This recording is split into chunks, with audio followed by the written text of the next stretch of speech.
ಜಾಗೃತಗೊಳಿಸೋಣ. ಹಿಂದುತ್ವದ ಜಯ ಘೋಷವ ಮೊಳಗಿಸಿ ನಾಡನು ಜಾಗೃತಗೊಳಿಸೋಣ. ಗ್ರಾಮ ನಗರ ಗಿರಿ ಕಾನನದಲ್ಲಿ ಸಾತ್ವಿಕ ಬೆಳಕನ್ನು ಬೀರೋಣ. ಪುನರಪಿ ದಿಗ್ದೆಸೆಯಲಿ ಪುರುಷಾರ್ಥದ ಕಲ್ಪನೆ ತೆರೆ ತೆರೆ ವ್ಯಾಪಿಸಲಿ. ಪಲಾಯನಕ್ಕಿನಿತು ಆಸ್ಪದವಿಲ್ಲ ಪಾರ್ಥ ಸಾರಥಿಯ ನಾಡಿನಲಿ. ಹಿಂದುತ್ವದ ಜಯ ಘೋಷವ ಮೊಳಗಿಸಿ ನಾಡನು ಜಾಗೃತಗೊಳಿಸೋಣ. ನಾಡನು ಜಾಗೃತಗೊಳಿಸೋಣ. ಭಾಷೆಯು ವೇಷವು ಎಲ್ಲವೂ ಭಿನ್ನ ಆದರೂ ಬದುಕು ಏಕರಸ. 1000 ವರ್ಷದ ಸಮರ ವಿಜೇತ ಪಾವನ ಹಿಂದೂ ಜೀವರಸ.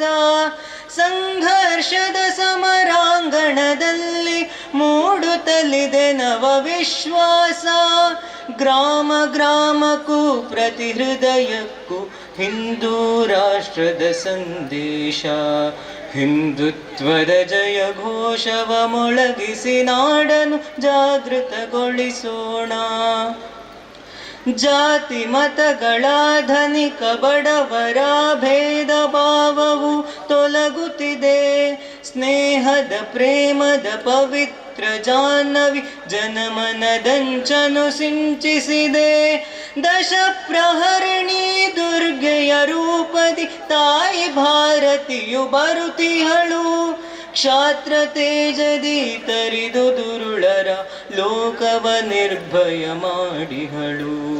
ಹಿಂದುತ್ವದ ಜಯ ಘೋಷವ ಮೊಳಗಿಸಿ ನಾಡನು ಜಾಗೃತಗೊಳಿಸೋಣ. ಮುಕ್ತಿ ಪಥದೊಳು ಮನುಜನ ನಡೆಸಿದ ದಿವ್ಯ ಭೂಮಿದು ಭಾರತವು.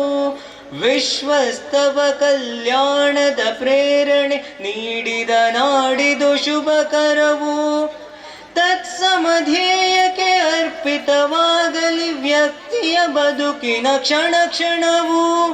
ಜಾಗರಣದ ಈ ಪವಿತ್ರ ಕಾರ್ಯಕ್ಕೆ ಧುಮುಕಲಿ ನಾಡಿ ಪ್ರತಿಗೃಹವು. ಹಿಂದುತ್ವದ ಜಯ ಘೋಷವ ಮೊಳಗಿಸಿ ನಾಡನು ಜಾಗೃತಗೊಳಿಸೋಣ. ಗ್ರಾಮ ನಗರ ಗಿರಿ ಕಾನನದಲ್ಲಿ ಸಾತ್ವಿಕ ಬೆಳಕನ್ನು ಬೀರೋಣ. ಪುನರಪಿ ದಿಗ್ದೆಸೆಯಲಿ ಪುರುಷಾರ್ಥದ ಕಲ್ಪನೆ ತೆರೆ ತೆರೆ ವ್ಯಾಪಿಸಲಿ. ಪಲಾಯನಕ್ಕಿನಿತು ಆಸ್ಪದವಿಲ್ಲ ಪಾರ್ಥ ಸಾರಥಿಯ ನಾಡಿನಲಿ. ಹಿಂದುತ್ವದ ಜಯ ಘೋಷವ ಮೊಳಗಿಸಿ ನಾಡನು ಜಾಗೃತಗೊಳಿಸೋಣ. ನಾಡನು ಜಾಗೃತಗೊಳಿಸೋಣ. ನಾಡನು ಜಾಗೃತಗೊಳಿಸೋಣ.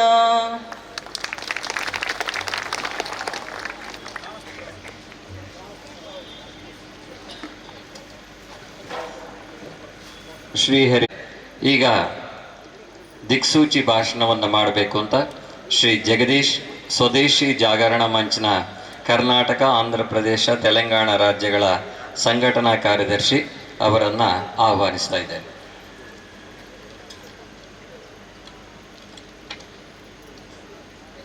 ಹಿಂದೂ ಸಮಾಜ ಸಂದರ್ಭದಲ್ಲಿ ಉಪಸ್ಥಿತಿರುವಂಥ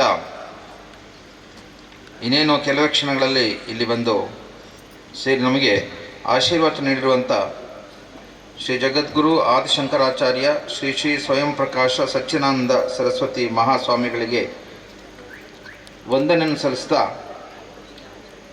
ವೇದಿಕೆಯಲ್ಲಿ ಉಪಸ್ಥಿತಿರುವಂಥ ಶ್ರೀ ಸುಬ್ರಹ್ಮಣ್ಯ ಶೆಟ್ಟಿಯವರೇ ಹಾಗೂ ವಾಸಪ್ಪನವರೇ, ಸಭೆಯಲ್ಲಿ ಉಪಸ್ಥಿತಿರುವಂಥ ಎಲ್ಲ ಹಿರಿಯರೇ, ಶ್ರದ್ಧೆಯ ತಾಯಂದಿರೇ ಮತ್ತು ಎಲ್ಲ ಬಂಧುಗಳೇ, ರಾಷ್ಟ್ರೀಯ ಸ್ವಯಂ ಸೇವಕ ಸಂಘ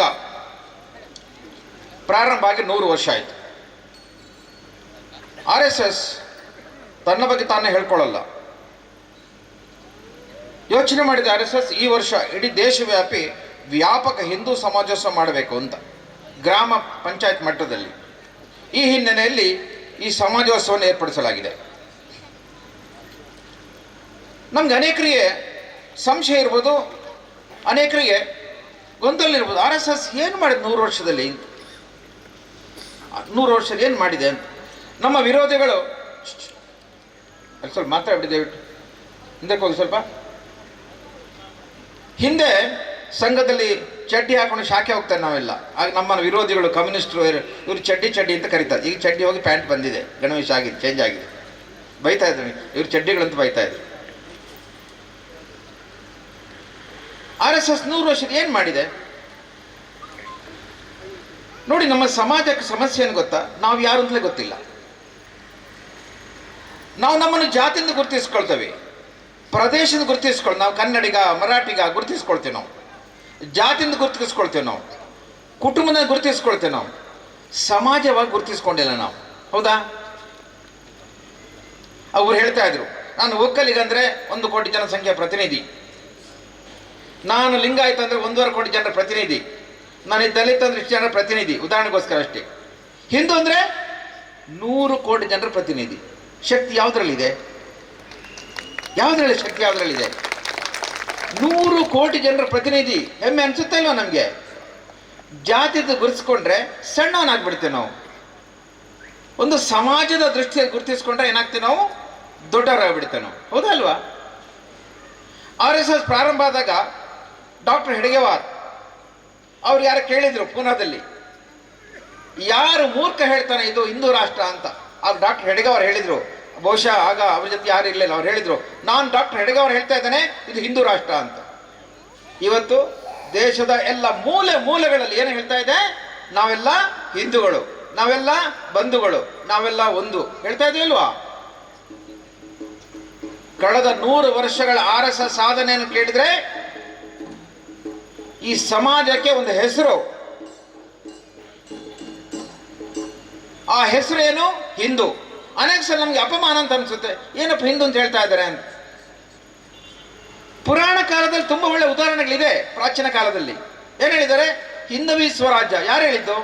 ಶಿವಾಜಿ ಹೇಳಿದ್ದಾನೆ ಹಿಂದವಿ ಸ್ವರಾಜ್ಯ. ಅದು ಹಿಂದೂ ಇದೆ. ಜೈ ಹಿಂದ್ ಅದ್ರಲ್ಲಿ ಹಿಂದೂ ಇದೆ. ಹಿಮಾಲಯಂ ಸಮಾರಭ್ಯ ಯಾವದೆಂದು ಸರೋವರಂ ತಮ್ ದೇವ ನಿರ್ಮಿತಂ ದೇಶಂ ಹಿಂದೂಸ್ತಾನಂ ಪ್ರಜಕ್ಷತೆ. ಯಾರವರು? ಉತ್ತರದ ಹಿಮಾಲಯ, ದಕ್ಷಿಣದ ಹಿಂದೂ ಸರೋವರ, ನಡುವಿನ ಮಕ್ಕಳೇ ಹಿಂದೂಗಳು. ಹಿಂದೂಸ್ತಾನಲ್ಲಿ ಯಾರು ಇರ್ತಾರೆ? ಹಿಂದೂಗಳು ಇರ್ತಾರೆ. ಜಪಾನಲ್ಲಿ ಯಾರು ಇರ್ತಾರೆ? ಜಪಾನ್ ಇರ್ತಾರೆ. ಫ್ರಾನ್ಸ್ ಅಲ್ಲಿ ಫ್ರೆಂಚರ್ ಇರ್ತಾರೆ. ಹಿಂದೂಸ್ತಾನಲ್ಲಿ ಯಾರು ಇರ್ತಾರೆ? ಹಿಂದೂಗಳೇ ಇರ್ತಾರೆ. ಹಿಂದವಿ ಸ್ವರಾಜ್ಯ ನೋಡಿ ಹೇಗಿದೆ ಅದು. ಹೀಗೆ ನಮ್ಮ ದೇಶಕ್ಕೆ ಹೆಸರು ಹಿಂದೂಸ್ತಾನ. ಇಲ್ಲಿಯ ಜನಾಂಗ ಯಾವುದು? ಅದು ಹಿಂದೂ. ದುರ್ದೈವ ಏನು ಗೊತ್ತಾ? ನಮ್ಮ ದೇಶ ಮೊದಲನೇ ಪ್ರಧಾನಮಂತ್ರಿ ಅವರು ವಿದೇಶಕ್ಕೆ ಹೋಗಿ, ಪ್ರಧಾನ ತಂದೆ ನೆಹರು ಅವ್ರ ತಂದೆ ಮೋತಿಲಾಲ್ ನೆಹರು ವಿದೇಶಕ್ಕೆ ಹೋಗಿದ್ರು.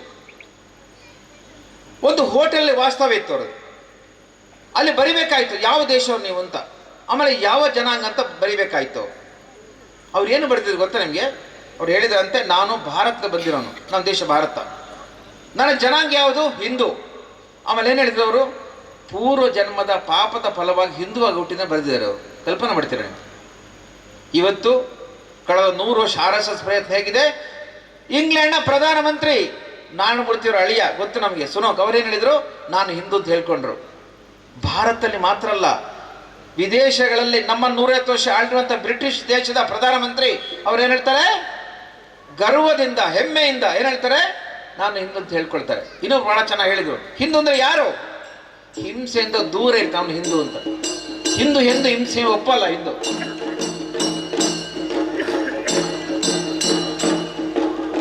ಒಂದು 2 ನಿಮಿಷ ಸ್ವಾಮಿ ಬರ್ತಾ ಇದ್ದಾರೆ.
ಶ್ರೀಮದ್ ಜಗದ್ಗುರು ಆದಿಶಂಕರಾಚಾರ್ಯ ಶ್ರೀ ಶ್ರೀ ಸ್ವಯಂ ಪ್ರಕಾಶ ಸಚ್ಚಿದಾನಂದ ಸರಸ್ವತಿ ಮಹಾಸ್ವಾಮಿಗಳವರಿಗೆ ಸಾಷ್ಟಾಂಗ ಪ್ರಣಾಮಗಳನ್ನು ಸಲ್ಲಿಸ್ತಾ ಇದ್ದೇವೆ. ಇನ್ನೊಮ್ಮೆ ಪೂಜ್ಯ ಸ್ವಾಮೀಜಿಯವರಿಗೆ ನಮಸ್ಕಾರ ತಿಳಿಸ್ತಾ ನಾನು ಆ ವಿಷಯ ಮುಂದುವರಿಸ್ತಾ ಇದ್ದೇನೆ. ಹಿಂದೂ ಶಬ್ದ ಯಾವುದಿದೆಯಲ್ಲ ಅದು ಹೆಮ್ಮೆಯ ವಿಷಯ. ಯಾಕೆ? ಜಗತ್ತಿಗೆ ಅನೇಕ ಕೊಡುಗೆ ಕೊಟ್ಟಿದೆ ನಾವು ಜಗತ್ತಿಗೆ. ಯಾವುದು? 4 ವೇದಗಳು, ಜ್ಞಾನದ ರಾಶಿ ವೇದಗಳು. ವೇದ ಅಂದ್ರೆ ಜ್ಞಾನ ಅಂತ ಅರ್ಥ. ಜಗತ್ತಿಗೆ ನಾವು ಕೊಟ್ಟಿರೋದು. ಕುಟುಂಬ ವ್ಯವಸ್ಥೆ ಜಗತ್ತಿಗೆ ಕೊಟ್ಟಿರೋದು ನಾವು ಭಾರತೀಯರು ಕೊಟ್ಟಿರೋದು. ಇಂಗ್ಲೆಂಡಲ್ಲಿ ಕಾರ್ಯಕ್ರಮ ಆಯಿತು, ಗಣಿತ ಸ್ಪರ್ಧೆ ಮಕ್ಕಳಿಗೋಸ್ಕರ. ಆ ಸ್ಪರ್ಧೆಯಲ್ಲಿ ಭಾರತೀಯ ಮಕ್ಕಳು ಪ್ರಥಮ ಸ್ಥಾನ ಬರ್ತಾ ಇದ್ರಂತೆ. ಇಂಗ್ಲೆಂಡ್ನ ಪ್ರಧಾನಮಂತ್ರಿ ಹೇಳ್ತಾರೆ, ನಮ್ಮ ಮಕ್ಕಳಿಗೆ ನಮ್ಮ ಹಿಂದೂ ಕುಟುಂಬ ಕಲಿಸ್ಕೊಡಿ ಅಂತ, ಸಂಸ್ಕಾರ ಕಲಿಸ್ಕೊಡಿ ಅಂತ. ಜಗತ್ತಿಗೆ ಕುಟುಂಬ ಕಲಿಸಿದ ಯಾರು? ನಾವು. ಜಗತ್ತಿಗೆ ಆಯುರ್ವೇದ ಕೊಟ್ಟಿರೋದು ಯಾರು? ನಾವು. ಏನು ಆಯುರ್ವೇದ ವಿಶೇಷ? ವೇದದೊಂದು ಅಂಗ ಆಯುರ್ವೇದ ಅನ್ನೋದು. ಉಪವೇದ ಅಂತ ಕರಿತೇವೆ ನಾವು ಅದಕ್ಕೆ ಆಯುರ್ವೇದವನ್ನು. ಏನು ವಿಶೇಷ? ಜಗತ್ತಿನ ಏಕೈಕ ಜೀವನ ಪದ್ಧತಿ, ಚಿಕಿತ್ಸಾ ವಿಧಾನ. ರೋಗ ಬಾರದಾಗ ಏನು ಮಾಡಬೇಕು ಅಂತ, ರೋಗ ಬಂದ್ಮೇಲಲ್ಲ. Prevention is better than cure ಅಂತ. ಚರಕ ಸಂಹಿತೆಯಲ್ಲಿ 11,000 ಶ್ಲೋಕ ಇದೆ. 11,000 ಜಗತ್ತಿನ ಯಾವ ವೈದ್ಯಕೀಯ ಗ್ರಂಥದಲ್ಲಿ ಇಲ್ಲ. ಅಷ್ಟು ಅದ್ಭುತ ಆಯುರ್ವೇದ. 100 ವರ್ಷ ನಮ್ಮ ದೇಶ ಬದುಕ್ತಾ ಇದ್ರ ಕಾರಣ ಇವತ್ತಿನ ಅಲೋಪತಿ ಅಲ್ಲ, ಇಂಗ್ಲಿಷ್ ಔಷಧಿ ಅಲ್ಲ, ಭಾರತೀಯ ಆಯುರ್ವೇದ ಜೀವನ ಪದ್ಧತಿ. ನಮ್ಮ ಸಮಸ್ಯೆಯನ್ನು ಕೇಳಿದರೆ, ನಮಗೆ ಕಾಯಿಲೆ ಬಂದರೆ ಫಸ್ಟ್ ಹೋಗೋದು ಅಲೋಪತಿ, ಆಮೇಲೆ ಹೋಮಿಯೋಪತಿ, ಆಮೇಲೆ ನ್ಯಾಚುರೋಪತಿ, ಆಮೇಲೆ ತಿರುಪತಿ, ಆಮೇಲೆ ಆಯುರ್ವೇದ. ಆಮೇಲೆ ಹೇಳಿದೇನು? ಆಯುರ್ವೇದ ತುಂಬ ಸ್ಲೋ. ಇವನು ಸಾಯುವತ್ತಿಗೆ ಹೋಗಿದ್ದಾನೆ ಅಲ್ಲಿಗೆ. ನಿಮ್ಗೆ ಗೊತ್ತಿರಬೇಕು, ಇಲ್ಲಿಯ ಗುರುಕುಲ ಪ್ರಾರಂಭದ ಕಾರಣಕರ ಕೃಷ್ಣಪ್ಪನವ್ರ ಗುಣ ಆಗಿರೋದು ಕ್ಯಾನ್ಸರ್ ಆಗಿತ್ತು. 4ನೇ ಹಂತ ಬಹುಶಃ ದಾಟಿತ್ತು. ಗುಣ ಆಗಿರೋದು ಯಾವುದ್ರಲ್ಲಿ ಗೊತ್ತಾ? ಗರಿಕೆ ರಸದಲ್ಲಿ. ಮಂಗಳೂರಿನೊಬ್ಬರು ಡಾಕ್ಟರ್ ಕೇಶವ ಭಟ್ ಅಂತ ಅವ್ರು ಹೇಳಿದ್ದು, ಗರಿಕೆ ರಸ ತಗೊಳ್ಳಿ ನೀವು, ಮೂಲಾಧಾರ ಶುದ್ಧಿ ಮಾಡುತ್ತೆ ಅಂತ. ನಮ್ಮ ಆಯುರ್ವೇದ ಎಷ್ಟು ಅದ್ಭುತವಾಗಿದೆ. ಹಾಗೆ ನಮ್ಮ ದೇಶ ಬಗ್ಗೆ ಹೆಮ್ಮೆ ಪಡೋದಾದ್ರೆ, ನಮ್ಮ ದೇಶದ ಮಹಿಳೆಯರು ಎಷ್ಟು ಅದ್ಭುತ ಕೆಲಸ ಮಾಡಿದ್ದಾರೆ ಗೊತ್ತಾ? ಹೆಮ್ಮೆ ಪಡಬೇಕು ದೇಶದ ಬಗ್ಗೆ ನಾವು. ಭಾರತ ಬಡ ದೇಶ ಅಲ್ಲ, ಶ್ರೀಮಂತ ದೇಶ. ಜನ ಸ್ವಲ್ಪ ಬಡವರು ಇದ್ದಾರೆ ನೋಡಿ. ಅಮೆರಿಕ ಜನಸಂಖ್ಯೆ ತರುಣಾವಸ್ಥೆ 22 ಕೋಟಿ ಜನ ಇದೆ. ಒಟ್ಟು ಜನಸಂಖ್ಯೆ 36 ಕೋಟಿ ಇದೆ. ಅಮೆರಿಕದ ಕ್ರೆಡಿಟ್ ಕಾರ್ಡ್ ಮುಂದಿನ 7 ಜನ್ಮದ ಈಗಲೇ ತಗೊಂಡ್ಬಿಟ್ಟಿದ್ದಾರೆ. 120 ಕೋಟಿ ಕ್ರೆಡಿಟ್ ಕಾರ್ಡ್ ಇದೆ. ಒಬ್ಬರಿಗೆ ಎವರೇಜ್ 6 ಇದೆ. ನಮ್ದು ವಾರ್ಷಿಕ ಉಳಿತಾಯ ಎಷ್ಟು ಗೊತ್ತಾ? ಭಾರತದ್ದು 28 ಲಕ್ಷ ಕೋಟಿ ವಾರ್ಷಿಕ ಉಳಿತಾಯ ಭಾರತದ್ದು. ನಾವು ಬಡ ಭಾರತ ಅಲ್ಲ, ಶ್ರೀಮಂತ ಭಾರತನೇ. ನಮ್ಮ ದೇಶದಲ್ಲಿ ಎಷ್ಟು ಚಿಹ್ನೆ ಇದೆ ಕೇಳಿದರೆ ನಿಮಗೆ ಆಶ್ಚರ್ಯ ಆಗುತ್ತೆ. ನಮ್ಮ ದೇಶ ಮಹಿಳೆಯರು ಮಾಡಿರೋ ಪ್ರಯತ್ನಗಳು. 24,000 ಟನ್ ಚಿನ್ನ ಭಾರತದಲ್ಲಿದೆ. 24,000 ಟನ್. ನಮ್ಮ ಮಹಿಳೆಯರು ಉಳಿತಾಯ ಬ್ಯಾಂಕ್ ಇದ್ದಾಗೆ. ಜಗತ್ತಿನ 12% ಚಿನ್ನ ಭಾರತದಲ್ಲಿದೆ. ಅಂದರೆ ಎಷ್ಟು ಕೆಲಸ ಭಾರತ ಮಾಡಿದ ಕಲ್ಪನೆ ಮಾಡ್ಕೊಳ್ಳಿ. ಜಗತ್ತಿನ ಏಕೈಕ ಜನಾಂಗ ಹಿಂದೂ ಜನಾಂಗ. ಏನದು? ಯಾರ ಮೇಲೆ ಆಕ್ರಮಣ ಮಾಡಿಲ್ಲ. ನಾವು ಯುದ್ಧ ಜಗತ್ತಿನ ಮೇಲೆ ಸಾರಿಲ್ಲ. ನಾವು ಬುದ್ಧನ ಕಳಿಸಿದ್ದೀವಿ. ಎಂಥ ಅದ್ಭುತ ಕಲ್ಪನೆ ಮಾಡಿ. ಯೋಗ ಜಗತ್ತಿಗೆ ನಾವು ಕೊಟ್ಟಿರೋದು. ಪಾಶ್ಚಿಮಾತ್ಯ ರೋಗ ಕೊಟ್ಟಿದ್ದಾರೆ, ಯೋಗ ಕೊಟ್ಟಿದ್ದೇವೆ ನಾವು. ಇವತ್ತು ಜೂನ್ 21 ವಿಶ್ವ ಯೋಗ ದಿನ. ಈ ವರ್ಷ 176 ದೇಶದಲ್ಲಿ ಯೋಗ ಆಗಿದೆ. ಎಂಥ ಅದ್ಭುತ ಕಲ್ಪನೆ ನೋಡಿ. ಅಲೆಕ್ಸಾಂಡರ್ ಭಾರತಕ್ಕೆ ಬಂದಾಗ ಗಡಿಯಲ್ಲಿ ಕೆಲವು ಸನ್ಯಾಸಿಗಳು ಖುಷಿಯಾಗಿ ಕುಣಿತಾ ಇದ್ರಂತೆ. ಏನಿತ್ತು ಅವ್ರ ಹತ್ರ? ಏನಿರಲಿಲ್ಲ, ಲಂಗೋಟಿ ಇಟ್ಕೊಂಡಿದ್ರಂತೆ. ಅಲೆಕ್ಸಾಂಡರ್ ಕೇಳ್ತಾನೆ, ತುಂಬಾ ಆನಂದವ, ಏನು ಕಾರಣ ಅಂತ. ಆಗ ಸನ್ಯಾಸಿಗಳು ಯೋಗ ಕೇಳ್ತಾರೆ, ತುಂಬಾ ದುಃಖವಾಗಿದೆ, ಏನು ಕಾರಣ ಅಂತ. ಆಗ ಅಲೆಕ್ಸಾಂಡರ್ ಹೇಳ್ತಾನೆ, ಜಗತ್ತಿಗೆ ಹೊರಟಿದ್ದೇನೆ ಅಂತ. ಇನ್ನು ಭಾರತ ಗೆದ್ದಿಲ್ಲ, ದುಃಖ ಆಗ್ತಿದೆ ಅಂತ. ಆಗ ಸನ್ಯಾಸಿಗಳು ಯೋಗ ಹೇಳ್ತಾರಂತೆ, ನಾವು ನಮ್ಮ ಮನಸ್ಸನ್ನು ಗೆದ್ದಿದೆ, ಅದಕ್ಕೆ ಸಂತೋಷವಾಗಿದೆ.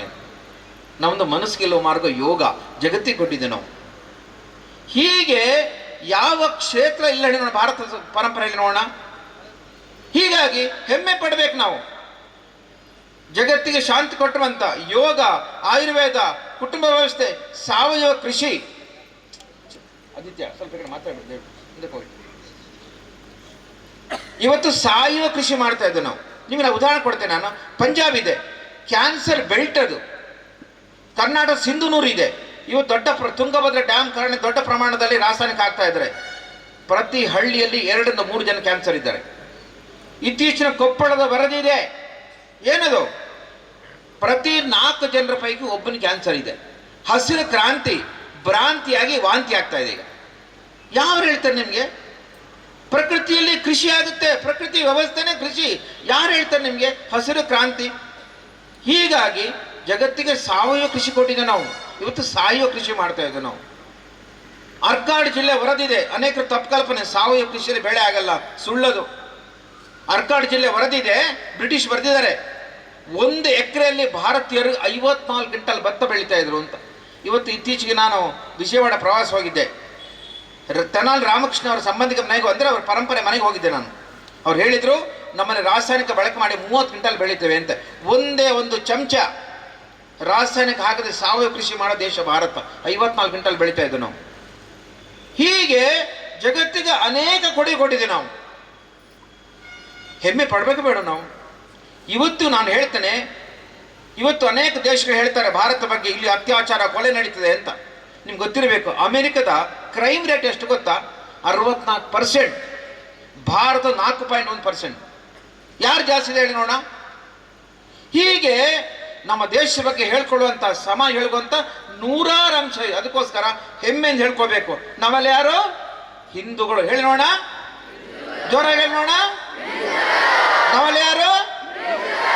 ಸ್ವಾಭಿಮಾನದಿಂದ, ಅಭಿಮಾನದಿಂದ, ಗರ್ವದಿಂದ ಹೇಳ್ಕೋಬೇಕು ನಾವು, ನಾವೆಲ್ಲ ಹಿಂದೂಗಳು ಅಂತ. ಹೀಗಾಗಿ ಹೆಮ್ಮೆ 100 ವಿಚಾರಗಳಿದೆ.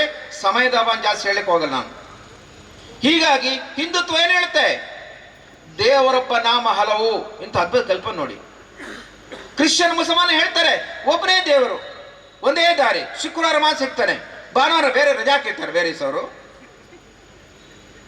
ನಮ್ಮಲ್ಲಿ ಹೇಳ್ತೇನೋ, ಕಣಗಳಲ್ಲಿ ಕ್ಷಣಗಳಲ್ಲಿ ಯಾರು ಸಿಗ್ತಾರೆ? ಭಗವಾನ್ ಸಿಗ್ತಾನೆ. ಎಂತ ಅದ್ಭುತ ಕಲ್ಪನೆ ನೋಡಿ, ಹೌದಾ? ಬಿಜಾಪುರದ ಸಣ್ಣ ಘಟನೆ, ವಿಜಯಪುರದಲ್ಲಿ ಏನು ಘಟನೆ ಅದು? ಒಬ್ಬ ಕ್ರಿಶ್ಚಿಯನ್ ಪಾದ್ರಿ ಭಾಷಣ ಮಾಡ್ತಾ ಇದ್ದಾನೆ. ಏನಂತ ಭಾಷಣ? ಒಂದು ಸುವಾರ್ಥ ಕೂಟ, ಹೆಸರು ಮಾತ್ರ, ಅದು ಕುವಾರ್ತೆ. ಅವನೇನು ಹೇಳ್ತಾ ಇದ್ದ? ಯಾರು ಕ್ರಿಶ್ಚಿಯನ್ ನಂಬಲ್ಲ ಅವ್ರು ನರಕ ಹೋಗ್ಬಿಡ್ತಾರೆ ಅಂತ. ಒಬ್ಬ ಎದ್ನಿಂತ ಕೇಳಿದ, ಹಳ್ಳಿ ರೈತ ಕೇಳಿದ, ಗಾಂಧೀಜಿ ಎಲ್ಲಿ ಹೋದ್ರು ಅಂತ. ಡೌಟ್ ಪ್ರಾರಂಭ ಆಯ್ತು. ಯಾರಿಗೆ? ಪಾದ್ರಿಗೆ. ಯಾಕೆ ಹೇಳಿ? ಗಾಂಧೀಜಿ ಭಜನೆ ಯಾವುದು? ರಘುಪತಿ ರಾಘವ ರಾಜಾರಾಮ್ ವೈಷ್ಣವ ಜನತೋ ತೇರೇ ನಾಮ್, ಅವರ ಹೌದಲ್ವಾ? ಬಹಳ ಪ್ರಸಿದ್ಧವಾದ ಗೀತೆ ಇದೆ. ಗಾಂಧೀಜಿ ಸ್ವರ್ಗಕ್ಕೆ ಹೋದ್ರೆ ಹೇಳಿದ್ರೆ ವಿಚಾರ ತಪ್ಪಾಯ್ತು. ಯಾಕೆ? ಕ್ರಿಸ್ತನ್ ನಂಬಿರಲಿಲ್ಲ ಅವರು. ಕ್ರಿಸ್ತನ ಬಗ್ಗೆ ಗೌರವ ಇತ್ತು ಅವರಿಗೆ. ಸತ್ಯ, ಅಹಿಂಸೆ, ಪ್ರಾಮಾಣಿಕತೆ, ಗ್ರಾಮಸ್ಥರು ಹೇಳಿದ ಗಾಂಧೀಜಿ ನರಕಕ್ಕೆ ಹೋಗಿ ಹೇಳಿದ್ರೆ ಜನ ಕಳಿಸ್ಕೊಡ್ತಾರೆ. ನೋಡ್ಕೊಬ ಸರಿ, ಪಾತ್ರೆ ಕಳಿಸ್ಕೊಡ್ತಾ ಇದ್ರು. ಆಶ್ಚರ್ಯ ಏನು ಗೊತ್ತಾ? ಅವತ್ತೇ ಬಂದಾವಾಯ್ತು ಒಂದು ಭಾಷಣ. ಅಂದ್ರೆ ನಮ್ಮ ದೇಶದ ಪರಂಪರೆ ಏನು ಹೇಳುತ್ತೆ? ಹಿಂದುತ್ವ ಏನು ಹೇಳುತ್ತೆ? ದೇವರೊಬ್ಬ ನಾಮ ಹಲವು. ಅದೇ ವಿವೇಕಾನಂದರು ಭಾಷಣ ಮಾಡೋದು ಚಿಕಾಗೋದಲ್ಲಿ ವಿಶ್ವಧರ್ಮ ಸಮ್ಮೇಳನದಲ್ಲಿ. ಅವರು ಅದನ್ನೇ ಹೇಳಿದ್ದಾರೆ, ಏಕಂ ಸತ್ ವಿಪ್ರ ಬಹುಧಾ ವದಂತಿ ಆಕಾಶಂ ಪತಿತಂ ತೋಯಂ ಯಥಾಗಚ್ಚತಿ ಸಾಗರಂ ಸರ್ವದೇವ ನಮಸ್ಕಾರಂ ಕೇಶಂ ಪ್ರತಿಗಚ್ಚತೆ. ಎಷ್ಟು ಚೆನ್ನಾಗಿ ಹೇಳಿದ್ದಾರೆ. ಆಕಾಶದಿಂದ ಇರುವಂಥ ಮಳೆ ನೀರು ನದಿಯ ಮೂಲಕ, ಗದ್ದೆಯ ಮೂಲಕ ಯಾರು ಎಲ್ಲಿ ಸೇರುತ್ತೆ? ಸಾಗರ ಸೇರುತ್ತೆ ಹೇಳಿದ್ದಾರೆ. ಎಂಥ ಪರಂಪರೆ ಕಲ್ಪನೆ ಮಾಡ್ಕೊಳ್ಳಿ. ವಿವೇಕಾನಂದರ ಭಾಷಣ ಆದಮೇಲೆ ಅಮೆರಿಕದಲ್ಲಿ ಒಬ್ಬಳು ಮಹಿಳೆ ಹೇಳ್ತಾಳೆ, ಆಕೆ ಒಂದು ಕಾಲೇಜಿನ ಪ್ರೊಫೆಸರ್, ಆಕೆ ಬಂದು ಹೇಳ್ತಾಳೆ, ನಿಮ್ಮ ಅದ್ಭುತ ಭಾಷಣ ಹಿಂದೂ ಧರ್ಮದ ಬಗ್ಗೆ ಹೇಳಿದ್ದೇನೆ ಗೊತ್ತವಳು, ನಾನು ಹಿಂದೂ ಆಗಬೇಕು ಅಂದಿದ್ದೇನೆ ಅಂತ. ವಿವೇಕಾನಂದ ಹೇಳ್ತಾರೆ, ನೀನು ಒಳ್ಳೆ ಕ್ರಿಶ್ಚಿಯನ್ ಆಗು ಸಾಕು ಹಿಂದೂ ಆದಾಗೆ ಅಂತ. ಮತಾಂತರ ಕಲ್ಪನೆ ಇಲ್ಲ. ಕಲ್ಪನೆ ಎಂಥ ಕಲ್ಪನೆ! ಜಗತ್ತು ಸಂಘರ್ಷ ಇರ್ತಾ ಇತ್ತಾ ಹೇಳಿ ನೋಡೋಣ? ಭಯೋತ್ಪಾದನೆ ಇರ್ತಾ ಇತ್ತಾ? ಮತಾಂತರ ಇರ್ತಾ ಇತ್ತಾ? ಹೀಗಾಗಿ ಹಿಂದುತ್ವ ಏನು ಹೇಳುತ್ತೆ? ದೇವರೊಬ್ಬ ನಾಮ ಹಲವು. ಹಿಂದುತ್ವ ಏನು ಹೇಳುತ್ತೆ? ಜಗತ್ತೊಂದು ಕುಟುಂಬ ಅಂತ ಹೇಳುತ್ತೆ. ಸ್ವದೇಶೋ ಭುವನತ್ರಯಂ, 3 ಲೋಕ ನನ್ನ ಮನೆ. ಕೃಣ್ವಂತೋ ವಿಶ್ವಮಾರ್ಯಂ, ಆರ್ಯ ಅಂದ್ರೆ ಶ್ರೇಷ್ಠ ಅಂತ, ಜನಾಂಗಲ್ಲ ಆರ್ಯ ಅನ್ನೋದು. ಅಂದ್ರೆ ವಿವೇಕಾನಂದರ ಭಾಷಣ ಏನಿತ್ತು? ಅಮೆರಿಕದ ನನ್ನ ಸಹೋದರಿ ಅಂತ ಭಾಷಣ ಮಾಡಿದ್ದು 12 ನಿಮಿಷ ವಿವೇಕಾನಂದರು. ಜನ ಚಪ್ಪಾಳೆ ಹೊಡೆದ್ರು. ಕೆಲವು ಭಾಷಣ ಚಪ್ಪಾಳೆ ಹೊಡಿತಾರೆ ಸಾಕು ಭಾಷಣ ಅಂತ. ಆ ರೀತಿ ಚಪ್ಪಾಳೆ ಅಲ್ಲ ಅದು. ಅವ್ರಿಗೆ ಖುಷಿ ಕೊಡುತ್ತೆ. ಯಾಕೆ ಹೇಳಿ? 8,000 ಕಿಲೋಮೀಟರ್ ದೂರದ ಒಬ್ಬ ಸನ್ಯಾಸಿ ಹೇಳ್ತಾನೆ, ನಮ್ಮನ್ನು ಸಹೋದರಿ ಅಂತ. ಹಿಂದೆ ಭಾಷಣ ಮಾಡಿದ್ರಲ್ಲ ಅನೇಕ ಮತವಂತವರು, ಅವರೇನು ಹೇಳಿದ್ರು? ಮಹಿಳೆಯರೇ ಪುರುಷರೇ. ನೋಡಿದ್ರೆ ಗೊತ್ತಾಗಲ್ವಾ? ಅದಕ್ಕೇನು ಏನು ವಿಶೇಷ ಅದೇನಿದೆ? ಲೇಡೀಸ್ ಆ್ಯಂಡ್ ಜೆಂಟ್ಲ್ಮೆನ್ ನೋಡಿದ್ರೆ ಗೊತ್ತಾಗಲ್ವಾ? ಇವ್ರು ಹೇಳಿದ್ದೇನು? ಅಮೇರಿಕ ನನ್ನ ಸಹೋದರ ಸಹೋದರಿ ಅಂತ. ಜಗತ್ತೊಂದು ಕುಟುಂಬ. ಇವತ್ತು ಗ್ಲೋಬಲೈಸೇಷನ್, ಜಾಗತೀಕರಣ ಆಗ್ತಾ ಇದೆ. ಏನ್ ಹೇಳ್ತಾರೆ? ಜಗತ್ತೊಂದು ಮಾರುಕಟ್ಟೆ, ಅಲ್ಲಿ ಸ್ಪರ್ಧೆ ಇದೆ. ಮಾರುಕಟ್ಟೆಯಲ್ಲಿ ಸ್ಪರ್ಧೆಯಲ್ಲಿ ದುರ್ಬಲ ಸೋತು ಹೋಗ್ತಾನೆ ಅವನು. ನಮ್ದು ಹೇಳಿದ ಹಾಗೆಲ್ಲ ಕುಟುಂಬದಲ್ಲಿ ಸಾಮರಸ್ಯ ಇದೆ, ಪರಸ್ಪರ ಸಹಕಾರ ಇದೆ. ಹೌದಾ? ಹೀಗೆ ಹಿಂದುತ್ವ ಪ್ರಕೃತಿಯ ಬಗ್ಗೆ ಏನ್ ಹೇಳ್ತೇವೆ ನಾವು? ಪ್ರಕೃತಿ ನಮ್ಮ ದೇವರು ಅಂತ ಕರೀತೀವಿ ನಾವು. ಪಾಶ್ಚಿಮಾತ್ಯರು ಹೇಳ್ತಾರೆ ಮನುಷ್ಯನ ಸುಖ ಭೋಗೋಸ್ಕೋಸ್ಕರ ಈ ಪ್ರಕೃತಿ ಇದೆ. ಅಲ್ಲ, ಮನುಷ್ಯ ಪ್ರಕೃತಿಯ ಭಾಗ ಮಾತ್ರ ಅಂತ ಹೇಳಿದೆ ನಾವು, ಸಣ್ಣ ಭಾಗ ಮಾತ್ರ ನೀನು. ಹೀಗಾಗಿ ದೃಷ್ಟಿ ಹೇಗಿದೆ ನೋಡಿ ಹಿಂದುತ್ವದ್ದು, ಎಷ್ಟು ಅದ್ಭುತವಾಗಿದೆ. ಮಹಿಳೆ ಬಗ್ಗೆ ದೃಷ್ಟಿ ಏನು? ವಿವೇಕಾನಂದ ಬಹಳ ಚೆನ್ನಾಗಿ ಹೇಳ್ತಾರೆ. ಅಮೆರಿಕದ ಸಂಸ್ಕೃತಿಯ ವಿಕೃತಿಯ ಗೊತ್ತಿರೋರು ಹೇಳ್ತಾರೆ, ಅಮೆರಿಕದಲ್ಲಿ ತನ್ನ ತಾಯಿ ಬಿಟ್ಟು ಉಳಿದರೆ ಹೆಂಡತಿಯ ಸಮಾನ ಅಂತ, ಭಾರತದಲ್ಲಿ ತನ್ನ ಹೆಂಡತಿ ಬಿಟ್ಟು ಉಳಿದವರು ತಾಯಿ ಸಮಾನ ಅಂತ. ವ್ಯತ್ಯಾಸ ಆಕಾಶ ಮತ್ತು ಭೂಮಿ ಅಂತ ವ್ಯತ್ಯಾಸ ನಡೆಗಿದೆ.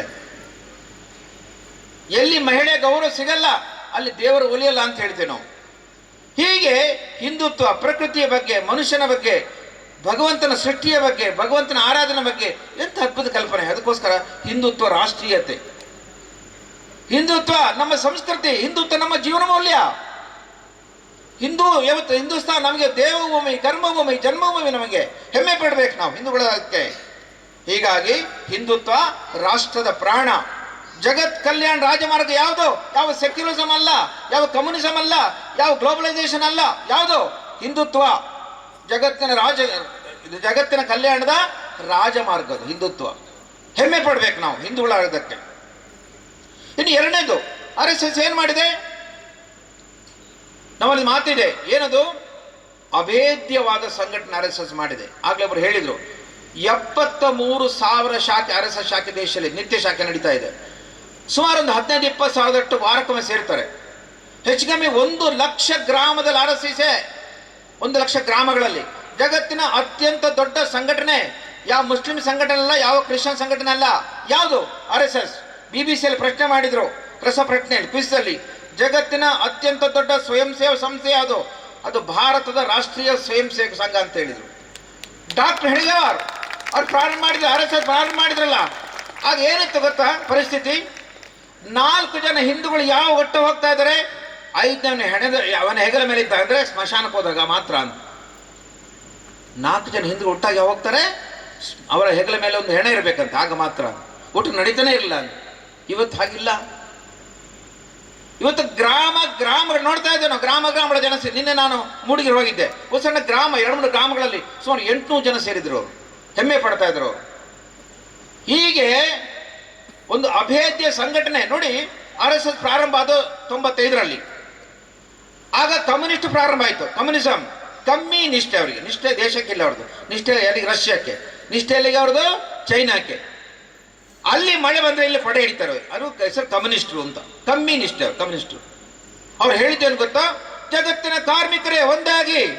ಏನಾಯ್ತು? ಇವತ್ತು ಕಮ್ಯುನಿಸ್ಟ್ 36 ಪಕ್ಷ ಇದೆ, ಅವರು ಒಂದಾಗಿಲ್ಲ. ನೀವು ಜಗತ್ತು ಇಳಿಬೇಡಿ.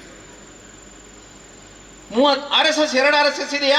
ಕನ್ಯಾಕುಮಾರಿಗೆ ಹೋಗಿ, ಕಾಶ್ಮೀರಕ್ಕೆ ಹೋಗಿ, ಕೇರಳಕ್ಕೆ ಹೋಗಿ, ಎಲ್ಲಿ ಬಂಗಾಳಕ್ಕೆ ಹೋಗಿ, RSS ಒಂದೇ ಇದೆ, 2 ಆಗಿಲ್ಲ. ಇವತ್ತು ನೋಡ್ತೀವಿ ನಾವು, ಮನೆ ಮನೆ ಹೊಡಿತಾ ಇದೆ. ಹೌದಾ? ಸಂಘ ಸಂಸ್ಥೆ ಹೊಡಿತಾ ಇದೆ. ಹೌದಾ? ಹೊಡಿತಾ ಇದೆ. RSS 2 ಆಗಿಲ್ಲ. ಅಂದ್ರೆ ದೇಶವ್ಯಾಪಿ ಏಕ ಸ್ವರೂಪಿ ಒಂದು ಅಖಿಲ ಭಾರತೀಯ ಸಂಘಟನೆ RSS ದೇಶದಲ್ಲಿ ಆಗಿದೆ. ಇದು ಬಹಳ ದೊಡ್ಡ 2ನೇ ಸಾಧನೆ. 3ನೇದೇನು? ಸಂಘ ಕುಚ್ ನಹೀ ಕರೇಗಾ, ಸ್ವಯಂ ಸೇವಕ ಸಬ್ ಕುಚ್ ಕರೇಗಾ. ಅಂದ್ರೆ ಏನು? ನಮ್ಮ ಶಾಖೆ ನಮ್ಮ ಉದ್ದೇಶ ಅಲ್ಲ, ಪರಿವರ್ತನೆ ನಮ್ಮ ಉದ್ದೇಶ. RSS ಏನ್ ಮಾಡಿದೆ ಇವತ್ತು? 40 ಅಖಿಲ ಭಾರತೀಯ ಸಂಘಟನೆ ದೇಶದಲ್ಲಿ ಕೆಲಸ ಮಾಡ್ತಾ ಇದೆ. ಯಾವ್ಯಾವ್ದು ಉದಾಹರಣೆಗೋಸ್ಕರ ಮಾತ್ರ ಹೇಳ್ತೇನೆ, ನಾನು ವಿವರಕ್ಕೆ ಹೋಗಲ್ಲ. ಇವತ್ತು ಸೇವಾ ಭಾರತಿ ಸಂಸ್ಥೆ 1 ಲಕ್ಷ, ಸುಮಾರು 70,000 ಸೇವಾ ಕಾರ್ಯ ಭಾರತದಲ್ಲಿದೆ. 1,70,000. ಮದರ್ ತೆರೇಸಾ ಅಂತ ಏನು ಹೇಳ್ಕೊಂಡು ಅವ್ರಿಗೆ ನೋಬೆಲ್ ಪ್ರೈಸ್ ಕೊಟ್ಟಿದ್ರಲ್ಲ, ಆಕೆ ಸೇವಾ ಕಾರ್ಯ ಎಷ್ಟಿದೆ ಗೊತ್ತಾ? 500 ಸೇವಾ ಕಾರ್ಯ ಇದೆ. ಅದು ಮತಾಂತರಕ್ಕೋಸ್ಕರ. ನಮ್ದು ಎಷ್ಟಿದೆ?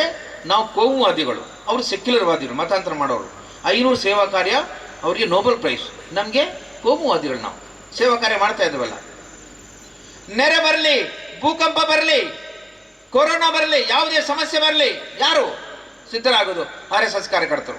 ಒಬ್ಬರು ಸರ್ವೋದಯ ಮುಖಂಡರು ಹೇಳಿದರು, what is RSS, ready for selfless service ಅಂತ ಹೇಳಿದರು. ಒಂದು ಹೊಸ ಹೆಸರಿಟ್ಟರು ಅವರು. ತುರ್ತು ಪರಿಸ್ಥಿತಿ ನಮಗೆ ಗೊತ್ತಿದೆ, 75 ತುರ್ತು ಪರಿಸ್ಥಿತಿ ಗೊತ್ತಿದೆ ನಮಗೆ. ಇವತ್ತು ದೇಶದಲ್ಲಿ ಪ್ರಜಾಪ್ರಭುತ್ವ ಇದೆ ಅಂದ್ರೆ ಯಾರು ಕಾರಣ? ರಾಷ್ಟ್ರೀಯ ಸ್ವಯಂ ಸೇವಕ ಸಂಘ ಕಾರಣ. ಆ ಸಂದರ್ಭದಲ್ಲಿ ನಮ್ಮ ಕರ್ನಾಟಕದ ಮಾಜಿ ಪ್ರಧಾನಮಂತ್ರಿಗಳು ಓಡೋಗ್ಬಿಟ್ರು, ಗೊತ್ತಾ ನಿಮಗೆ? ನಮ್ಗೆ ಆಗಲ್ಲ ಇದು ಹೋರಾಟ, ಇಂದಿರಾ ಗಾಂಧಿ ಹೋರಾಟ ಮಾಡ್ಲಿಕ್ಕೆ ಆಗಲ್ಲ ಅಂತ.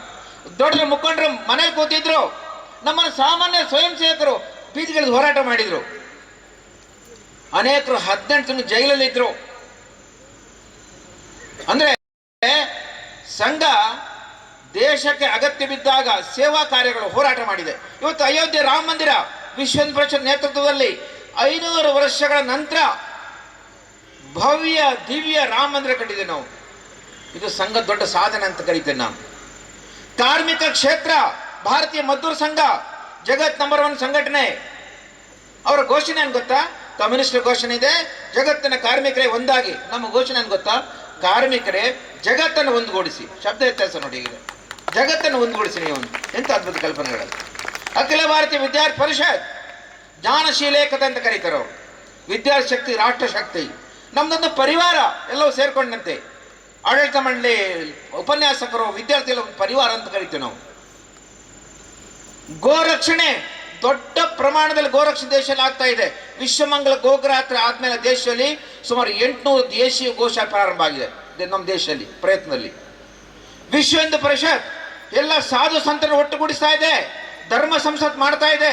ನಮ್ಮ ಸನ್ಯಾಸಿಗಳ ಮಾರ್ಗದರ್ಶನದಲ್ಲಿ ಸಮಾಜ ನಡೀಬೇಕು.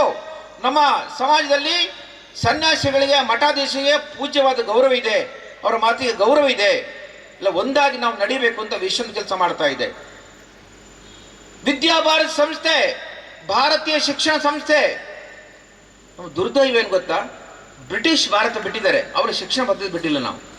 ನಮ್ಮ ಪಕ್ಕದಲ್ಲಿ ಹಿಂದ್ಗಡೆ ಗುರುಕುಲ ಇದೆ, ಭಾರತೀಯ ಶಿಕ್ಷಣ ಗುರುಕುಲ. ಇವತ್ತು ಸುಮಾರು 35,000 ಶಾಲೆ ಭಾರತದಲ್ಲಿ, ಯಾವುದೋ ವಿದ್ಯಾಭಾರತಿ ಹೆಸರಲ್ಲಿದೆ. ವನವಾಸಿಗಳ ಮಧ್ಯೆ 5,000 ಶಾಲೆಗಳಿದೆ. ಯಾರು ಮಾಡಿದ್ದು? RSS ಮಾಡಿರೋದು. 35,000 ಶಾಲೆ ದೇಶದಲ್ಲಿ. ವಿದ್ಯಾಭಾರತಿ ಶಬ್ದ ಚೆನ್ನಾಗಿದೆ ನೋಡಿ, ಭಾರತೀಯ ಶಿಕ್ಷಣ. ಇವತ್ತು ನಾವು ಶಿಕ್ಷಣ ಕೊಡ್ತಾ ಇದ್ದೇವಲ್ಲ, ಕಾನ್ವೆಂಟ್ ಶಿಕ್ಷಣ, ಇಂಗ್ಲಿಷ್ ಶಿಕ್ಷಣ ಯಾರ್ದದು? ಅದು ಪಾಶ್ಚಿಮಾತ್ಯದ್ದು, ಇಂಗ್ಲೆಂಡ್ನ ಒಂದು ನಕಲು ಅಷ್ಟೇ ಅದು. ಹೀಗಾಗಿ ಭಾರತೀಯ ಶಿಕ್ಷಣ ಕೇಂದ್ರ ನಡೆಸ್ತಾ ಇದ್ದೇವೆ ನಾವು. ಈ ರೀತಿ ಧಾರ್ಮಿಕ ಕಾರ್ಮಿಕ, ನಾನು ಸ್ವದೇಶಿ ಜಾಗರಣೆ ಕೆಲಸ ಮಾಡ್ತಾ ಇದ್ದೆ ನಾನು. ಸ್ವದೇಶಿ, ಇಡೀ ದೇಶದಲ್ಲಿ ಇವತ್ತು ಸ್ವದೇಶಿ ಆಂದೋಲನ ಆಗ್ತಾ ಇದೆ. ಸ್ವದೇಶಿ ಬಳಸಿ ದೇಶ ಉಳಿಸಿ ಅಂತ. ಈ ವರ್ಷ ನಮ್ಮ ಸಂಸ್ಥೆಯಿಂದ 100 ಕಡೆ ಸ್ವದೇಶಿ ಮೇಳ ಮಾಡಿದ್ದೇವೆ ನಾವು. ಇತ್ತೀಚೆಗೆ ಬೆಂಗಳೂರು ಸ್ವದೇಶಿ ಮೇಳ ಕಳೆದ ವಾರ ಆಯಿತು. 3 ಲಕ್ಷ ಜನ ಭಾಗವಹಿಸಿದರೆ 6 ಕೋಟಿ ವ್ಯವಹಾರ ಆಗಿದೆ. ಹೀಗೆ ದೇಶಾದ್ಯಂತ ಎಲ್ಲ ಕ್ಷೇತ್ರಗಳಲ್ಲಿ, ಕಾರ್ಮಿಕ, ಧಾರ್ಮಿಕ, ವಿದ್ಯಾಕ್ಷೇತ್ರ, ಎಲ್ಲ ಕ್ಷೇತ್ರಗಳಲ್ಲಿ ಕೆಲಸ ಆಗ್ತಾ ಇದೆ. ಅಂದ್ರೆ ಸಂಘ ಸುಮ್ಮನೆ ಕೂತ್ಕೊಂಡಿಲ್ಲ. ಸಂಘ ಕುಚ್ ನಹೀ ಕರೇಗಾ, ಸ್ವಯಂ ಸೇವಕ್ ಸಬ್ ಕುಚ್ ಕರೇಗಾ. ಪರಿವರ್ತನೆ ತಂದಿದ್ದೀವಿ ನಾವು. ನಮ್ಗೆ ಗೊತ್ತಿರಬೇಕು, ಪಂಡಿತ್ ನೆಹರು ಒಂದು ಮಾತು ಹೇಳಿದ್ರು. ಏನು ಹೇಳಿದ್ರು ಅವರು? RSS ನಾಶ ಮಾಡೋದಕ್ಕೋಸ್ಕರ ಅವ್ರು ಹೇಳಿದ್ರು ಮಾತು ಹೇಳಿದ್ರು, ಅಗತ್ಯವಿದ್ರೆ ವಿದೇಶಗಳಿಂದ ಸೈನ್ಯ ತರಿಸ್ತೇನೆ ಅಂತ ಹೇಳಿದ್ರು. ನೆಹರು ಹೇಳಿರೋದು ವಿದೇಶಗಳಿಂದ. ಭಾರತದ ಸೈನ್ಯ ಸಾಕಾಗಲ್ಲ ಅಂತಾದ್ರೆ ತರಿಸ್ಕೊಡ್ತೇನೆ ವಿದೇಶಗಳಿಂದ. ಆಮೇಲೆ ಏನ್ ಮಾಡ್ತೇನೆ, 1 ಇಂಚು ಭಗವದ್ಗೀತೆ ಹರಿಬಿಡಲ್ಲ ಅಂತ ಹೇಳಿ ನೆಹರು ಹೇಳಿದ್ರು. 63ರಲ್ಲಿ ಭಾರತ ಚೈನಾ ಯುದ್ಧ ಆಯ್ತು, ನಮಗೆ ಗೊತ್ತಿದೆ. ಆ ಸಂದರ್ಭದಲ್ಲಿ ಸೈನಿಕರಿಗೆ ದೊಡ್ಡ ಪ್ರಮಾಣ ಸಹಾಯ ಮಾಡಿದ್ರು. ಯಾರು ಮಾಡಿದ್ರು? ಸಂಘ ಮಾಡಿದ್ರು. ಯಾವ ಕ್ಷೇತ್ರಗಳಲ್ಲಿ ಸೈನ್ಯ ಹೋಗ್ಲಿ ಸಾಧ್ಯ ಆಗಿಲ್ಲ ಅಂತ ಕಡೆ ಸ್ವಯಂ ಸೇವಕರು ಹೋದ್ರು, ಪ್ರಾಣ ಬಲಿದಾನ ಮಾಡಿದ್ರು. 64ರ ಗಣರಾಜ್ಯೋತ್ಸವ ಆಯಿತು. ನೆಹರು ಏನು ಪರಿವರ್ತನೆ ಆಯ್ತು ನೋಡಿ ನಮ್ಮ ಸಾಹಸ ಪ್ರವೃತ್ತಿಯಿಂದ. ಯಾರು 1 ಇಂಚ್ ನೆಲ ಅವಕಾಶ ಕೊಡಲ್ಲ ಅಂತ ನೆಹರು ಏನು ಹೇಳಿದ್ರು? ಗಣರಾಜ್ಯೋತ್ಸವದಲ್ಲಿ ನಮ್ಮ ಸೈನ್ಯದೊಂದಿಗೆ RS ಪೆರೇಡ್ ಆಯ್ತು, RSS ಸಂಚಲನ ಆಯ್ತು, ಘೋಷಿಸಾಯ್ತು. ನೆಹರುಗೆ ಯಾರು ಕೇಳಿದಂತೆ, ನೆಹರುಗೆ ಏನು ನೀವು RSS ವಿರೋಧಿ ಎಲ್ಲ ಯಾಕೆ ಅವಕಾಶ ಕೊಟ್ರಿ? ಇಲ್ಲ, ಬಹಳ ದೊಡ್ಡ ದೇಶಭಕ್ತರು ನೆಹರು ಹೇಳಿದ್ರಂತೆ. ಅಂದ್ರೆ ಸಂಘದ ಕಾರ್ಯವನ್ನು ನಮ್ಮ ವಿರೋಧಿ ಒಪ್ಕೊಂಡಿದ್ರು. ಹೀಗೆ ಸಂಘ ಕೇವಲ ಶಾಖೆನ ಕೆಲಸ ಅಲ್ಲ, ಏನ್ ಮಾಡಿದೆ? ಸಾಮಾಜಿಕ ಪರಿವರ್ತನೆ ಮಾಡಿದೆ. ಇನ್ನೊಂದು ಅಂಶ, ಸಂಘ ಏನ್ ಮಾಡಿದೆ? ಜಗತ್ತಿನ 40 ದೇಶಗಳಲ್ಲಿ ಇವತ್ತು ಸಂಘದ ಕೆಲಸ ನಡೀತಾ ಇದೆ. ಹೆಸರು ಬೇರೆ ಬೇರೆ ಇದೆ. 1994ರಲ್ಲಿ ಸಂಕ್ರಾಂತಿ ಉತ್ಸವ ಆಯಿತು ಇಂಗ್ಲೆಂಡ್ನಲ್ಲಿ. ಯಾರು ನಮ್ಮ ದೇಶವನ್ನು 170 ವರ್ಷ ಆಳಿದ್ರು ಅಂತ ಇಂಗ್ಲೆಂಡ್ನ ಪ್ರಧಾನಮಂತ್ರಿ ಮಾರ್ಗರೆಟ್ ಥ್ಯಾಚರ್ ಸಂಕ್ರಾಂತಿ ಉತ್ಸವದಲ್ಲಿ ಭಗವಧ್ವಜ ಹಾರಾಡಿಸಿದ್ರು. ನಮ್ಮನ್ನು 150 ವರ್ಷ ಗುಲಾಮನ ಮಾಡಿದ್ರಲ್ಲ ಅಂತ ದೇಶ ಪ್ರಧಾನ ಕೈಯಲ್ಲಿ ಭಗವಧ್ವಜ ಲಂಡನ್ ಅಲ್ಲಿ. ಕಲ್ಪನೆ ಮಾಡಬೇಕು ಹೇಗಿದೆ ಪರಿವರ್ತನೆಗಳು. ಇಂಗ್ಲೆಂಡ್ ಅಲ್ಲಿ ಶಾಖೆ ಇದೆ, ನೇಪಾಳ ಶಾಖೆ ಇದೆ, ಶ್ರೀಲಂಕಾ ಶಾಖೆ ಇದೆ, ಆಸ್ಟ್ರೇಲಿಯಾದಲ್ಲಿ ಅರಸ ಶಾಖೆ ಇದೆ, ಮುಸ್ಲಿಂ ದೇಶ ಶಾಖೆ ಪ್ರಾರಂಭ ಆಗಿದೆ, ಜನ ಬರ್ತಾ ಇದ್ದಾರೆ. ಹೀಗೆ ಇತ್ತೀಚೆಗೆ ಡಿಸೆಂಬರ್ ಅಲ್ಲಿ ಹೈದರಾಬಾದಲ್ಲಿ ಒಂದು ಸಮ್ಮೇಳನ ಆಯಿತು, ವಿಶ್ವ ಸಂಘ ಶಿಬಿರ, RSS ಜಗತ್ತಿನ ಶಿಬಿರ. ಅಲ್ಲಿ ಪ್ರಾರ್ಥನೆ ಗೊತ್ತಾ, ಇಲ್ಲಿ ನಾವು ನಮಸ್ತೆ ಸದಾ ವತ್ಸಲೆ, ಅಲ್ಲಿ ಹೇಳ್ತಾರೆ ವಿಶ್ವ ಮಾಂಗಲ್ಯಕ್ಕೆ ಜೈ. ಶಬ್ದ ನೋಡಿ, ವಿಶ್ವ ಮಾಂಗಲ್ಯ, ಭಾರತ್ ಮಾತಾ ಜೈ ಇಲ್ಲ, ವಿಶ್ವ ಮಾಂಗಲ್ಯ ಜೈ ಹೇಳ್ತಾರೆ ಅವರು. ಇಂಥ ಕಲ್ಪನೆ ನೋಡಿಗಿದೆ. ಹೀಗೆ ಸಂಘ ಕಾರ್ಯ ಜಗದ್ವ್ಯಾಪಿ ಆಗ್ತಾ ಇದೆ. ಜಗತ್ತೊಂದು ಕುಟುಂಬ ಅಂತ ಹೇಳ್ತಾ ಇದ್ದೇವೆ. ಸಂಸ್ಕಾರ ಕೆಲಸ ಜಗತ್ತಿನ ಕಡೆಯಲ್ಲಿ ಆಗ್ತಾ ಇದೆ, ಹೆಮ್ಮೆ ಪಡ್ಬೇಕು ನಾವು. ಹೀಗಾಗಿ ಸಂಘ 4 ಪ್ರಮುಖ ಸಾಧನೆ ಮಾಡಿದೆ ದೇಶದಲ್ಲಿ 100 ವರ್ಷಗಳಲ್ಲಿ. ತನಗೋಸ್ಕರ ಜೈ ಹೇಳಲ್ಲ, RSS ಜೈ ಇಲ್ಲ, ಭಾರತ್ ಮಾತಾ ಕಿ ಜೈ ಹೇಳಿದ್ ನಾವು, ಸನಾತನ ಹಿಂದೂ ಧರ್ಮಕ್ಕೆ ಜೈ ಹೇಳ್ತೇವೆ ನಾವು. ಇನ್ನೊಂದು ಅಂಶವನ್ನು ಮಾತ್ರ ನೆನಪು ಮಾಡ್ತೀನಿ ನಾನು ಸಮಯದ ಅಭಾವದಿಂದಾಗಿ. ಏನದು? ಈ ವರ್ಷ RSS 5 ವಿಷಯ ತಗೊಂಡು ಸಮಾಜ ಮುಂದೆ ಇಟ್ಟಿದೆ ನಾವು. ಏನದು? ಪಂಚ ಪರಿವರ್ತನೆ ಅಂತ ಹೇಳ್ತೀವಿ. ಮೊದಲದು ಏನು? ಸಾಮರಸ್ಯ ಸಮಾಜದಲ್ಲಿ ಬರಬೇಕು. ಮೇಲು ಕೀಳು ಅಸ್ಪೃಶ್ಯ ಭಾವ ಹೊರಟು ಹೋಗ್ಬೇಕು ಸಮಾಜದಲ್ಲಿ. ನಮ್ಮಲ್ಲಿ ಒಳ್ಳೆ ಹಾಡುಗಾರ ಹಾಡಿದಾನೆ, ಹುಟ್ಟಿನಿಂದಲ ಜಾತಿ ಹಣೆಪಟ್ಟಿ ಹಚ್ಚುತ್ತಾ ಮುಟ್ಟದೆ ಅಟ್ಟುವುದು ಸರಿಯೇ, ಅಂತರಿಕ್ಷಕ್ಕೆ ಅಡಿಯಿಟ್ಟ ನರನಿಂದು ಅಂತರವ ತೋರುವುದು ತರಿಯೇ. ಕಲ್ಪನೆ ಮಾಡಿ. ಅಂದರೆ ನಾವು ಮಂಗಳಯಾನ ಮಾಡಿದ್ದೀವಿ, ಚಂದ್ರಯಾನ ಮಾಡಿದ್ದೀವಿ, ಮನುಷ್ಯ ದೂರ ಇಟ್ಟಿದ್ದೀವಿ ನಾವು. ಸರ್ವಂ ಕಲ್ವಿದಂ ಬ್ರಹ್ಮಂ, ಎಲ್ಲ ಕಡೆ ಬ್ರಹ್ಮ ಇದ್ದಾನೆ. ಹಿಂದುಳಿದು ಬಂದರೆ ಬ್ರಹ್ಮ ಇಲ್ವಾ? ನೇಕಾರದ ಬ್ರಹ್ಮ ಇಲ್ವಾ? ಚಮ್ಮಾರದ ಬ್ರಹ್ಮ ಇಲ್ವಾ? ಕಲ್ಪನೆ ಮಾಡಿ. ವೃತ್ತಿ ಬೇರೆ ಇರ್ಬೋದು, ಜಾತಿ ಬೇರೆ ಇರ್ಬೋದು. ನೋಡಿ ಪ್ರಕೃತಿಯಲ್ಲಿ ನೋಡಿ ನೀವು, ಅನೇಕ ಸಸ್ಯಗಳಿದೆ, ತುಳಸಿ ಇದೆ, ಅರಳಿ ಮರ ಇದೆ, ಬೇರೆ ನೋಡ್ತೇವೆ ದೊಡ್ಡ ಪ್ರಮಾಣ, ಬೇವಿನ ಮರ ನೋಡ್ತೇವೆ ನಾವು, ಬೇರೆ ಮರ ನೋಡ್ತೇವೆ, ಶ್ರೀಗಂಧ ನೋಡ್ತೇವೆ ನಾವು. ಇದರಲ್ಲಿ ಜಗಳಾಗಿ ನೋಡಿದೆ ನಾವು. ಪ್ರಕೃತಿಯ ನಕ್ಷತ್ರ ಇದೆ, ಆಕಾಶ ಇದೆ, ನದಿ ಇದೆ, ಜಗಳ ಮಾಡಿ ನೋಡಿದೆ ನಾವು. ಪ್ರಕೃತಿಯಲ್ಲಿ ಸಾಮರಸ್ಯ ಇದೆ. ಪ್ರಕೃತಿ ಹೇಳುತ್ತೆ, ಪ್ರಕೃತಿ ದೇವರು ನಮಗೆ, ಪ್ರಕೃತಿ ಗುರು ನಮಗೆ. ಬಸವಣ್ಣ ಹಾಡಿದಾರಲ್ಲ, ಪ್ರಕೃತಿಯೇ ಗುರು ಗಗನವ ಲಿಂಗವು ಜಗವೇ ಕೂಡಲ ಸಂಗಮ ಅಂತ ಹೇಳಿದ್ದಾರೆ. ಅಂದ್ರೆ ಪ್ರಕೃತಿ ಏನು ಹೇಳುತ್ತೆ? ಸಾಮರಸ್ಯ ಬದುಕು ಹೇಳ್ಕೊಡುತ್ತೆ. ಎಂಥದ್ದು ನಮ್ಮ ಸಮಾಜದಲ್ಲಿ ಏನಿದೆ? ದೇವಸ್ಥಾನ ಬರಬೇಡ ಅಂತ ಹೇಳ್ತೇವೆ ನಾವು, ಹೇಳ್ತೋ ಇಲ್ವಾ? ಹೀಗಾಗಿ ಸ್ಪೃಶ್ಯ ಅಸ್ಪೃಶ್ಯ ಈ ಭಾವ ಹೊರಟು ಹೋಗ್ಬೇಕು. ನೋಡಿ, ಅಂಬೇಡ್ಕರ್ಗೆ ಒಂದು ದೇವಸ್ಥಾನ ಪ್ರವೇಶಕ್ಕಿಲ್ಲ, ಗೊತ್ತಿರಬೇಕು ನಿಮಗೆ, ಮಾರಾಟದಲ್ಲಿ. ಇವತ್ತು ಅದೇ ದೇವಸ್ಥಾನದಲ್ಲಿ ಹಿಂದುಳಿದ ಬಂಧುಗಳಿಗೆ ವಿಶ್ವ ಪರಿಷತ್ ವೇದ ಕಲಿಸ್ತಾ ಇದೆ. ಅಂದ್ರೆ ಸಮಾಜದಲ್ಲಿ ಸಾಮರಸ್ಯ ಬರಬೇಕು. ಮೇಲು ಕೀಳು ಪ್ರದೇಶವಾರ ಭಾಷೆ ಇಲ್ಲ, ಎಲ್ಲ ಕಡೆ ಸಾಮರಸ್ಯ ಗುಣ ಬರಬೇಕು. ಸಂಘದ ಶಿಬಿರ, ವಾರದ ಶಿಬಿರ ಆಯ್ತು. ಗಾಂಧೀಜಿ ಬಂದಿದ್ದಾಗ ಅವರಿಗೆ ಸ್ವಲ್ಪ ಆಸಕ್ತಿ ವಿಷಯ ಏನು? ಹರಿಜನೋದ್ಧಾರ ಅಂತ ಅವರ ಶಬ್ದ ಹೇಳೋದಾದ್ರೆ. ಅವರು ಕೆಲವು ವ್ಯಕ್ತಿಗಳು ಕೇಳಿದ್ರು, ನೀವು ಯಾವ ಜಾತಿಯವನು ಅಂತ. ಅವನು ಹೇಳ್ತಾನೆ, ನಾನು ಹಿಂದೂ ಅಂತ ಹೇಳ್ತಾನೆ. ಅವನು ಸಂಘ ಕಲಿಸೋದನ್ನೇ. ಇನ್ನೂ ಬಹಳ ಆಳವಾಗಿ ಕೇಳ್ತಾರೆ, ಮತ್ತೆ ಕೆದೆ ಕೇಳ್ತಾರೆ ಅವರು, ಯಾವ ಜಾತಿಯವನು? ಅವನು ಕೊನೆ ಹೇಳ್ತಾನೆ, ನಾನು ಮಹರ್ ಜಾತಿಯವನು ಅಂತ. ಆಮೇಲೆ ಏನು ಹೇಳ್ತಾನೆ ಗೊತ್ತಾ? RSS ಶಿಬಿರಕ್ಕೆ ಒಂದು 15 ದಿವಸ ಆಯಿತು. ಆಗ 1 ತಿಂಗಳು ಶಿಬಿರ. ಯಾರು ಜಾತಿ ಕೇಳಿಲ್ಲ, ನೀವು ಜಾತಿ ಕೇಳಿದ್ರ ಅಂತ ಗಾಂಧೀಜಿಗೆ. ಕೊನೆ ಗಾಂಧಿ ಕ್ಷಮೆ ಕೇಳಿದ್ರು. ಆಮೇಲೆ ಅವ್ರು ಹೇಳಿದ್ರು ಗೊತ್ತು, ಗಾಂಧೀಜಿ RSS ಶಿಬಿರ ಆದ್ಮೇಲೆ, ನಾನು ಕಂಡಿರುವಂತ ಏನು ಸಾಮರಸ್ಯ, ಹಿಂದುಳಿದು ಬಂದರ ಉದ್ಧಾರ RSS ಮಾಡ್ತಾರೆ ಗಾಂಧೀಜಿ ಹೇಳಿದ್ದಾರೆ. ತನ್ನ ಆತ್ಮಚರ್ಯ ಬರೆದಿದ್ದಾರೆ, RSS ಮಾಡ್ತಾ ಇದೆ ಅಂತ. ಹೀಗೆ ಸಂಘ ಸಹಭೋಜನ, ಸಾಮರಸ್ಯ ಭೋಜನ, ಭಜನಾ ಕೇಂದ್ರ ಮೂಲಕ ಏನು ಮಾಡ್ತಾ ಇದೆ? ಇವತ್ತು ಸಮಾಜದಲ್ಲಿ ಸಾಮರಸ್ಯ ಮೂಡಿಸ್ತಾ ಇದೆ. ನಮ್ಮ ಶರೀರದ ಕಣ್ಣಿದೆ, ಕಾಲಿದೆ, ಕೈ ಇದೆ, ಸಂಘರ್ಷ ಇದೆಯಾ? ಸಾಮರಸ್ಯ ಇದೆ ಹೇಳಿ ನೋಡೋಣ. ಸಾಮರಸ್ಯ ಇದೆ. ಹೀಗಾಗಿ ನಮ್ಮ ಸಮಾಜ ಸಾಮರಸ್ಯ ಮೂಡಿಸ್ಬೇಕು. ಎರಡನೇದು, ಕುಟುಂಬ ಪ್ರಬೋಧನ ಕಾರ್ಯಕ್ರಮ ಮಾಡ್ತಾ ಇದೆ. ಎಲ್ಲಿ ಯಾವ ದೇಶದಲ್ಲಿ ಕುಟುಂಬ ನಾಶ ಆಗುತ್ತೆ, ಆ ದೇಶ ನಾಶ ಆಗುತ್ತೆ. ಇವತ್ತು ಅಮೆರಿಕ ಸಮಸ್ಯೆ ಏನು ಗೊತ್ತಾ? ಕುಟುಂಬ ನಾಶ ಆಗಿದೆ. ನಮ್ಮ ದೇಶದಲ್ಲಿ ಹಿಂದೆ ಆಶೀರ್ವಾದ ಮಾಡ್ತಾ ಇದ್ರು, ಅಷ್ಟಪುತ್ರೋ ಭವ, 8 ಜನ ಮಕ್ಕಳಿರಲಿ ಅಂತ ಮದುವೆ ಮನೆಯಲ್ಲಿ. ಈಗ ಆಶೀರ್ವಾದ ಮಾಡಿದ್ರು, ಹುಡುಗಿ ಹಾರ್ಟ್ ಅಟ್ಯಾಕ್ ಆಗುತ್ತೆ, ಅಲ್ಲೇ ಸಾಯ್ಬೋದು. ಆಮೇಲೆ ಏನಾಯ್ತು? ಆರ್ಥಿಗೊಬ್ಬರು, ಕೀರ್ತಿಗೊಬ್ಬರು, ದೇಶಕ್ಕೊಬ್ಬರು ಅಂತ ಬಂತು. ಆಮೇಲೆ ಏನಾಯ್ತು? ನಾವಿಬ್ರು ನಮಗಿಬ್ಬರು. ಆಮೇಲೆ ಏನಾಯ್ತು? ನಾವಿಬ್ರು ನಮಗೊಬ್ಬರು, ಮನೆಗೊಂದು ಮಗು, ಮನೆ ತುಂಬಾ ನಗು ಅಂತ. ಆಮೇಲೆ ನಿನಗೆ ನೀನೇ, ನನಗೆ ನಾನೇ. ಇವತ್ತು ಅಮೆರಿಕ ಪರಿಸ್ಥಿತಿ ಏನು ಗೊತ್ತಾ? ಮಕ್ಕಳ ಸಂತತಿ ಇಲ್ಲ ಅಮೆರಿಕದಲ್ಲಿ. ಸಾಯುತ್ತಿರೋ ದೇಶ ಡೈಯಿಂಗ್ ನೇಷನ್ ಅಮೆರಿಕ. ಚೈನಾ ಮುದುಕರ ದೇಶ.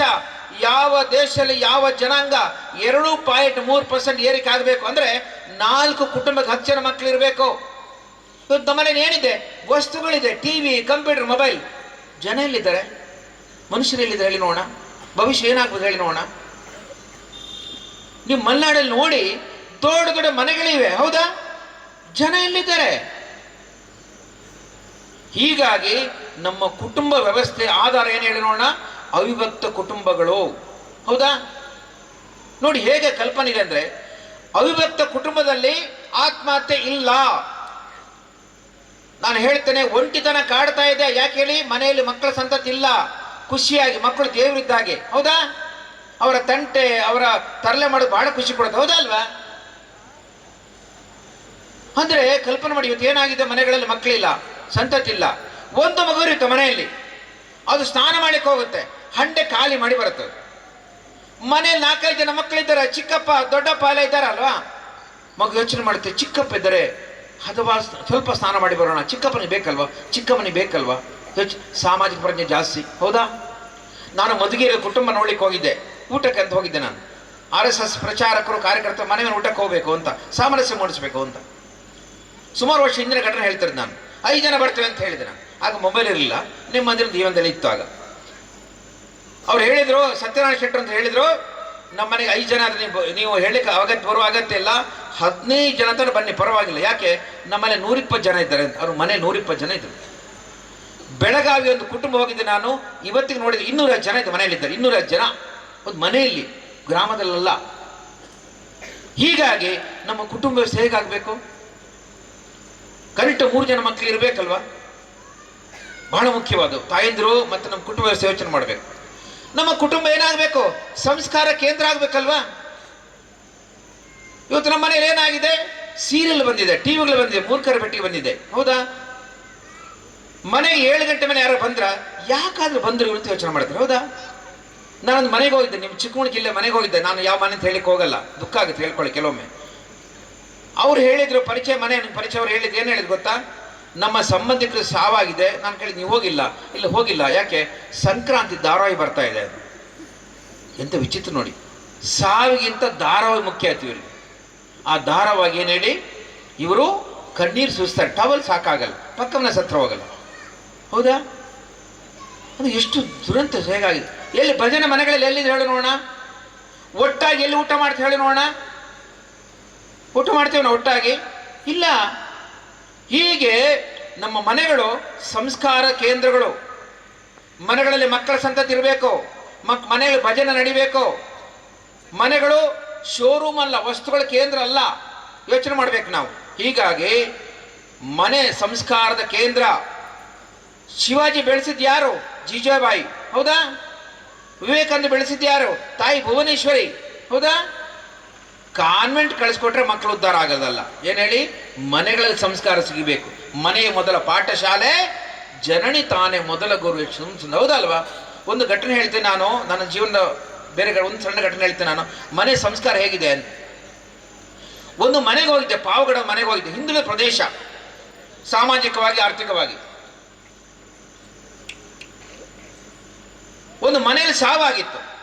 ದುಃಖ ಅದೇನು ಕೇಳಿದ್ರೆ, ಸುಮಾರು 2 ವರ್ಷದ ಮಗು ತೀರ್ಕೊಳ್ತು. 96 ಹೇಳ್ತಿರೋದು ನಾನು. ಆ ಸಮಯದಲ್ಲಿ ಮೊಬೈಲ್ ಇರಲಿಲ್ಲ, ಲ್ಯಾಂಡ್ ಸರಿ ಇರಲಿಲ್ಲ. ನಮ್ಗೆ ಗೊತ್ತಾಗಿರೋದು 2 ವರ್ಷ ಅಂತ ಗೊತ್ತಾಯ್ತು ನಮಗೆ. ಇನ್ನೊಂದು ದುಃಖ, ನಮ್ಮ ಕಾರ್ಯಕರ್ತ ಪ್ರವಾಸ ಹೋಗಿದ್ರು. ಮನೆಯಲ್ಲಿ ಚಿಕ್ಕ ಮಗಳ ಅರ್ಚನಾ ಅಂತ ಅವಳ ಹೆಸರು, ತೀರ್ಕೊಂಡ್ಲು ಅವಳು. ನಾವು ನಮ್ಮೊಂದು ಬ್ಯಾಚ್ ಪ್ರಚಾರಕ ಪ್ರಮುಖರು ಮತ್ತೆ ಸಂಘದ ಪ್ರಮುಖರೆಲ್ಲ ಹೋಗಿದ್ದೇವೆ. 3 ದಿವಸ ನಂತರ ಹೋಗಿದ್ದೆ ನಾವು. ದಾಮ ರವೀಂದ್ರ ಪ್ರಾಂತ ಪ್ರಚಾರಕಲ್ಲಿ ಒಟ್ಟಿಗೆ ಹೋಗಿದ್ದೆ ನಾವು ಪಾವಗಡ ಮನೆಗೆ. ಹೋಗಿ ತಾಯಿಗೆ ಸಾಂತ್ವನ ಮಾಡಬೇಕಲ್ಲ. ನಮ್ಮಲ್ಲಿದೆ ಪುತ್ರ ಶೋಕಂ ನಿರಂತರಂ, ಮಕ್ಕಳು ಸಾಯಬಾರ್ದು ತಂದದ ಎದುರುಗಡೆ, ಹೌದಾ ಅಲ್ವಾ? 3 ದಿವಸ ಆಗಿ ತಾಯಿಯ ಸಾಂತ್ವನ ಮಾಡಿ ವಾಪಸ್ ಬರಬೇಕು. ಸುಮಾರು ಬೆಳಿಗ್ಗೆ 9 ಗಂಟೆ ಸಮಯ. ಅವಳು ಹೇಳಿದ್ದೇನೆ ಗೊತ್ತಾ? ತಾಯಿ, ನಮ್ಮ ಮನೆಗೆ ಬಂದಿರುವಂತ ದೇವರು ನೀವು, ತಿಂಡಿ ಮಾಡದೆ ಹೋಗಬಾರ್ದು ಅಂತ ಕಲ್ಪನೆ ಮಾಡ್ತೀರ ನೀವು. ಮಗು ಸತ್ತು 3 ದಿವಸ ಆಗಿದೆ. ಇಂಥ ಸಂಸ್ಕಾರ ಕಲ್ಪನೆ ಮಾಡ್ಕೊಳ್ಳಿ ನೀವು. ಇವತ್ತು ಮನೆ ಮುಂದೆ ಬೋರ್ಡ್ ಹಾಕಿದೆ ಬೆಂಗಳೂರಲ್ಲಿ, ನಾಯಿಗಳಿವೆ, ಎಚ್ಚರಿಕೆ. ಮನೆ ಯಜಮಾನ ಯಾವನೋ, ನಾಯಿಗಳಿವೆ. ನಿಮ್ಮ ಮನೆ ಯಜಮಾನ್ ನಾಯೋ ನೀವು ನಾಯಿ ಕಂಡ್ರೆ ನಿಮ್ಮ ನಾಯಿ ಕಂಟ್ರೋಲ್ ಮಾಡುತ್ತಾ? ಇಂಥ ದುರಂತ ನೋಡಿ, ದುಃಖ ಆಗುತ್ತೆ ಇಲ್ವಾ? ಹುಯ್ಯನ್ ಸಾಂಗ್ ಹೇಳ್ತಾನೆ, ನೀರು ಕೇಳಿದ್ರೆ ಹಾಲು ಕೂಡ ದೇಶ ಭಾರತ ಅಂತ. ಇಂಥ ಅಂತ ರಂಗೋಲಿ ಮನೆ ಮುಂದೆ ಹಾಕೋದು ನಾವು. ಎಂಥ ಅದ್ಭುತ ಕಲ್ಪನೆ ನೋಡ್ಕೊಳ್ಳಿ.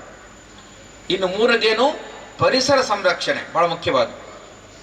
ಧರ್ಮೋ ರಕ್ಷತೆ ರಕ್ಷಿತ, ವೃಕ್ಷೋ ರಕ್ಷತೆ ರಕ್ಷಿತ. ಇವತ್ತು ಭಾರತದಲ್ಲಿ 34% ಕಾಡಿರ್ಬೇಕಾಗಿತ್ತು, 22% ಕಾಡು ಮಾತ್ರ ಇದೆ. ಪ್ರಕೃತಿ ನಾಶ ಆದ ಮನುಷ್ಯ ನಾಶ ಆಗ್ತಾನೆ. ಅದಕ್ಕೆ ಸಾವಯವ ಕೃಷಿ, ಗಿಡ ನೆಡಿ, ಸೀಡ್ ಬಾಲ್ ಕರೆಕ್ಟ್ ಮಾಡಿ, ಜಲ ಸಂವರ್ಧನೆ ಮಾಡಿ, ಮಿತ ಬಳಕೆ ಮಾಡಿ, ನೀರಿನ ಹಿತ ಬಳಕೆ ಮಾಡಿ, ಅಂದ್ರೆ ಉಳಿಸಿ ಬೆಳೆಸಿ ಪರಿಸರ ಉಳಿಸ್ಬೇಕಲ್ವಾ? ಇರುವುದೊಂದೇ ಭೂಮಿ ನಮಗೆ, ಹೌದಲ್ವಾ? ಪರಿಸರ ನಾಶ ಆದ್ರೆ ಏನಾಗ್ತಾ ಇದೆ? ಮನುಷ್ಯ ನಾಶ ಆಗ್ತದೆ. ಇವತ್ತು ಬೆಂಗಳೂರು ನೋಡಿ, ಕುಡಿಯೋ ಶುದ್ಧ ನೀರಿಲ್ಲ, 60% ಕುಡಿ ನೀರು ಸಿಗ್ತಾ ಇಲ್ಲ, ಉಸಿರಾಡ ಗಾಡಿ ಇಲ್ಲ. 1 ಗಂಟೆ ಉಸಿರಾಡ ಇಟ್ಕೊಟ್ಟು 16 ಸಿಗರೇಟ್, ದಿನಕ್ಕೆ 2,500 ಟನ್ ಕಸೋತ್ಪತ್ತಿ ಆಗುತ್ತೆ. ಪ್ರಕೃತಿ ನಾಶ ಮಾಡಿದ್ದೇವೆ. ಮೊನ್ನೆ ವರದಿ ನನ್ನ ಹತ್ರ, ಭಾರತದಲ್ಲಿ ಧೂಮಪಾನದಿಂದ 14 ಲಕ್ಷ ಸಾಯ್ತಾರೆ ಭಾರತದಲ್ಲಿ ಪ್ರತಿ ವರ್ಷ. ಆದ್ರೆ ಪರಿಸರ ಮಾಲಿನ್ಯ, ವಾಯು ಮಾಲಿನ್ಯ ನಗರಗಳಲ್ಲಿ 24 ಲಕ್ಷ ಸತ್ತೋಗಿದ್ದಾರೆ, 24 ಲಕ್ಷ ಸಾಯ್ತಾ ಇದ್ದಾರೆ. ಅಂದ್ರೆ ಪರಿಸರ ನಾಶ ಆದ್ರೆ ಏನಾಗ್ತಾ ಇದೆ? ಮನುಷ್ಯ ನಾಶ ಆಗ್ತಾ ಇದೆ. ಅದಕ್ಕೋಸ್ಕರ ಗಿಡ ಬೆಳೆಸುವ, ಪರಿಸರ ಉಳಿಸುವಂತ, ಜಲ ಸಂವರ್ಧನೆ, ಸಾವಯವ ಕೃಷಿ ಮಾಡಬೇಕು, ಅವಶ್ಯಕತೆ ಇದೆ. ಇನ್ನು 4ನೇ ಅಂಶ ಏನು ಮುಖ್ಯವಾದ್ದು? ಸ್ವದೇಶಿ ಆಂದೋಲನ. ನಮಗೆ ರಾಜಕೀಯ ಸ್ವಾತಂತ್ರ್ಯ ಬಂದಿದೆ, ಆರ್ಥಿಕ ಸ್ವಾತಂತ್ರ್ಯ ಇದೆಯಾ? ನಮ್ಮನೆ ಸ್ವದೇಶಿ ಮನೆ ಆಗಿದೆಯಾ? ಬೆಳಿಗ್ಗೆ ಹಲ್ಲುಚ್ಚಬೇಕು, ಕಾಲ್ಗೇಟ್ ಪೇಸ್ಟ್ ಮನೆಯಲ್ಲಿದೆ. ಸ್ವರಾಜ್ ಬಂದು 73 ವರ್ಷ ಆಯ್ತು. ಸಾಬೂನು ಯಾವುದಿದೆ? ಲೈಫಾಯ್. ಎಲ್ಲಿದೆಯೋ ಅಲ್ಲಿದೆ ಆರೋಗ್ಯ. ಲೈಫಾಯ್, ಲಕ್ಸ್, ಲಿರಿಲ್, ಡವ್, ಮಹಿಳೆಯರ ಡವ್ ಇದೆ, ಡವ್ ಬಗ್ಗೆ, ಹೌದಾ? ಒಂದು ಈಸ್ಟ್ ಇಂಡಿಯಾ ಕಂಪನಿ ಭಾರತದಲ್ಲಿ 160 ವರ್ಷಗಳಲ್ಲಿ ಶಶಿ ತರೂರ್ ಬರೆದಿದ್ದಾರೆ, ಭಾರತದಿಂದ ಎಷ್ಟು ಹಣ ತಗೊಂಡೋಗಿದ್ದಾರೆ ಗೊತ್ತಾ? $45 ಟ್ರಿಲಿಯನ್ ತಗೊಂಡೋಗಿದ್ದಾರೆ. ಇವತ್ತು ಭಾರತದಲ್ಲಿ 3,291 ವಿದೇಶಿ ಕಂಪನಿ ಕೆಲಸ ಮಾಡ್ತಾ ಇದೆ. ಪೆಪ್ಸಿ ಮತ್ತು ಕೋಕೋ ಕೋಲಾ 2 ಕಂಪನಿ ಭಾರತದಿಂದ ವರ್ಷಕ್ಕೆ 20,000 ಕೋಟಿ ತಗೊಂಡೋಗ್ತಾ ಇದ್ದಾರೆ. ಭಾರತದ ಸ್ವಾತಂತ್ರ್ಯ ಹೋರಾಟಕ್ಕೋಸ್ಕರ 6.5 ಲಕ್ಷ ಪ್ರಾಣ ಕೊಟ್ಟಿದ್ದಾರೆ. ನಮ್ಮ ಇತಿಹಾಸದಲ್ಲಿ ಪಾಠಗಳು ಸುಳ್ಳು ಹೇಳ್ತಾ ಇದ್ದಾರೆ. ಗಾಂಧೀಜಿ, ನೆಹರು ಮಾತ್ರ ಅಲ್ಲ, 6.5 ಲಕ್ಷ ಪ್ರಾಣ ಕೊಟ್ಟಿದ್ದಾರೆ. ಸುಳ್ಳು ಇತಿಹಾಸ. ಅವ್ರ ಪಾತ್ರ ಇದೆ, ಅವ್ರು ಮಾತ್ರ ಅಲ್ಲ. 6.5 ಲಕ್ಷ ಪ್ರಾಣ ಯಾಕೋಸ್ಕರ? ಈ ಮಲ್ಟಿನ್ಯಾಷನಲ್ ಕಂಪನಿಗೋಸ್ಕರನಾ? ನಾವು ಯೋಚನೆ ಮಾಡಬೇಕಲ್ಲ. ನಮ್ಮ ಸ್ವದೇಶಿ ಆಗಿದೆಯಾ? ಆರ್ಥಿಕ ಸ್ವಾವಲಂಬನೆ ಇಲ್ಲದೆ ರಾಜಕೀಯ ಸ್ವಾತಂತ್ರ್ಯ ಯಾವ ಅರ್ಥನೇ ಇಲ್ಲ. ಸುಖಸ್ಯ ಮೂಲ ಧರ್ಮ, ಕೌಟಿಲ್ಯ ಹೇಳಿದ್ದಾನೆ. ಧರ್ಮಸ್ಯ ಮೂಲ ಅರ್ಥ, ಅರ್ಥಯೇವ ಪ್ರಧಾನ ಅಂತ ಹೇಳಿದ್ದಾನೆ. ಯಾರು ಹೇಳಿದ್ದು? ಕೌಟಿಲ್ಯ ಹೇಳಿದ್ದಾನೆ, ಚಾಣಕ್ಯ ಹೇಳಿದ್ದಾನೆ. ಎರಡನೇದು, ಉದ್ಯೋಗ ಸೃಷ್ಟಿ ಹೇಗಿದೆ ದೇಶದಲ್ಲಿ? 1,20,00,000 ಡಿಗ್ರಿ ಮಾಡ್ತಾ ಇದ್ದಾರೆ. ಎಷ್ಟು ಉದ್ಯೋಗ ಸಿಗ್ತಾ ಇದೆ? 10 ಲಕ್ಷ ಉದ್ಯೋಗ ಸಿಗ್ತಾ ಇದೆ ಭಾರತದಲ್ಲಿ ಪ್ರತಿ ವರ್ಷ. ಉತ್ತರ ಪ್ರದೇಶ ಒಂದು ಅಟೆಂಡರ್ ಪೋಸ್ಟ್ 368 ಹುದ್ದೆ, ಅಪ್ಲಿಕೇಶನ್ 23 ಲಕ್ಷ ಬಂದಿದೆ. ರೈಲ್ವೆ ಡಿಪಾರ್ಟ್ಮೆಂಟ್ ಒಂದು ಹುದ್ದೆ 90,000 ಹುದ್ದೆ 2019ರಲ್ಲಿ, ಅಪ್ಲಿಕೇಶನ್ 2,30,00,000 ಬಂದಿದೆ. ಅದಕ್ಕಿಂತ ಮುಖ್ಯವಾದ ಹೇಳಿ ಗೊತ್ತಾ ನಿಮಗೆ? ಕೊಯಮತ್ತೂರಿನ ಒಂದು ಪೌರ ಕಾರ್ಮಿಕ ಹುದ್ದೆ ಸ್ವೀಪರ್ ಪೋಸ್ಟ್, ಯಾರು ಅಪ್ಲಿಕೇಶನ್ ಕೊಟ್ಟಿದ್ದಾರೆ? MBA ಹುಡುಗ ಅಪ್ಲಿಕೇಶನ್ ಕೊಟ್ಟಿದ್ದಾರೆ. MBA ಮಾಡಿ ಕಸ ಗುಡಿಸಿ ಕೆಲಸಕ್ಕೆ ಹೋಗಿದ್ದಾನೆ. ಬಳ್ಳಾರಿಯ ಹಿಂದುಳಿದ ಅಲ್ಪಸಂಖ್ಯಾತ ಹಾಸ್ಟೆಲ್ನ ಅಡಿಗೆಪಟ್ಟ ಸಹಾಯಕರು ತರಕಾರಿ ಹಚ್ಚಲಿಕ್ಕೆ ಇಂಜಿನಿಯರ್ ವಿದ್ಯೆ ಅಪ್ಲಿಕೇಶನ್ ಕೊಟ್ಟಿದ್ದಾರೆ. ಅಂದ್ರೆ ಭಾರತದಲ್ಲಿ ದೊಡ್ಡ ನಿರುದ್ಯೋಗ ಸೃಷ್ಟಿ ಆಗ್ತಾ ಇದೆ. ಪೆಪ್ಸಿ, ಕೋಕೋ ಕೋಲಾ ಬಂದ್ಮೇಲೆ ಭಾರತದಲ್ಲಿ 10 ಲಕ್ಷ ಉದ್ಯೋಗ ಕಳ್ಕೊಂಡು 2 ಕಂಪನಿಯಿಂದ. ಸರ್ಕಾರ ಹೇಳ್ತಾ ಇದೆ ಏನು? ಅನ್ನ ಭಾಗ್ಯ, ಅಕ್ಕಿ ಭಾಗ್ಯ, ತಾಳಿ ಭಾಗ್ಯ, ಶಾದಿ ಭಾಗ್ಯ, ಮುಂದೆ ಮಕ್ಕಳ ಭಾಗ್ಯ ಕೊಡ್ಬೋದು, ಗೊತ್ತಿಲ್ಲ ಯಾವ ಭಾಗ್ಯ ಕೊಡ್ತಾರೆ. ಈ ಬಸ್ ಭಾಗ್ಯ ಮಹಿಳೆಯರಿಗೆ, ಗಂಡಸರ ದೌರ್ಭಾಗ್ಯ, ಹೌದಾ? ಉದ್ಯೋಗ ಭಾಗ್ಯ ಇಲ್ಲ, ಮುಂದೆ ದಿವಾಳಿ ಭಾಗ್ಯ ಬರ್ಬೋದು. ಉದ್ಯೋಗ ಭಾಗ್ಯ ಹೇಳಿ ಸರ್ಕಾರ ಇಲ್ಲ, ಉದ್ಯೋಗ ಭಾಗ್ಯ ಇಲ್ಲ, ಬರೀ ತಾಳಿ ಭಾಗ್ಯ. ತಾಳಿ ಸರ್ಕಾರ ಕೊಟ್ಟರೆ ಗಂಡ ಯಾರು? ಏನು ಸಿದ್ದರಾಮಯ್ಯ ಎಲ್ಲರೂ ಗಂಡ ಆಗ್ತಾನ? ತಾಳಿ ಕಟ್ಟಿ ಹೋಗಿ ಯಾಕೆ ಮದುವೆ ಆಗ್ತಾರೆ ನೀವು? ಮಕ್ಕಳ ಸರ್ಕಾರ ನೋಡ್ಕೊಳುತ್ತಾ? ನೀವು ಉದ್ಯೋಗ ಭಾಗ್ಯ ಮೊದಲು ಕೊಡಿ, ಆಮೇಲೆ ತಾಳಿ ಭಾಗ್ಯ ಕೊಡಿ. ನೀವು ಸ್ವರಾಜ್ಯ ಬಂದು 79 ವರ್ಷ ತಾಳಿ ಭಾಗ್ಯ ನಾಚಿಕೆ ಆಗ್ಬೇಕು ರಾಜಕಾರಣಿಗಳಿಗೆ. ಏನು ಸರ್ಕಾರಿ ಭಿಕ್ಷುಕರು ನಾವು? ಹೀಗೆ ಸ್ವದೇಶಿ ಆಂದೋಲನ ಮೂಲಕ ಗ್ರಾಮಗಳಲ್ಲಿ ಉದ್ಯೋಗ ಸೃಷ್ಟಿಯಾಗಬೇಕು. ನಮ್ಮ ದೇಶದಲ್ಲಿ ಇತ್ತು ನೇಕಾರ, ಚಮ್ಮಾರ, ಕುಂಬಾರ, ಸಮಗಾರ, ಬಡಿಗ, ಆಚಾರಿ, ಇದೆಲ್ಲ ಜಾತಿಗಳೆಲ್ಲ ಉದ್ಯೋಗಗಳು. ಹೀಗಾಗಿ ಸ್ವದೇಶಿ ಆಂದೋಲನ, ಸ್ಥಾನೀಯ ವಸ್ತುಗಳು, ಸಣ್ಣ ಸಣ್ಣ ಅಂಗಡಿಗಳಿಗೆ ಹೋಗಿ ಮಾಲ್ಗಳಿಗೆ ಹೋಗಬೇಡಿ. ಮಾಲ್ಗಳು ಗೋಲ್ ಮಾಲ್ಗಳು. ಒಂದು ಮಾಲ್ ಬಂದ್ರೆ 300 ಅಂಗಡಿ ಮುಚ್ಚೋಗುತ್ತೆ. ಹೀಗಾಗಿ ದೇಶದಲ್ಲಿ ಮನೆ ಮನೆ ಸ್ವದೇಶಿ ಆಂದೋಲನ ಆಗಬೇಕು. ಕೊನೆ ಅಂಶ ಏನು? ನಾಗರಿಕ ಶಿಷ್ಟಾಚಾರ. ಏನದು? ಯಾವ್ದು ಹೆಲ್ಮೆಟ್ ಹಾಕೊಳ್ತೀವಿ ನಾವು? ಪೊಲೀಸ್ದು ಹೆಲ್ಮೆಟ್ ಇಲ್ಲ, ಹೆಲ್ಮೆಟ್ ಹಾಕೊಳ್ಳೋದೇ ಇಲ್ಲ. ನಮ್ಮ ತಲೆ ಬಗ್ಗೆ ನಮಗೆ ನಂಬಿಕೆ ವಿಶ್ವಾಸ ಇಲ್ಲ, ಪೊಲೀಸ್ ಬಗ್ಗೆ ಡೌಟ್, ನಮಗೆ ಹೆದರಿಕೆ ಭಯ ಇದೆ. ಹೌದಾ? ಗಣರಾಜ್ಯೋತ್ಸವ ಆಗುತ್ತೆ, ನಾವು ಹೋಗ್ತಾ ಇದೀವ? ಸ್ವಾತಂತ್ರ್ಯ ದಿನಾಚರಣೆ ಆಗ್ತಾ ಹೋಗ್ತಾ ಇದೀವ? ರಾಷ್ಟ್ರಗೀತೆ ಬರುತ್ತೆ, ನಮಗೆ ಗೌರವ ಕೊಡ್ತೇವೆ ನಾವು? ಯೋಚನೆ ಮಾಡಿದೇವ? ಹೀಗೆ ಸಾಮಾಜಿಕ ಪ್ರಜ್ಞೆ, ಒಂದು ಸಭೆಯಲ್ಲಿ ಕೂತೀವಿ ನಾವು, ಹೇಗೆ ಕೂತ್ಕೋಬೇಕು ನಾವು? ಮೊಬೈಲ್ ಆಡ್ತಾ ಕೂತ್ಕೊಂಡಿದ್ದೀವಿ ನಾವು, ಎದ್ದು ಹೋಗ್ಬಿಡ್ತೀವಿ ನಾವು, ಹಂಗೆ ಏನು ಅನ್ಸೋದೇ ಇಲ್ಲ. ಸಾಮಾಜಿಕ ಪ್ರಜ್ಞೆ ನಮ್ಗೆ. ರೈಲಲ್ಲಿ ಪ್ರಯಾಣ ಮಾಡ್ತೀವಿ ನಾವು, ಜೋರಾಗಿ ಹಾಡಾಗ್ತಾವೆ ನಾವು, ಹೌದಾ? ಕಿರಿಚಾಡ್ತಾನೆ, ಮಾತಾಡೋ ಗಲಾಟೆ ಮಾಡಿ ಮಹಾಭಾರತ ಆಗುತ್ತೆ, ಹೌದಾ? ರಾತ್ರಿ 11 ಗಂಟೆ ಆದ್ರೂ ಮೊಬೈಲ್ ಮಾತಾಡ್ತಾರೆ. ಇವತ್ತಿನ ಎಜುಕೇಟೆಡ್ ಜನ 11 ಗಂಟೆ ಆದ್ರು, ಹೌದಾ? ಅಂದ್ರೆ ನಮಗೆ ಸಾಮಾಜಿಕ ಪ್ರಜ್ಞೆ ಇದೆಯಾ, ನಾಗರಿಕ ಪ್ರಜ್ಞೆ ಇದೆಯಾ? ರಸ್ತೆಯಲ್ಲಿ ಕಸ ಹಾಕ್ತೇವೆ ನಾವು. ಹೀಗಾಗಿ 5 ಅಂಶ RSS ತಗೊಂಡಿದೆ. RSS ದೇಶಭಕ್ತಿ ಕಾಂಟ್ರಾಕ್ಟ್ ತಗೊಂಡಿಲ್ಲ, ನಾವೆಲ್ಲ ದೇಶಭಕ್ತರಾಗಬೇಕು. ಹೀಗಾಗಿ ಪಂಚ ಪರಿವರ್ತನೆ ಅದು ನೆನ್ಪು ಮಾಡ್ತಾ ಇದ್ದೇನೆ. ಕೊನೆ ಅಂಶ ಹೇಳಿ ಮುಗಿಸ್ತೇನೆ ನಾನು. ಈ ದೇಶ ಮುಸಲ್ಮಾನರಿದ್ದಾರೆ, ಕ್ರಿಶ್ಚಿಯನ್ರಿದ್ದಾರೆ, ಅವ್ರ ಬಗ್ಗೆ ನಮ್ಮ ಅಭಿಪ್ರಾಯ ಏನು ಹೇಳಿ ನೋಡೋಣ. ಅವರೆಲ್ಲ ಹಿಂದೂಗಳೇ, ಅವ್ರು ಯಾರು ಅರಬ್ ದೇಶದ ಬಂದಿಲ್ಲ, ರೋಮಿಂದ ಯಾರು ಬಂದಿಲ್ಲ, ಈ ದೇಶದ ಮಣ್ಣಿನ ಮಕ್ಕಳೇ. ನಮ್ಮಲ್ಲಿದೆ ದ್ವೈತ, ಅದ್ವೈತ, ವೀರಶೈವ, ಲಿಂಗಾಯತ, ಚಾರ್ವಾಕ, ಜೈನ, ಬೌದ್ಧ, ಅನೇಕ ಮತವಂತ ಭಾರತದಲ್ಲಿದೆ. ಆ ರೀತಿ ಅವ್ರು ಹೇಳ್ಕೋಬೇಕು, ನಾವು ಹಿಂದೂಗಳಂತ ಹೇಳ್ಕೋಬೇಕು. ಅವ್ರು ಹೇಳ್ಬೇಕು ನಮ್ಮ ಸಂಸ್ಕೃತಿ ಹಿಂದೂ, ಮತ ಯಾವುದು? ಕ್ರಿಶ್ಚಿಯನ್. ಮತ ಯಾವುದು? ಮುಸ್ಲಿಂ. ಹೇಗೆ ಹಿಂದೂ ಹೇಳ್ಕೊಳ್ತೀನಿ, ನನ್ನ ದ್ವೈತ ಮತ, ನಂದು ಅದ್ವೈತ ಮತ, ನಂದು ವೀರಶೈವ, ಲಿಂಗಾಯತ, ತಪ್ಪಲ್ಲ. ಸಂಸ್ಕೃತಿ ಯಾವುದು, ಜನಾಂಗ ಯಾವುದು ಅವ್ರದ್ದು, ಹಿಂದೂ ಆಗ್ಬೇಕು ಅವರು. ಈ ದೇಶದ ಭಯೋತ್ಪಾದನೆ ಒಪ್ಪಲ್ಲ ನಾವು, ಈ ದೇಶದಲ್ಲಿ ಮತಾಂತರ ಒಪ್ಪಲ್ಲ, ಲವ್ ಜಿಹಾದ್ ಒಪ್ಪಲ್ಲ, ಈ ದೇಶದಲ್ಲಿ 2 ಕಾನೂನು ಒಪ್ಪಲ್ಲ ನಾವು. ಅಣ್ಣನಿಗೊಂದು ಕಾನೂನು, ತಮ್ಮನಿಗೊಂದು ಕಾನೂನು ಮನೆಯಲ್ಲಿದೆಯಾ? ಆಸ್ತಿ ಪಾಲಾದಾಗ ಇಲ್ಲ. ಅಲ್ಪಸಂಖ್ಯಾತ, ಬಹುಸಂಖ್ಯಾತ, ಇದು ದೇಶ ವಿರೋಧಿ ಶಬ್ದ, ಇದು ಕಿತ್ತು ಬಿಸಾಡಬೇಕು ಸಂವಿಧಾನದಿಂದ. ಯಾರು ಹೇಳ್ತಾರೆ ಅಲ್ಪಸಂಖ್ಯಾತ ಈ ದೇಶದಲ್ಲಿ ಮುಸಲ್ಮಾನರು? ಅಲ್ಲ, ಈ ದೇಶದಲ್ಲಿ ಎಲ್ರಿಗೂ ಒಂದೇ ಕಾನೂನು ಬರಬೇಕು, ಅರ್ಥ ಮಾಡ್ಕೋಬೇಕು ನಾವು. ಈ ರೀತಿ ಹಿಂದುತ್ವ ಬಹಳ ಸ್ಪಷ್ಟವಾಗಿ ಹೇಳ್ತಾ ಇದೆ. ಏನದು? ಎಲ್ಲರನ್ನು ಒಳಗೊಂಡಂತ ನಮ್ಮಲ್ಲಿದೆ ಜಸ್ಟಿಸ್ ಫಾರ್ ಆಲ್ ಅಂತ, ಅಪೀಸ್ಮೆಂಟ್ ಟು ನನ್ ಅಂತ ಇಂಗ್ಲಿಷ್ ಶಬ್ದ ಇದೆ. ಇದಕ್ಕೋಸ್ಕರ ಹಿಂದೂ ಸಮಾಜ ಇವತ್ತು ಆಂತರಿಕವಾಗಿ ಶಕ್ತಿಶಾಲಿ ಆಗಬೇಕು. ಯಾರ ಮೇಲೆ ಆಕ್ರಮಣ ಮಾಡಲ್ಲ ನಾವು. ನಮ್ಮಲ್ಲಿದೆ ಇದಂ ಬ್ರಾಹ್ಮ ಇದಂ ಕ್ಷಾತ್ರ ಶಾಪಾದಪಿ ಶರಾದಪಿ ಅಂತ ಹೇಳ್ತೀವಿ ನಾವು. ಅಂದ್ರೆ ಬ್ರಹ್ಮ ತೇಜಸ್ಸು ಮತ್ತೆ ಕ್ಷಾತ್ರ ಬೆಳೆಸ್ಕೋಬೇಕು ನಾವು. ಬ್ರಹ್ಮ ತೇಜಸ್ಸು ಬೇಕು, ಕ್ಷಾತ್ರ ತೇಜಸ್ಸು ಬೇಕು ನಮ್ಗೆ. ಹೀಗಾಗಿ ಹಿಂದೂ ಸಮಾಜ ಮತ್ತೆ ಹೇಳ್ತಾ ಇದೆ, ಜಗತ್ ಕಲ್ಯಾಣದ ಕಡೆ ಹೋಗ್ತಾ ಇದೆ. ಹೀಗಾಗಿ ಇಂಥ ಸಂದರ್ಭ ನಾವೆಲ್ಲ ಸೇರಿದ್ದೇವೆ. ನಾವು ನಿಶ್ಚಯ ಮಾಡೋಣ, ನಾವೆಲ್ಲ ಉನ್ನತವಾದ, ಭವ್ಯವಾದ, ದಿವ್ಯವಾದ ಜನಾಂಗ ಆಗೋಣ, ಜಗತ್ತಿಗೆ ಬೆಳಕೋಣ ಹೇಳ್ತಾ ನಾನು ಮಾತು ಮುಗಿಸ್ತೇನೆ. ನಮಸ್ಕಾರ.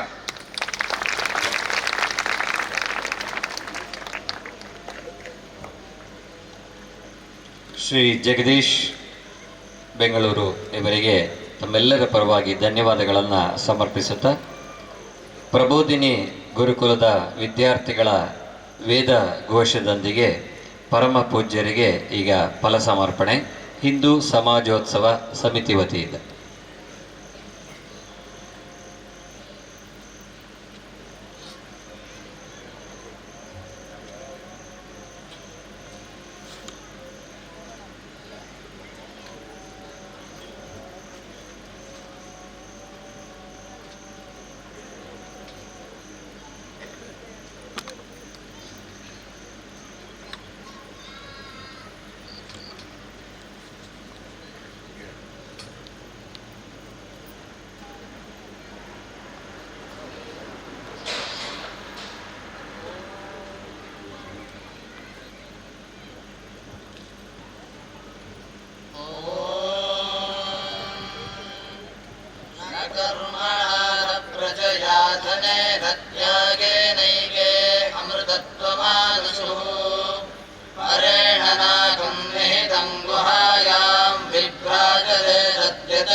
सर्वे दक्रं विभावं परमेश्वभूतं यत्पुण्डरीकं पुरमध्यसग्रस्थं तत्रापि दक्रं गगनं विशोकस्तस्मिन् यदन्तस्तदुपासितव्यं यो वेदादो स्वरः प्रोक्तः वेदान्ते च प्रतिष्ठितः तस्य प्रकृतिलीनस्य यः परः स महेश्वरः।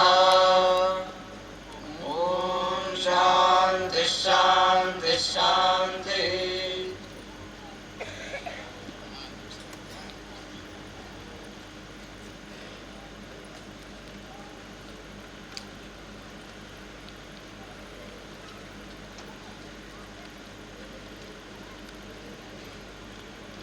ವೇದಿಕೆಯ ಬಲಭಾಗದಲ್ಲಿ ರಾಷ್ಟ್ರೀಯ ಸಾಹಿತ್ಯ ಪುಸ್ತಕ ಹಾಗೂ ಗೋ ಉತ್ಪನ್ನಗಳ ಮಾರಾಟ ಮಳಿಗೆ ಇದೆ. ಹಾಗೆ ಎಲ್ಲ ಆಗಮಿಸಿರ್ತಕ್ಕಂತಹ ಬಾಂಧವರಿಗೂ ಕೊನೆಯಲ್ಲಿ ಉಪಹಾರದ ವ್ಯವಸ್ಥೆ ಇದೆ ಅಂತ ಹೇಳ್ತಾ, ಹಿಂದೂ ಸಮಾಜೋತ್ಸವ ಆಯೋಜನಾ ಸಮಿತಿಯ ತಾಲೂಕು ಅಧ್ಯಕ್ಷರಾದ ಶ್ರೀ ಸುಬ್ರಹ್ಮಣ್ಯ ಶೆಟ್ಟಿಯವರ ಎರಡು ನುಡಿ.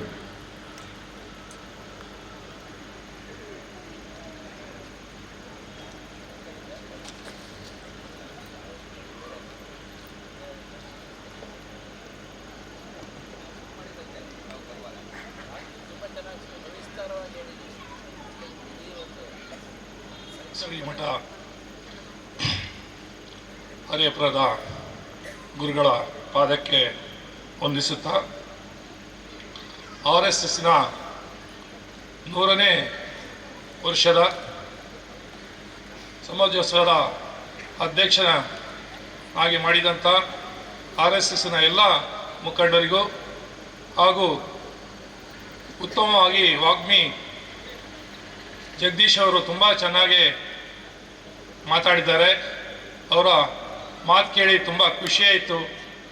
ಅವರ ಮಾತಲ್ಲಿ ಒಂದೊಂದು ಮಾತಲ್ಲೂ ಅರ್ಥಪೂರ್ಣವಾದ ವಿಷಯ ನಮಗೆ ಹೋಯಿತು.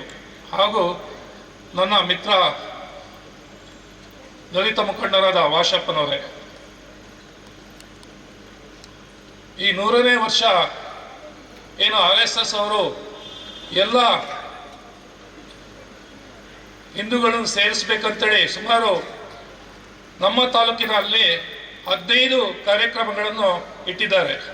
ಈಗಾಗಲೇ 4 ಕಡೆ ನಡೆದಿದೆ. ಮೊನ್ನೆ 22ನೇ ತಾರೀಕು ಏನು ಕೊಪ್ಪದಲ್ಲಿ ನಡೆದಂಥ ನಗರದಲ್ಲಿ ನಡೆದಂಥ ಕಾರ್ಯಕ್ರಮ ನೋಡ್ತಿದ್ದಾಗ ನನಗೆ 2001ರಲ್ಲಿ ಗುರುಗಳ ನೇತೃತ್ವದಲ್ಲಿ ಲಕ್ಷಾದೀಪ ನಡೆದಿತ್ತು. ಉದ್ದೇಶ ಇಷ್ಟೇ, ನಾವೆಲ್ಲ ರೋಟರಿ ಕ್ಲಬ್ಬಿನ ಸದಸ್ಯರು, ಕೊಪ್ಪ ನಗರದ ಎಲ್ಲ ನಾಗರಿಕರು ಗುರುಗಳ ಹತ್ರ ಬಂದಿದ್ರಿ. ಗುರುಗಳೇ, ನಮ್ಮ ಹಿಂದೂ ರುದ್ರಭೂಮಿ ಏನೂ ಇಲ್ಲ, ತುಂಬ ಕಷ್ಟ ಆಗ್ತಾ ಇದೆ ನಮಗೆ, ಅಲ್ಲಿ ಏನು ಬರೀ 1 ಎಕರೆ ಜಾಗ ಇದೆ, ಬೇರೆ ಏನಿಲ್ಲ ಅಂದಾಗ ಗುರುಗಳು ನಮ್ಮನ್ನೆಲ್ಲ ಕೂರಿಸಿ, ನೀವು ಲಕ್ಷಾದೀಪ ಮಾಡಿ, ನನ್ನಿಂದ ಸಹಾಯ ಇದೆ ಅಂತ ಹೇಳಿ ಲಕ್ಷಾದೀಪ ಮಾಡಿದ್ರಿ. ಅವಾಗ ಪ್ರತಿ ಮನೆಗೂ 10 ದೀಪ ತಗೊಬೇಕು. ಆ ದೀಪದ ಮೊತ್ತ 10 ರೂಪಾಯಿ. 7 ರೂಪಾಯಿನ ಹಿಂದೂ ರುದ್ರಭೂಮಿಗೆ ಉಪಯೋಗಿಸಿದ್ರಿ, 3 ರೂಪಾಯಿನ ಲಕ್ಷಾದೀಪ ಮಾಡಿದ್ರಿ. ಅದೇ ರೀತಿ ಮೊನ್ನೆ 22ಕ್ಕೆ ಸುಮಾರು 5 ರಿಂದ 6 ಸಾವಿರ ಜನನ ಸೇರಿಸಿದ್ರಿ. ಅದು ನಮ್ಮ ಅದೊಂದು ಕೆಲಸ ಇದ್ರೆ RSSನವರ ಒಗ್ಗಟ್ಟಿಂದ ಆಯಿತು. ಈಗ ಸ್ಟಾರ್ಟಿಂಗ್ ಗುರುಗಳು ಬರೋಕ್ಕಿಂತ ಮುಂಚೆ ಶುದ್ಧ ತುಂಬ ಚೆಂದಾಗಿ ಗಣಪತಿಯ ಒಂದು ಪ್ರವಚನ ಮಾಡಿದರು. ನನಗೆ ಈ ವೇದಿಕೆಯಲ್ಲಿ ಕೂತಾಗ ಅನಿಸ್ತು, ಹಿಂದೆ 100 ವರ್ಷ ಹಿಂದೆ ಬ್ರಿಟಿಷರ ವಿರುದ್ಧ ಏನು ಬಾಲಗಂಗಾಧರ ತಿಲಕ್ ಅವರು ಏನು ಹಿಂದೂಗಳನ್ನೆಲ್ಲ ಒಟ್ಟಾಗಿ ಮಾಡಬೇಕಂದಾಗ ಅವರೊಂದು ಗಣೇಶೋತ್ಸವ ಮಾಡಬೇಕಂತ ಹೊರಟಾಗ ಗಲ್ಲಿ ಗಲ್ಲಿಯಲ್ಲೂ ಗಣೇಶೋತ್ಸವ ಮಾಡಿ ಹಿಂದೂಗಳನ್ನೆಲ್ಲ ಒಟ್ಟಾಗಿ ಬ್ರಿಟಿಷರ ವಿರುದ್ಧ ಹೋರಾಟ ಮಾಡಿದ್ರು. ಅದು ವಿಷಯ ತುಂಬ ಇದೆ, ನನಗೆ ಕೊಟ್ಟಂತ ನಾವು ಮಾಡಂತ 2 ನಿಮಿಷದಲ್ಲೆಲ್ಲ ಮುಗಿಸ್ಬೇಕು. ಹಾಗೆ ಬಾಲಗಂಗಾಧರರು ಏನು ಇಡೀ ದೇಶದಲ್ಲಿ ಗಣೇಶೋತ್ಸವ ಮಾಡಿ ಎಲ್ಲ ನಮ್ಮ ಹಿಂದೂಗಳನ್ನು ಒಟ್ಟು ಮಾಡಿದ್ರು. ಅದೇ ರೀತಿ ಇವತ್ತು ಏನು ನಡೀತಿದೆ ಅಂದರೆ 100ನೇ ವರ್ಷದಲ್ಲಿ ನಮ್ಮ ಎಲ್ಲ ರಾಜಕೀಯ ಪಕ್ಷದ ಹಿಂದೂಗಳನ್ನು ಒಟ್ಟು ಮಾಡಿ ಹಿಂದೂ ಉತ್ಸವವನ್ನು ಮಾಡ್ತಿದ್ದಾರೆ. ಇದು ಹಿಂದೂ ಉತ್ಸವ ಅಲ್ಲ, ಹಿಂದೂ ಹಬ್ಬಗಳ ಹಬ್ಬ. ಇದೊಂದು ಮಾಡಬೇಕು ಉದ್ದೇಶ ಇದ್ರೆ ಅದೊಂದು RSSಗೆ ಮಾತ್ರ ಸಾಧ್ಯ ಅಂತ ಇಲ್ಲಿ ಹೇಳಕ್ಕೆ ನಾನು ಬಯಸ್ತೇನೆ. ಬಂಧುಗಳೇ, ನಾವೆಲ್ಲ ಒಟ್ಟಿಗಿರುವ ಒಟ್ಟಾಗಿ ದುಡಿಯುವ ಅಂತ ಹೇಳ್ತಾ ಈಗ ಹೆಚ್ಚಿನ ಸಂಖ್ಯೆಯಲ್ಲಿ ಇಲ್ಲಿ ಬರಬೇಕಿತ್ತು. ಆದರೆ ಇವತ್ತು ಬಂದಂಥ ವರುಣ ಮಳೆಯಿಂದಾಗಿ ಕೆಲವರ ಅಡಿಕೆ ಚಪ್ರದಲ್ಲಿದೆ, ಕಾಫಿ ಕಡದಲ್ಲಿದೆ, ಹಾಗಾಗಿ ಕೆಲವರು ಎದ್ದೋಗಿದ್ದಾರೆ. ಮುಂದೆ ಇದೇ ರೀತಿ ಒಂದು ಉತ್ಸವ ಮಾಡುವ, ನಾವೆಲ್ಲ ಸೇರಿ ಇನ್ನಷ್ಟು ಹಬ್ಬದ ರೀತಿಯಲ್ಲಿ ಮಾಡುವ ಅಂತ ಹೇಳ್ತಾ ನನ್ನ ಎರಡು ಮಾತನ್ನು ಮುಗಿಸ್ತಾ ಇದ್ದೇವೆ. ಬೋಲೋ ಭಾರತ್ ಮಾತಾ ಕಿ, ಬೋಲೋ ಭಾರತ್ ಮಾತಾ ಕಿ ಜೈ ಹಿಂದ್. ಧನ್ಯವಾದಗಳು ಸುಬ್ರಹ್ಮಣ್ಯ ಶೆಟ್ಟಿ ಅವರೇ. ಈಗ ಕಾರ್ಯಕ್ರಮದ ಅಧ್ಯಕ್ಷೀಯ ನುಡಿ ಶ್ರೀ ವಾಸಪ್ಪ, ಸಾಮಾಜಿಕ ಮುಖಂಡರು, ನಾರ್ವೆ ಕೊಂಚೂರು ಇವರಿಂದ.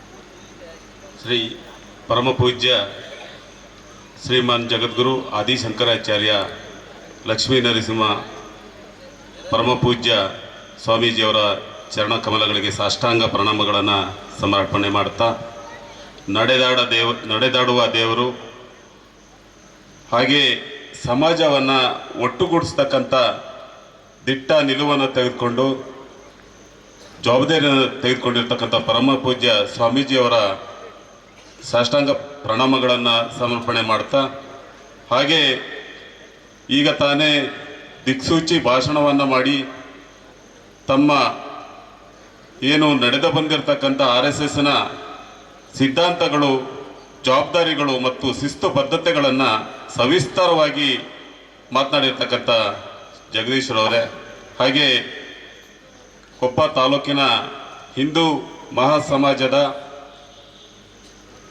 ಕಾರ್ಯಕ್ರಮದ ನೇತೃತ್ವವನ್ನು ವಹಿಸಿ ಅಧ್ಯಕ್ಷರಾಗಿ ಒಂದು ಕಾರ್ಯಕ್ರಮ ಯಶಸ್ವಿಯಾಗಿ ನಡೆಸಿಕೊಂಡು ಬರ್ತಿರ್ತಕ್ಕಂಥ ನನ್ನ ಆತ್ಮೀಯರು, ಸ್ನೇಹಿತರಾಗಿರ್ತಕ್ಕಂಥ ಸುಬ್ರಹ್ಮಣ್ಯ ಶೆಟ್ಟಿ ಅವರೇ, ಹಾಗೆ ಈ ಒಂದು ಕಾರ್ಯಕ್ರಮದಲ್ಲಿ ಆಸೀನರಾಗಿರ್ತಕ್ಕಂಥ ಎಲ್ಲ ಹಿಂದೂ ಬಂಧುಗಳೇ, ಈಗಾಗಲೇ RSS ಅಂತಕ್ಕಂಥ ಪದನೇ ತಮಗೆ ಹೇಳುತ್ತೆ.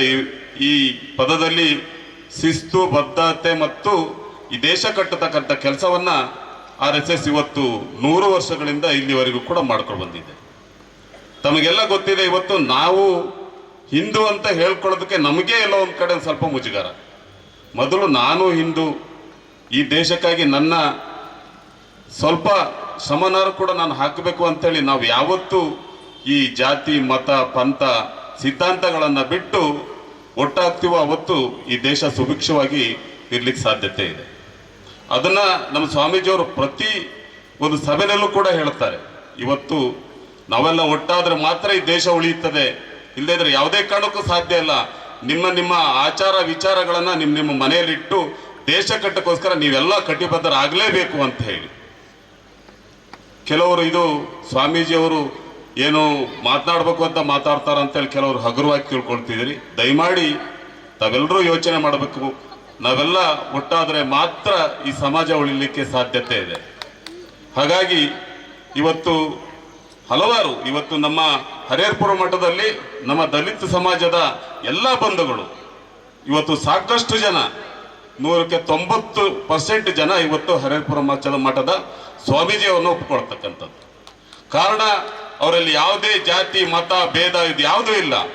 ಅವರು ನಮ್ಮನ್ನೆಲ್ಲರನ್ನೂ ಒಂದೇ ರೀತಿ ಪ್ರೀತಿಯಿಂದ ಕಾಣೋದ್ರಿಂದ ಇವತ್ತು ಶೃಂಗೇರಿಯಿಂದ ಹಿಡಿದು ಎನ್ನರ್ಪುರ ಎಲ್ಲ ಇಡೀ ನಮ್ಮ ಕ್ಷೇತ್ರದ ದಲಿತರು ಇವತ್ತು ಈ ಸ್ವಾಮೀಜಿಯವ್ರನ್ನ ಒಪ್ಕೊಳ್ತಕ್ಕಂಥ ವ್ಯವಸ್ಥೆಯಲ್ಲಿ ನಾವಿದ್ದೇವೆ.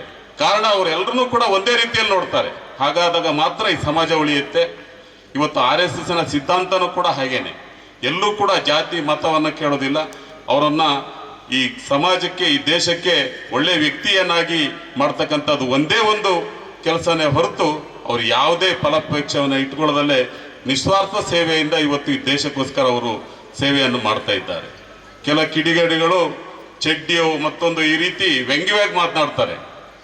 ಅದನ್ನು ಬಿಟ್ಟು ಇವತ್ತು ದೇಶಕ್ಕಾಗಿ ಯಾರು ಇವತ್ತು ದುಡಿತಾರೆ ಅವರಿಗೆ ಗೌರವ ಕೊಡ್ತಕ್ಕಂಥ ಕೆಲಸವನ್ನ ತಾವೆಲ್ಲರೂ ಮಾಡಬೇಕು ಅಂತ ಈ ಸಂದರ್ಭದಲ್ಲಿ ಹೇಳ್ತಾ, ನನ್ನ ಸೌಭಾಗ್ಯ ನನ್ನ ಗುರುಗಳ ಸಾನ್ನಿಧ್ಯದಲ್ಲಿ ಈ ಸಭೆಯ ಅಧ್ಯಕ್ಷತೆಯನ್ನು ವಹಿಸಿರ್ತಕ್ಕಂಥದ್ದು. ನಾನು ಯಾವತ್ತೂ ಕೂಡ ನಾನು ಯೋಚನೆ ಮಾಡಿರಲಿಲ್ಲ ಈ ಸಭೆಯಲ್ಲಿ ನಾನು ಅಧ್ಯಕ್ಷತೆ ವಹಿಸ್ಕೊಳ್ತೀನಿ ಅಂತ ಹೇಳಿ. ನನ್ನ ಸ್ನೇಹಿತರು ಆನಂದ್ರವರಿಗೆ ಆರೋಗ್ಯ ಸಮಸ್ಯೆ ಇರೋದ್ರಿಂದ, ಆಪರೇಷನ್ ಆಗಿರೋದ್ರಿಂದ ಅವ್ರು ನಿನ್ನೆ ನನಗೆ ಫೋನ್ ಮಾಡಿ ನೀವು ಹೋಗಬೇಕು, ನಾನು ಯಾವುದೇ ವೇದಿಕೆಗೆ ಹೋಗೋದಿಲ್ಲ, ಕಾರ್ಯಕ್ರಮಕ್ಕೆ ನಾನು ಹಿಂದೂ ಯಾವುದೇ ಕಾರ್ಯಕ್ರಮ ಇದ್ರೂ ಕೂಡ ನಾನು ಅಲ್ಲಿ ಭಾಗವಹಿಸ್ತೀನಿ, ನಾನು ಮಠದ ಗುರುಗಳ ಒಬ್ಬ ಸೇವಕನಾಗಿ ಅಲ್ಲಿದ್ದೀನಿ ಅಂತ ಹೇಳಿದಾಗ ಉಮೇಶ್ ಜಿ ಫೋನ್ ಮಾಡಿದಾಗ ನಾನು ಈ ಸಭೆಗೆ ಬಂದೆ, ಇಲ್ಲಿ ವೇದಿಕೆ ಕರೆದ್ರು. ಆದರೆ ಅದು ನನ್ನ ಸೌಭಾಗ್ಯ ಅಂತ ಈ ಸಂದರ್ಭದಲ್ಲಿ ಭಾವಿಸ್ತಾ, ನಾವೆಲ್ಲರೂ ಒಟ್ಟಾಗಿ ಇವತ್ತು ಯಾವುದೇ ಹಿಂದೂ ಕಾರ್ಯಕ್ರಮಗಳು ನಡೆದರೂ ಕೂಡ ನಾವೆಲ್ಲ ಒಟ್ಟಾಗೋಣ, ಹಿಂದೂ ಸಮಾಜವನ್ನು ಗಟ್ಟಿ ಮಾಡೋಣ. ನಮ್ಮಲ್ಲಿ ಏನು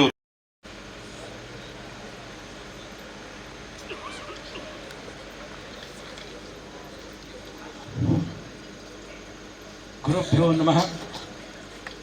ಹರಿಹರಪುರದ ಅಧಿದೇವತೆಯಾದ ಶ್ರೀ ಶಾರದಾ ಪರಮೇಶ್ವರಿ ಹಾಗೂ ಲಕ್ಷ್ಮೀ ನರಸಿಂಹಸ್ವಾಮಿ ನಮಿಸುತ್ತಾ, ಹರಿಹರಪುರ ದಿವ್ಯ ಕ್ಷೇತ್ರದ ಪೀಠಾಧಿಪತಿಗಳಾಗಿರ್ತಕ್ಕಂಥ ಜಗದ್ಗುರು ಶಂಕರಾಚಾರ್ಯ ಸ್ವಯಂ ಪ್ರಕಾಶ ಸಚ್ಚಿದಾನಂದ ಸರಸ್ವತಿ ಸ್ವಾಮೀಜಿಯವರ ಚರಣಾರವಿಂದಗಳಿಗೆ ಸಾಷ್ಟಾಂಗ ಪ್ರಣಾಮಗಳನ್ನು ಸಲ್ಲಿಸುತ್ತಾ ನನ್ನ ವಂದನಾರ್ಪಣೆ ಕಾರ್ಯಕ್ರಮವನ್ನು ಮಾಡ್ತಾ ಇದ್ದೇನೆ. ಇಂದು ಹರಿಹರಪುರ, ಅದ್ದಡ ಹಾಗೂ ಹಸಗೋಡು ಈ 3 ಗ್ರಾಮ ಪಂಚಾಯತ್ ವ್ಯಾಪ್ತಿಯಲ್ಲಿ ಅಖಂಡವಾದ ಒಂದು ಹಿಂದೂ ಸಮಾಜೋತ್ಸವವನ್ನು ಇಲ್ಲಿ ಏರ್ಪಡಿಸಿದ್ದೇವೆ. ಈ ಸಮಾಜೋತ್ಸವಕ್ಕೆ ದಿವ್ಯ ಸಾನ್ನಿಧ್ಯವನ್ನು ವಹಿಸಿ ಈಗ ನಂತರದಲ್ಲಿ ಆಶೀರ್ವಚನ ಮಾಡಲಿರ್ತಕ್ಕಂಥ ಪರಮ ಪೂಜ್ಯರಿಗೆ ಮತ್ತೊಮ್ಮೆ ಶಿರಸಾ ಸಾಷ್ಟಾಂಗಗಳು ನಮಸ್ಕರಿಸುತ್ತಾ, ಅನಂತಾನಂತ ಧನ್ಯವಾದಗಳನ್ನು ಅಖಂಡ ಹಿಂದೂ ಸಮಾಜದ ಬಾಂಧವರ ಪರವಾಗಿ ಹಾಗೂ ಕೊಪ್ಪ ತಾಲೂಕು ಹಿಂದೂ ಆಯೋಜನಾ ಸಮಿತಿಯ ಪರವಾಗಿ ಅನಂತಾನಂತ ಧನ್ಯವಾದಗಳು. ಈ ಕಾರ್ಯಕ್ರಮದಲ್ಲಿ ಭಾಗವಹಿಸಿ ಸ್ವದೇಶಿ ವಸ್ತುಗಳ ಬಗ್ಗೆ, ಹಿಂದೂ ಧರ್ಮದ ಬಗ್ಗೆ ವಿಷಯವನ್ನು ಹೇಳಿರ್ತಕ್ಕ ದಿಕ್ಷಿಸಿ ಭಾಷಣವನ್ನು ಮಾಡಿರ್ತಕ್ಕಂಥ ಜಗದೀಶ್ ಬೆಂಗಳೂರು, ಸ್ವದೇಶಿ ಜಾಗೃತ ಕ್ಷೇತ್ರ ಸಂಘಟನಾ ಕಾರ್ಯದರ್ಶಿ, ದಕ್ಷಿಣ ಮಧ್ಯ ಕ್ಷೇತ್ರ, ಇವರಿಗೆ ಕೊಪ್ಪ ತಾಲೂಕು ಹಿಂದೂ ಆಯೋಜನಾ ಸಮಿತಿಯ ಪರವಾಗಿ ಹಾಗೂ ತಮ್ಮೆಲ್ಲರ ಪರವಾಗಿ ಅನಂತಾನ ಧನ್ಯವಾದಗಳು. ಅವರಿಗೆ ನಮ್ಮ ಈ ಆಯೋಜನಾ ಸಮಿತಿ ಪರವಾಗಿ ಒಂದು ನೆನಪಿನ ಕಾಣಿಕೆಯನ್ನು ನೀಡ್ತಾ ಇದ್ದೇವೆ.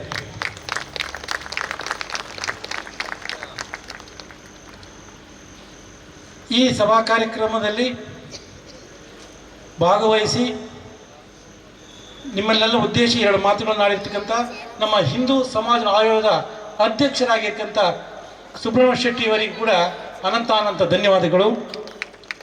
ಹಾಗೂ ಈ ಕಾರ್ಯಕ್ರಮದ ಅಧ್ಯಕ್ಷತೆಯನ್ನು ವಹಿಸಿರುವ ಶ್ರೀಯುತ ವಾಸಪ್ಪ ಅವರು ದಲಿತ ಮುಖಂಡರು, ಇವರಿಗೂ ಕೂಡ ನಮ್ಮ ಆಯೋಜನಾ ಸಮಿತಿಯ ಪರವಾಗಿ ಹಾಗೂ ತಮ್ಮೆಲ್ಲರ ಪರವಾಗಿ ಅನಂತಾನಂತ ಧನ್ಯವಾದಗಳು. ಇವರಿಗೂ ಕೂಡ ಒಂದು ಕಿರು ನೆನಪಿನ ಕಾಣಿಕೆಯನ್ನು ಈ ಆಯೋಜನಾ ಸಮಿತಿ ಪರವಾಗಿ ನೀಡುತ್ತಿದ್ದೇವೆ.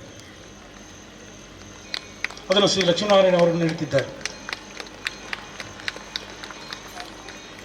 ಇಂದು ಈ ಬೃಹತ್ ಸಮಾಜೋತ್ಸವ ಆಯೋಜನೆಕಾರರಾದ ಕೊಪ್ಪ ತಾಲೂಕಿನ ಆಯೋಜನಾ ಸಮಿತಿಯ ಎಲ್ಲ ಪದಾಧಿಕಾರಿಗಳಿಗೂ ಸರ್ವ ಸದಸ್ಯರಿಗೂ ಅನಂತಾನಂತ ಧನ್ಯವಾದಗಳು.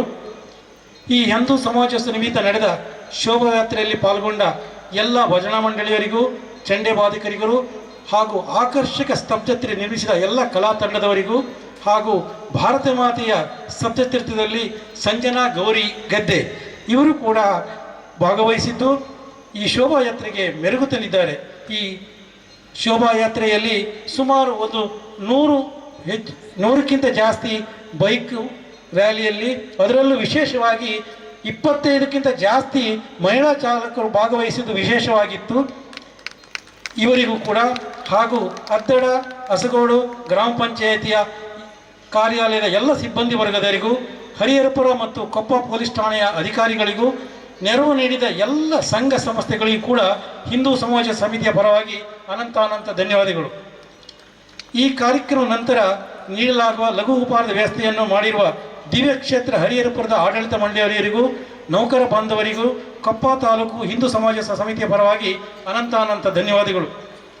ಈ ಕಾರ್ಯಕ್ರಮಕ್ಕೆ ಆಗಮಿಸಿದ ಎಲ್ಲ ಕಾರ್ಯನಿರತ ಮಾಧ್ಯಮ ಮಿತ್ರರು ಹಾಗೂ ಪತ್ರಿಕಾ ವರದಿಗಾರರಿಗೂ, ಸಹಾಯ ಹಸ್ತ ನೀಡಿ ತನು ಮನ ಧನ ಸಹಾಯ ಮಾಡಿದ ಎಲ್ಲ ಸರ್ವರಿಗೂ ಹಾಗೂ ಪ್ರಬೋಧಿನಿ ಗುರುಕುಲ ವಿಶ್ವಸ್ತ ಮಂಡಳಿಯರಿಗೂ, ಈ ಕಾರ್ಯಕ್ರಮದ ಯಶಸ್ಸಿಗಾಗಿ ಅಹರ್ನಿಶಿ ಕಾರ್ಯಪ್ರವೃತ್ತರಾದ ಎಲ್ಲ ಸ್ವಯಂ ಸೇವಕರಿಗೂ, ಆಕರ್ಷಕ ವೇದಿಕೆ ನಿರ್ಮಾಣ ಮಾಡಿ ಧ್ವನಿಕೆ ಬೆಳಕಿನ ವ್ಯವಸ್ಥೆ ಮಾಡಿದ ಕಾರ್ಯಕರ್ತರಿಗೂ ತಮ್ಮೆಲ್ಲರಿಗೂ ಅನಂತ ಧನ್ಯವಾದಗಳು.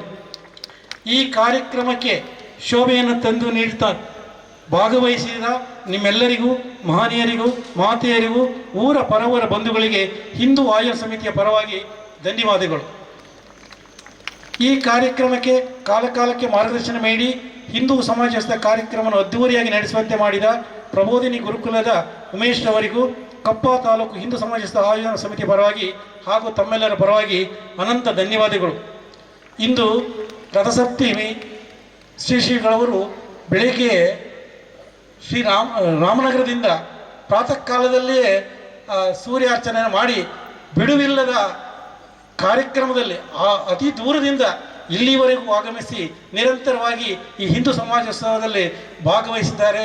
ನಿರಂತರ ಬಿಡುವಿಲ್ಲದ ಕಾರ್ಯಕ್ರಮ ನಮ್ಮ ಈ ಹಿಂದೂ ಸಮಾಜನ ಒಂದು ಮಾಡಬೇಕು ಅಂಥೇಳಿ ಹಿಂದೂ ಬಾಂಧವರು ನಾವೆಲ್ಲ ಒಂದೇ ಈ ಕಲ್ಪನೆಯಲ್ಲಿ ಸುಮಾರು 1200 ಹೆಚ್ಚಕ್ಕಿಂತ ಸಾಧು ಸಂತರನ್ನು ಕೂಡಿಸಿ ಅಖಿಲ ಭಾರತ ಹಿಂದೂ ಪರಿಷತ್ ಮಾಡಿ ಹಿಂದೂ ಸಮಾಜದನ್ನು ಒಗ್ಗೂಡಿಸ್ತಾ ಇದ್ದಾರೆ. ಇವರಿಗೆ ಅಭಿನಯ ಶಂಕರಾಚಾರ್ಯರೆಂದರೆ ಅತಿಶಯೋಕ್ತಿಯನ್ನು ಆಗೋದಿಲ್ಲ. ಈ ಇಷ್ಟು ಕಾರ್ಯಕ್ರಮದ ಒತ್ತಡದಲ್ಲಿ ಕೂಡ ಒಂದು 5-6 ಕಡೆ ಕಾರ್ಯಕ್ರಮದಲ್ಲಿ ಭಾಗವಹಿಸಿ ದಿವ್ಯ ಸಾನ್ನಿಧ್ಯ ವಹಿಸಿ ತಮ್ಮೆಲ್ಲರಿಗೀಗ ಆಶೀರ್ವಚನ ನೀಡಿದ್ದಾರೆ. ಮತ್ತೊಮ್ಮೆ ಜಗತ್ತುಗಳಿಗೆ ವಂದಿಸುತ್ತಾ ದಿವ್ಯ ಸಾನ್ನಿಧ್ಯ ವಹಿಸಿರುವ ಪರಮ ಪೂಜ್ಯರು ನಮ್ಮನ್ನು ಉದ್ದೇಶಿಸಿ ಆಶೀರ್ವಾದ ಮಾಡಬೇಕೆಂದು ಮತ್ತೊಮ್ಮೆ ವಿನಮ್ರವಾಗಿ ವಿನಂತಿಸಿಕೊಳ್ಳುತ್ತಿದ್ದೆ.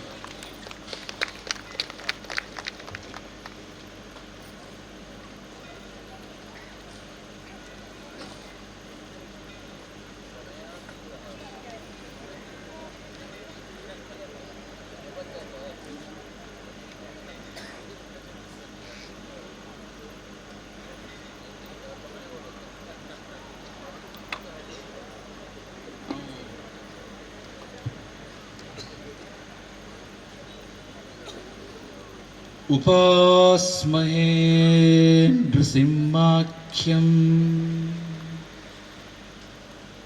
ब्रह्मवेदान्तगोचरम्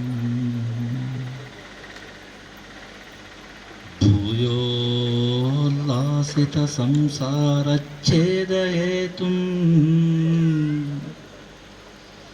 जगद्गुरुम्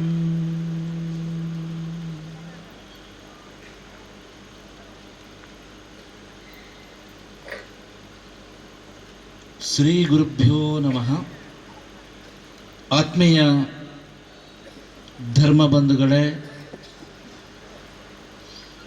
ಇವತ್ತು ನಮ್ಮ ಹರಿಹರಪುರ ದಿವ್ಯ ಕ್ಷೇತ್ರದಲ್ಲಿ ಹಿಂದೂ ಸಮಾಜೋತ್ಸವ ಕಾರ್ಯಕ್ರಮ.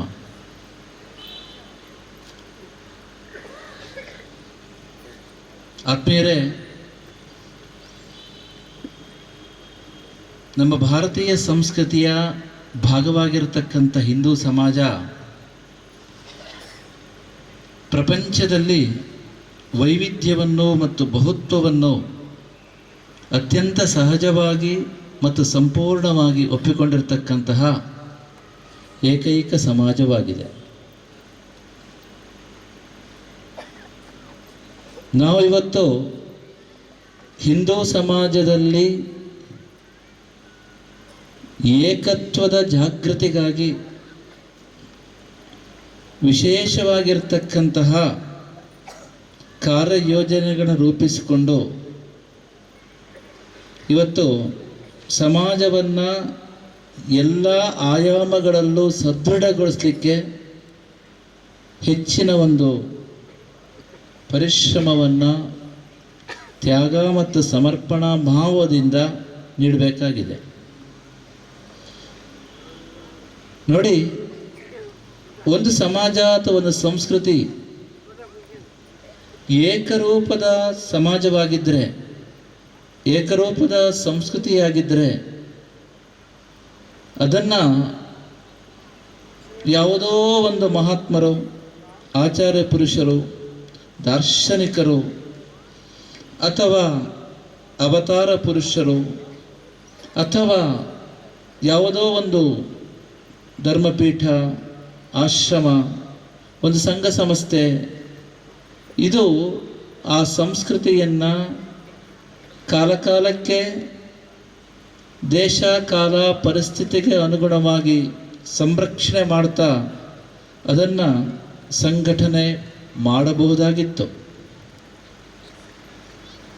ಆದರೆ ಭಾರತೀಯ ಸಂಸ್ಕೃತಿ ಅಥವಾ ಈ ಒಂದು ಹಿಂದೂ ಸಂಸ್ಕೃತಿ ಏನಿದೆ ಅದು ಏಕರೂಪದ ಸಂಸ್ಕೃತಿ ಅಲ್ಲ.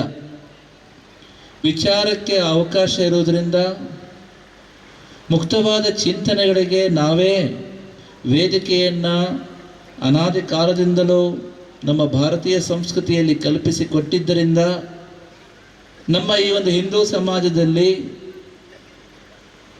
ವಿವಿಧತೆ ಎನ್ನುವುದು ಸಹಜವಾಗಿ ಇದೆ.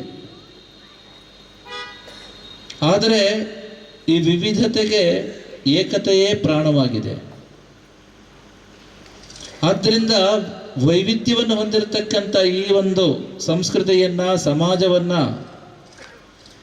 ಯಾವುದೋ ಒಬ್ಬರು ದಾರ್ಶನಿಕರು, ಅವತಾರ ಪುರುಷರು, ಯಾವುದೊಂದು ಮಠ, ಆಶ್ರಮ, ಸಂಘ ಸಂಸ್ಥೆ, ಇದು ಯಾವುದೂ ಕೂಡ ನಿಜವಾದ ಅರ್ಥದಲ್ಲಿ ಸಂರಕ್ಷಣೆ, ಸಂಘಟನೆ ಮಾಡಲಿಕ್ಕೆ ಪೂರ್ಣ ಪ್ರಮಾಣದಲ್ಲಿ ಸಾಧ್ಯವೇ ಇಲ್ಲ.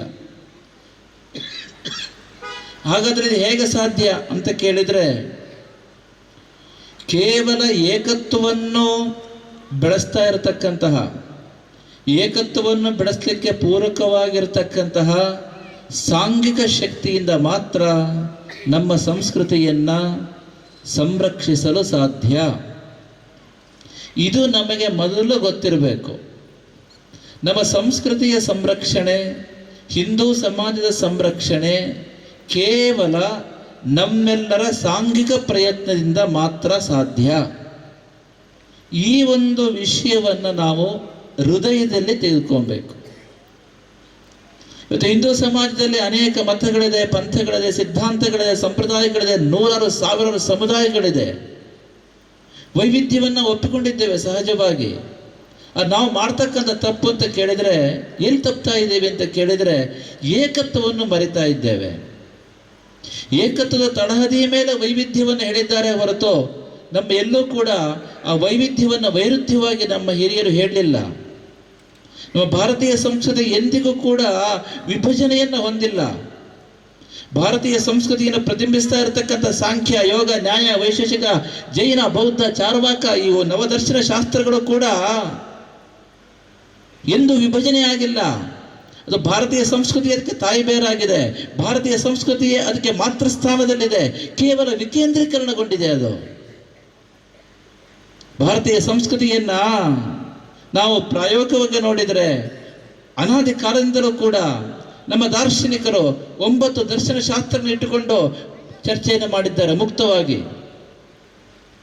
ಕಪಿಲರ ಸಾಂಖ್ಯ ದರ್ಶನ, ಗೌತಮ ಬುದ್ಧರ ಆ ಬೌದ್ಧ ದರ್ಶನ, ಹಾಗೆ ಗೌತಮ ಮಹರ್ಷಿಗಳ ನ್ಯಾಯ ದರ್ಶನ, ಹಾಗೆ ಕಣಾದ ಮಹರ್ಷಿಗಳ ವೈಶೇಷಿಕ ದರ್ಶನ, ಹಾಗೆಯೇ ಪತಂಜಲಿ ಮಹರ್ಷಿಗಳ ಯೋಗ ದರ್ಶನ, ಹಾಗೆ ಬಾದರಾಯಣರ ವೇದಾಂತ ದರ್ಶನ, ಹಾಗೆ ಜೈಮಿನಿ ಮಹರ್ಷಿಗಳ ಪೂರ್ವ ಮೀಮಾಂಸಾ ದರ್ಶನ, ಹಾಗೆ ಅರಿಹಂತರ ತೀರ್ಥಂಕರರ ಜೈನ ದರ್ಶನ, ಹಾಗೆ ಬೃಹಸ್ಪತಿ ಆಚಾರ್ಯರ ಚಾರ್ವಾಕ ದರ್ಶನ. ಈ 9 ದರ್ಶನ ಇಟ್ಟುಕೊಂಡು ಅದರೊಳಗೆ ಸಿದ್ಧಾಂತವನ್ನು ಒಬ್ಬರೊಬ್ಬರು ಸತ್ಯಕ್ಕೆ ಅನಂತ ಮುಖಗಳಿದೆ.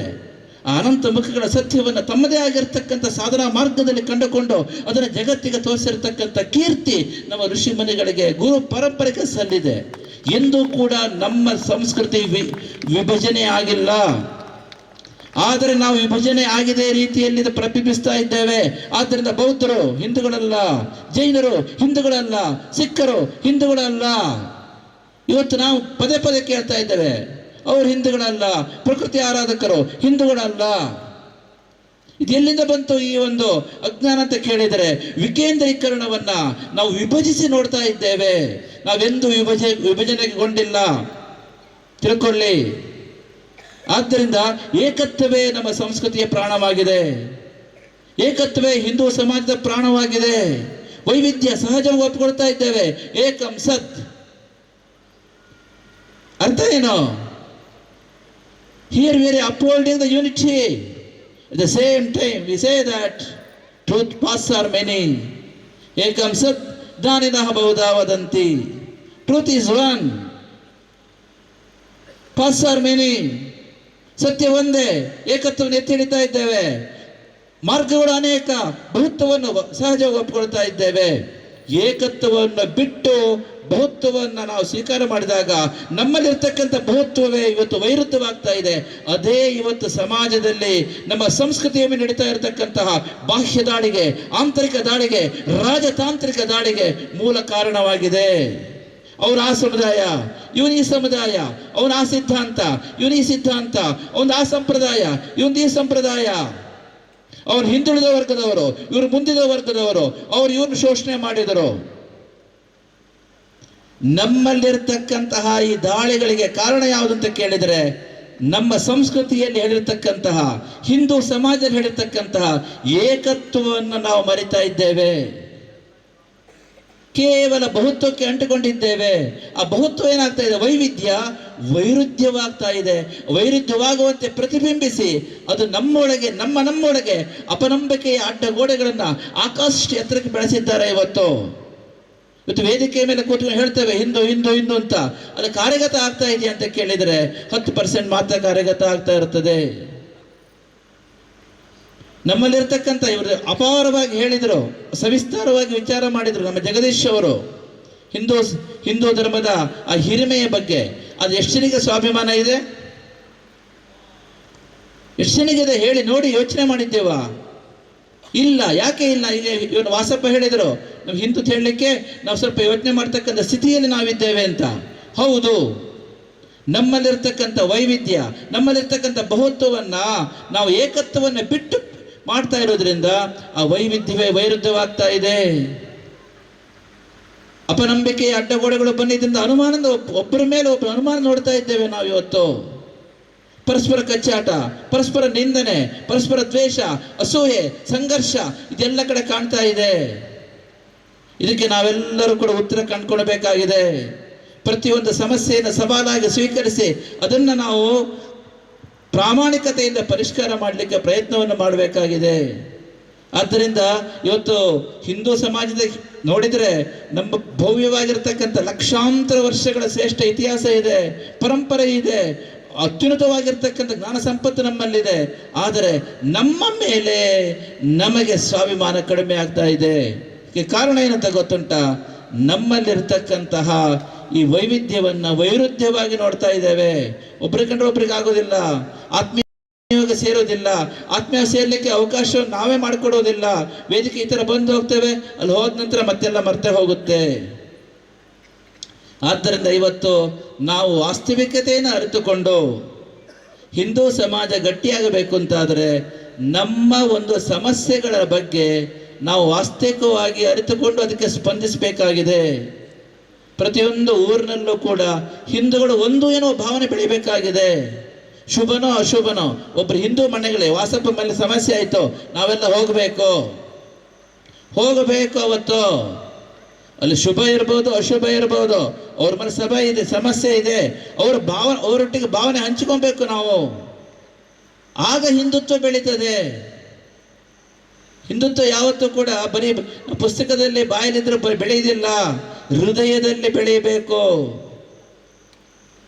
ಆದ್ದರಿಂದ ಇವತ್ತು ಇದರ ಬಗ್ಗೆ ನಾವು ಯೋಚನೆ ಮಾಡಬೇಕಾಗಿದೆ. ಇವತ್ತು ಈ ಒಂದು ಆಂತರಿಕವಾಗಿರ್ತಕ್ಕಂಥ ಸಮಸ್ಯೆಯೇ ಬಾಹ್ಯ ದಾಳಿಗೆ ಮತ್ತು ರಾಜತಾಂತ್ರಿಕ ದಾಳಿಗೆ ದಾರಿ ಮಾಡಿಕೊಟ್ಟಿದೆ. ಇವತ್ತು ಬೆಳಗಾದ್ರೆ ನೋಡಿದರೆ ಒಡೆದು ಆಳುವ ನೀತಿ. 2000 ವರ್ಷಗಳಿಂದ ಭಾರತೀಯ ಸಂಸ್ಕೃತಿಯ ಮೇಲೆ, ಈ ಸನಾತನ ಹಿಂದೂ ಧರ್ಮದ ಮೇಲೆ ನಡೀತಕ್ಕಂಥ ಪ್ರಹಾರಗಳಿಗೆ ಕಾರಣ ಯಾವುದಂತ ಕೇಳಿದರೆ ನಮ್ಮಲ್ಲಿರ್ತಕ್ಕಂಥ ವೈವಿಧ್ಯವನ್ನು ವೈರುಧ್ಯ ಮಾಡಿ ತೋರಿಸ್ತಾ ಇದ್ದಾರೆ. ಆ ವೈವಿಧ್ಯವನ್ನು ವೈರುಧ್ಯವಾಗಿ ತೋರಿಸುವುದರಿಂದ ಸಹಜವಾಗಿ ನಮ್ಮ ಸಂಸ್ಕೃತಿಯ ಮೇಲೆ, ನಮ್ಮ ಧರ್ಮದ ಮೇಲೆ, ನಮ್ಮ ಆಚಾರ ವಿಚಾರಗಳ ಮೇಲೆ, ನಮ್ಮ ನಂಬಿಕೆಯ ಮೇಲೆ ಇರ್ತಕ್ಕಂಥ ಆ ಒಂದು ಸ್ವಾಭಿಮಾನ ನಮಗೆ ಕಡಿಮೆ ಆಗ್ತಾ ಇದೆ. ಆದ್ದರಿಂದ ಇವತ್ತು ನಾವು ಮಾಡಬೇಕಾಗಿದ್ದು ಬಾಹ್ಯ ದಾಳಿ, ಒಂದು ಕಡೆಯಿಂದ ಬಾಹ್ಯ ದಾಳಿ, ಮತಾಂತರ ಇರಬಹುದು, ಅಥವಾ ಭಯೋತ್ಪಾದನೆ ವಿಚಾರ ಇರಬಹುದು, ಇನ್ನೊಂದು ವಿಚಾರ ಇರಬಹುದು. ಬಾಹ್ಯವಾಗಿ ಅನೇಕ ರೀತಿಯ ದಾಳಿಗೆ ನಾವು ಒಳಗಾಗ್ತಾ ಇದ್ದೇವೆ. ಯಾಕೆ ಒಳಗಾಗ್ತಾ ಇದ್ದೇವೆ ಅಂತ ಕೇಳಿದರೆ, ಸಾಂಘಿಕ ಪ್ರಯತ್ನದಿಂದ ಮಾತ್ರ ಸಂಸ್ಕೃತಿಯ ಸಂರಕ್ಷಣೆ ಸಾಧ್ಯ ಎನ್ನುವುದನ್ನು ಮರಿತಾ ಇದ್ದೇವೆ. ನಮಗನಿಸ್ತಾ ಇದೆ ಅವ್ರು ಮಾಡ್ತಾರೆ, ಇವ್ರು ಮಾಡ್ತಾ ಇದ್ದಾರೆ. ವೈಯಕ್ತಿಕವಾಗಿ ಪ್ರತಿಯೊಂದು ಸಂಘ ಸಂಸ್ಥೆಗಳು, ಪ್ರತಿಯೊಂದು ಮಠಗಳು, ಪ್ರತಿಯೊಂದು ಆಶ್ರಮಗಳು ಇವತ್ತು ಭಾರತೀಯ ಸಂಸ್ಕೃತಿಯ ಸನಾತನ ಹಿಂದೂ ಧರ್ಮದ ಸಂರಕ್ಷಣೆಗೆ, ಸಂಘಟನೆಗೆ ಅಪಾರವಾಗಿರ್ತಕ್ಕಂಥ ಸೇವೆಯನ್ನ ಮಾಡಿಕೊಂಡು ಬರ್ತಾ ಇದೆ. ಆದರೆ ಸಂಸ್ಕೃತಿಯ ಸಂರಕ್ಷಣೆ ವೈಯಕ್ತಿಕವಾಗಿ ಸಾಧ್ಯ ಇಲ್ಲ. ಇದು ಗೊತ್ತಿರಬೇಕು ನಿಮಗೆ. ಈ ಸತ್ಯವನ್ನು ಸ್ವೀಕರಿಸಬೇಕು. ಅದ್ವೈತ ಎಷ್ಟು ಮುಖ್ಯನೋ ಇನ್ನೊಬ್ಬರಿಗೆ ವಿಶಿಷ್ಟಾದ್ವೈತ ಅಷ್ಟೇ ಮುಖ್ಯ, ಮತ್ತೊಬ್ಬರಿಗೆ ದ್ವೈತ ಅಷ್ಟೇ ಮುಖ್ಯ, ಇನ್ನೊಬ್ಬರಿಗೆ ಶುದ್ಧಾದ್ವೈತ ಅಷ್ಟೇ ಮುಖ್ಯ, ಇನ್ನೊಬ್ಬರಿಗೆ ವಚನ ಸಾಹಿತ್ಯ ಅಷ್ಟೇ ಮುಖ್ಯ, ಇನ್ನೊಬ್ಬರಿಗೆ ಸಿದ್ಧಾಂತ ಶಿಖಾಮಣಿ ಅಷ್ಟೇ ಮುಖ್ಯ. ನಾವು ನಮಗದು ಹೆಚ್ಚು, ಅವರಿಗೆ ಅವ್ರದ್ದು ಹೆಚ್ಚು. ಒಂದಾಗದೇ ಇದ್ರೆ ನಾವು ಉಳಿದಿಲ್ಲ. ಇದನ್ನು ಸಮಾಜ ಅರ್ಥ ಮಾಡ್ಕೊಬೇಕು. ಸಿದ್ಧಾಂತ ಶಿಖಾಮಣಿ ಜಾಸ್ತಿ, ಮತ್ತೊಂದು ವಚನ ಸಾಹಿತ್ಯ ಕಮ್ಮಿ, ಮತ್ತೊಂದು ಜಾಸ್ತಿ, ಇನ್ನೊಂದು ಕಮ್ಮಿ, ಭಗವದ್ಗೀತೆ ಜಾಸ್ತಿ, ಮತ್ತೊಂದು ಕಮ್ಮಿ, ಹೀಗೆ ಮಾಡ್ತಾ ನಮ್ಮಲ್ಲಿರ್ತಕ್ಕಂಥ ಸ್ವಾಭಿಮಾನವನ್ನು ಇವತ್ತು ಕನಿಷ್ಠ ಮಟ್ಟಕ್ಕೆ ಇಳಿಸ್ಕೊಳ್ತಾ ಇದ್ದೇವೆ. ಇದಾಗಬಾರದು. ಕೇವಲ ಸಾಂಘಿಕ ಶಕ್ತಿಯಿಂದ ಮಾತ್ರ ನಮ್ಮ ಸಮಾಜವನ್ನು ಕಟ್ಟಬಹುದು ಎನ್ನುವ ಒಂದು ಕನಿಷ್ಠ ಮಟ್ಟದ ಅರಿವು ಪ್ರತಿಯೊಬ್ಬರಲ್ಲಿ ಜಾಗೃತವಾದಾಗ ಮಾತ್ರ ಹಿಂದೂ ಸಮಾಜ ಸದೃಢವಾಗ್ತದೆ. ಆದ್ದರಿಂದ ಈ ನಿಟ್ಟಿನಲ್ಲಿ ನಾವು ಪ್ರಯತ್ನ ಮಾಡಬೇಕಾಗಿದೆ. ಈ ನಿಟ್ಟಿನಲ್ಲಿ ನಮ್ಮ ಒಂದು ನಡೆನುಡಿ ಆಚಾರಗಳನ್ನು ತಿದ್ದಿಕೊಳ್ಳಬೇಕಾಗಿದೆ. ಎಲ್ಲೆಲ್ಲಿ ಆಂತರಿಕ ದೋಷಗಳಿದೆಯೋ, ಅಸಮಾನತೆ ಇರಬಹುದು, ಆಂತರಿಕ ಅಸಮಾನತೆ ಇರಬಹುದು, ಶೋಷಣೆಯ ಧೋರಣೆ ಇರಬಹುದು, ಪರಸ್ಪರ ನಿಂದನೆ ಮನೋಭಾವ ಇರಬಹುದು, ತಾರತಮ್ಯದ ವಿಚಾರ ಇರಬಹುದು, ಅವೆಲ್ಲವನ್ನು ತೊಡೆದು ಹಾಕಲಿಕ್ಕೆ ಪ್ರಾಮಾಣಿಕವಾಗಿ ಹೃದಯದಿಂದ ಪ್ರಯತ್ನ ಮಾಡಬೇಕಾಗಿದೆ. ಆದ್ದರಿಂದ ಈ ನಿಟ್ಟಿನಲ್ಲಿ ಇವತ್ತಿನ ಹಿಂದೂ ಸಮಾಜೋತ್ಸವ ಎಲ್ಲರಿಗೂ ಪ್ರೇರಣೆ ಕೊಡುವಂಥ ವಿಚಾರ ಆಗ್ತಾ ಇದೆ. ಯಾರೇನೇ ಹೇಳಿ, ಇವತ್ತು ಏನಾಗಿದೆ ಅಂತ ಹೇಳಿದರೆ, ಒಡೆದು ಆಳುವ ನೀತಿ. ಹಿಂದೂ ಸಮಾಜ ಒಂದಾಗಬೇಕು ಅಂತ ಪ್ರಯತ್ನ ಮಾಡಿದರೂ ಕೂಡ ಹಿಂದೂ ಸಮಾಜ ಒಂದಾಗಿರಲಿಕ್ಕೆ ಕೆಲವರು ಬಿಡುವುದಿಲ್ಲ. ಇದು ನಿಮಗೆ ಚೆನ್ನಾಗಿ ಗೊತ್ತಿರಬೇಕು ಈ ವಿಷಯ. ಅದು ತಿಳ್ಕೊಳ್ಳಿ. ಆ ರಾಜಕೀಯ ಪಕ್ಷಕ್ಕೆ ಒಬ್ಬ ಶಿವ, ಈ ರಾಜಕೀಯ ಪಕ್ಷಕ್ಕೆ ಒಬ್ಬ ಶಿವ, ಆ ಸಮುದಾಯಕ್ಕೆ ಒಬ್ಬ ಶಿವ, ಈ ಸಮುದಾಯಕ್ಕೆ ಒಬ್ಬ ಶಿವ ಅಂತಿಲ್ಲ. ಯಾವುದೇ ಕಾರಣಕ್ಕೂ ಆಧ್ಯಾತ್ಮದ ವಿಚಾರ ಬಂದಾಗ, ಧರ್ಮದ ವಿಚಾರ ಬಂದಾಗ, ಸಂಸ್ಕೃತಿಯ ವಿಚಾರ ಬಂದಾಗ, ಸಂಸ್ಕಾರದ ವಿಚಾರ ಬಂದಾಗ ನೀವು ರಾಜಕೀಯ ಪಕ್ಷವನ್ನಾಗಲಿ ಸಮುದಾಯವನ್ನಾಗಲಿ ಅಡ್ಡ ತರಬೇಡಿ, ಪಕ್ಕಕ್ಕಿಡಿ. ಎಲ್ಲ ಹಿಂದೂಗಳಿಗೆ ನಾವು ಹೇಳ್ತಾ ಇದ್ದೇವೆ, ರಾಜಕೀಯ ಪಕ್ಷ ಬೇರೆ, ಆಧ್ಯಾತ್ಮ, ಧರ್ಮ, ಸಂಸ್ಕಾರ, ಸಂಸ್ಕೃತಿ ಬೇರೆ. ಈ ಒಂದು ವಿಚಾರವನ್ನು ಬೆಳೆಸ್ಕೊಂಡಾಗ ಹಿಂದೂ ಸಮಾಜ ಗಟ್ಟಿಯಾಗತ್ತೆ. ಆದ್ದರಿಂದ ಇವತ್ತು ಒಡೆದು ಆಳುವ ನೀತಿ ಇದನ್ನು ಪ್ರತಿಯೊಬ್ಬರು ಮಾಡ್ತಾ ಇದ್ದಾರೆ. ಇದರಿಂದ ನಮ್ಮ ಸಮಾಜಕ್ಕೆ ದೊಡ್ಡ ಪೆಟ್ಟು. ಒಡಿಲಿಕ್ಕೆ ತುಂಬಾ ಸುಲಭ ಇದೆ. ಯಾಕೆ ಗೊತ್ತುಂಟಾ? ಒಂದು ದೇವರು, ಒಬ್ಬರು ಪ್ರವಾದಿಗಳು, ಒಂದು ಪುಸ್ತಕ ಇದ್ರೆ ಒಡೆ ಸ್ವಲ್ಪ ಕಷ್ಟ. ಅರ್ಥ ಆಯ್ತಾ? ಒಂದು ಪುಸ್ತಕ ಒಬ್ಬರು ಇದ್ರೆ ಒಬ್ಬ ಸ್ವಲ್ಪ ಹೊಡೆಯೋದು ಕಷ್ಟ, ಅದು ಆಗತ್ತೆ, ಹೊಡೆಯೋದು ಕಷ್ಟ. ಆದರೆ ಎಷ್ಟೋ ನಾವು ಹೇಳಿ ದೇವರೊಬ್ಬನೇ ನಾಮರೂಪಗಳು ಹಲವು, ಎಷ್ಟು ಬೇಕಾದ್ರೂ ಆರಾಧನೆ ಮಾಡ್ತಾ ಇದ್ದೇವೆ. ಏಕದೇವನ ಬಹುರೂಪ ಆರಾಧನೆ ನಮ್ಮಲ್ಲಿ ಸಹಜವಾಗಿದೆ. ಪುಸ್ತಕಗಳು, ಸಿದ್ಧಾಂತಗಳು ಎಷ್ಟು ಬೇಕಾದ್ರೂ ಇದೆ. ಹಾಗೆ ಸಮುದಾಯಗಳು, ಪಂಥಗಳು, ವಿಚಾರಗಳು, ಮತಗಳು ಎಷ್ಟು ಬೇಕಾದ್ರೂ ಇದೆ. ಆದ್ದರಿಂದ ಒಡಿಲಿಕ್ಕೆ ತುಂಬಾ ಸುಲಭ. ಇದರಿಂದಲೇ ಇವತ್ತು ಹಿಂದೂ ಸಮಾಜಕ್ಕೆ ಪೆಟ್ಟು ಬೀಳ್ತಾ ಇರುವುದು. ಹಿಂದೂ ಸಮಾಜ ಇವತ್ತು ಗಟ್ಟಿಯಾಗಬೇಕು ಅಂತಾದರೆ ನಮ್ಮ ಜಗದೀಶ್ ಅವರು ಹೇಳಿದಾಗೆ ಕೌಟುಂಬಿಕ ಮೌಲ್ಯಗಳನ್ನ ಕಾಪಾಡ್ಕೊಬೇಕು. ಯಾರೂ ನಿಮ್ಮನ್ನು ಕಾಪಾಡೋಕ್ಕಾಗೋದಿಲ್ಲ, ತಿಳ್ಕೊಳ್ಳಿ. ಭಾರತೀಯ ಸಂಸ್ಕೃತಿಯ ಪ್ರಾಣ, ಹಿಂದೂ ಸಮಾಜದ ಪ್ರಾಣ ಇರುವುದು ಮೌಲ್ಯಯುತವಾದ ಕುಟುಂಬ ವ್ಯವಸ್ಥೆಯಲ್ಲಿ. ಅದನ್ನು ನೀವು ಕಳ್ಕೊಂಡ್ರೆ ಯಾರೂ ಕೂಡ ಹಿಂದೂ ಸಮಾಜನ ಸಂರಕ್ಷಣೆ ಮಾಡಲಿಕ್ಕಾಗೋದಿಲ್ಲ. ಇದು ಪ್ರಜಾಪ್ರಭುತ್ವ. ಸಂಖ್ಯೆ ಎಲ್ಲವನ್ನು ನಿರ್ಧಾರ ಮಾಡ್ತದೆ. ಸಂಖ್ಯೆಯೇ ನಿಮ್ಮ ಮಕ್ಕಳ ಭವಿಷ್ಯ ನಿರ್ಧಾರ ಮಾಡ್ತದೆ. ಸಂಖ್ಯೆಯೇ ಉದ್ಯೋಗ ನಿರ್ಧಾರ ಮಾಡ್ತದೆ. ಸಂಖ್ಯೆಯೇ ನಿಮಗೆ ಅಧಿಕಾರದ ಸ್ಥಾನ ನಿರ್ಧಾರ ಮಾಡ್ತದೆ. ಸಂಖ್ಯೆ ನಿಮ್ಮಲ್ಲಿ ಇಲ್ಲ ಅಂತಾದ್ರೆ ಯಾರು ನಿಮ್ಮನ್ನು ಕಣ್ಣೆತ್ತು ಕೂಡ ನೋಡುವುದಿಲ್ಲ. ಪ್ರತಿ ಮನೆಯಲ್ಲೂ ಕೂಡ ದಂಪತಿಗಳಿಗೆ 3 ಮಕ್ಕಳು ಇರಬೇಕು. ಸಂಖ್ಯೆಯನ್ನು ನೀವು ನಿರ್ವಹಿಸಿಲ್ಲ ಅಂತಂದ್ರೆ, ಅದು ನಿರ್ವಹಣೆ ಮಾಡಿಲ್ಲ ಅಂತಂದ್ರೆ, ಅದರ ಮಟ್ಟವನ್ನು ನೀವು ಕಾಯ್ದುಕೊಂಡಿಲ್ಲ ಅಂತಂದ್ರೆ ಯಾರೂ ಕೂಡ ನಿಮ್ಮನ್ನ ಕಾಪಾಡಲಿಕ್ಕೆ ಆಗೋದಿಲ್ಲ. ನಿಮ್ಮ ಮೊಮ್ಮಕ್ಕಳು ಮರಿಮಕ್ಕಳ ಕಾಲಕ್ಕೆ ಹರಿಹರಪುರ ಕೂಡ ಪೇಟೆಯಲ್ಲೂ ಕೂಡ ಅವರು ಸ್ವಾಭಿಮಾನದಿಂದ ಕತ್ತೆತ್ತಿ ಬದುಕಬೇಕು ಅಂತಾದ್ರೆ ನೀವು ಇದರ ಬಗ್ಗೆ ಯೋಚನೆ ಮಾಡಬೇಕು. ಒಂದೊಂದು ಕುಟುಂಬವೂ ಸರಿ ಹೋಗಬೇಕು. ಕುಟುಂಬಕ್ಕೆ ಮತ್ತೆ ಮರು ಕಳೆಯನ್ನು ಕೊಡಬೇಕು, ಜೀವ ಕಳೆಯನ್ನು ತುಂಬಬೇಕು. ಇವತ್ತು ಮಲೆನಾಡಿನ ಪ್ರತಿಯೊಂದು ಮನೆಯೂ ಕೂಡ ಹೇಗಾಗಿದೆ ಅಂತ ಕೇಳಿದರೆ ಒಣಗಿದ ಮರದಂತೆ ಆಗ್ತಾ ಇದೆ. ಒಣಗಿದ ಮರ 25, 30, 40 ವರ್ಷಗಳ ಹಿಂದೆ ಸಸ್ಯಶ್ಯಾಮಲವಾಗಿರ್ತಕ್ಕಂಥ ಮರ ಹೇಗಿತ್ತು ಗೊತ್ತುಂಟ? ಆ ಮರದಲ್ಲಿ ತುಂಬಾ ಹಸಿರಿತ್ತು, ಒಳ್ಳೆ ಸುಗಂಧ ಭರಿತವಾಗಿರ್ತಕ್ಕಂಥ ಹೂವಿತ್ತು, ರಸಭರಿತವಾಗಿರ್ತಕ್ಕಂಥ ಹಣ್ಣಿತ್ತು.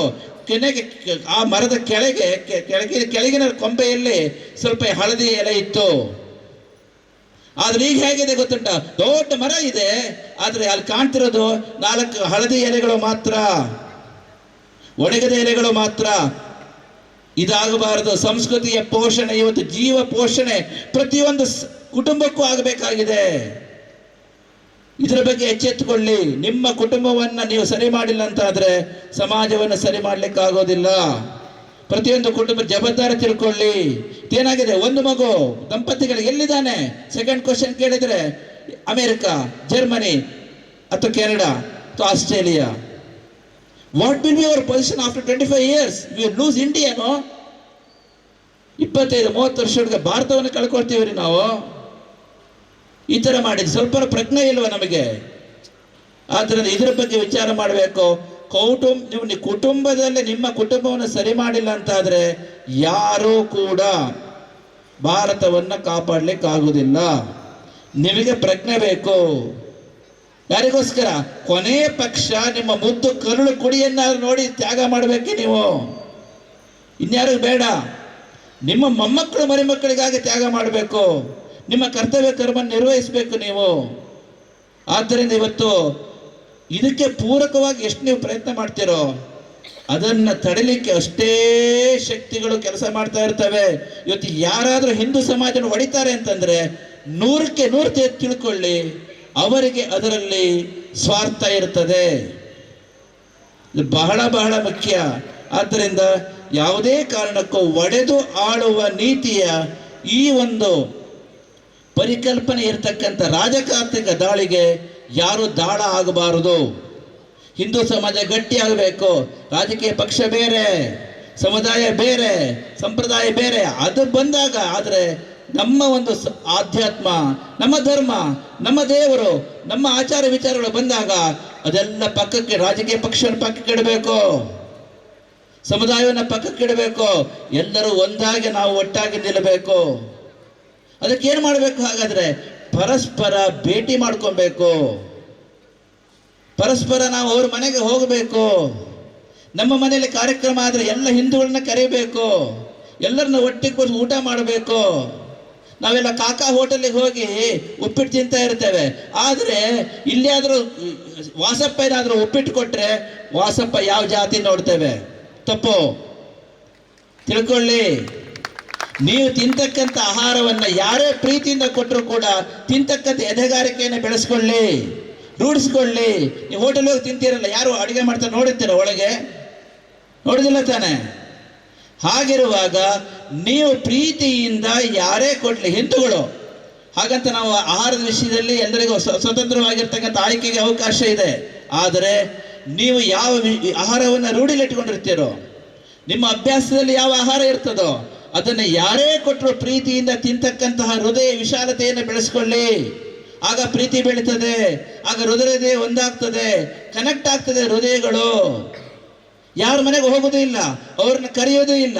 ಈ ಥರ ವೇದಿಕೆಯಲ್ಲಿ ಕೂತ್ಕೊಂಡು ಅರ್ಧ ಗಂಟೆ ಭಾಷಣ ಕೇಳ್ಕೊಂಡು ಟಿಫಿನ್ ಮಾಡ್ಕೊಂಡು ಮನೆಗೆ ಹೋದರೆ ನಾಳೆಯಿಂದ ಏನಿರ್ತದೆ ರೀ ನಿಮಗೆ? ಹಾಗಾಗಬಾರ್ದು. ಹಿಂದೂಗಳು ಒಂದಾಗಬೇಕು ಅಂತಾದರೆ ಪ್ರತಿಯೊಂದು ಹಿಂದೂಗಳ ಮನೆಗೂ ಖುದ್ದಾಗಿ ನೀವು ಭೇಟಿ ಕೊಡಬೇಕು, ಅವ್ರು ನಿಮ್ಮನ್ನು ಕರಿಬೇಕು. ಅವರು ನಿಮ್ಮ ಏನು ತಿನ್ನಕ್ಕೆ ಅಭ್ಯಾಸ ಇರ್ತದೋ ಅದನ್ನು ಯಾರ ಮನೆಯಲ್ಲೇ ಕೊಟ್ಟರು ತಿನ್ಬೇಕು ನೀವು.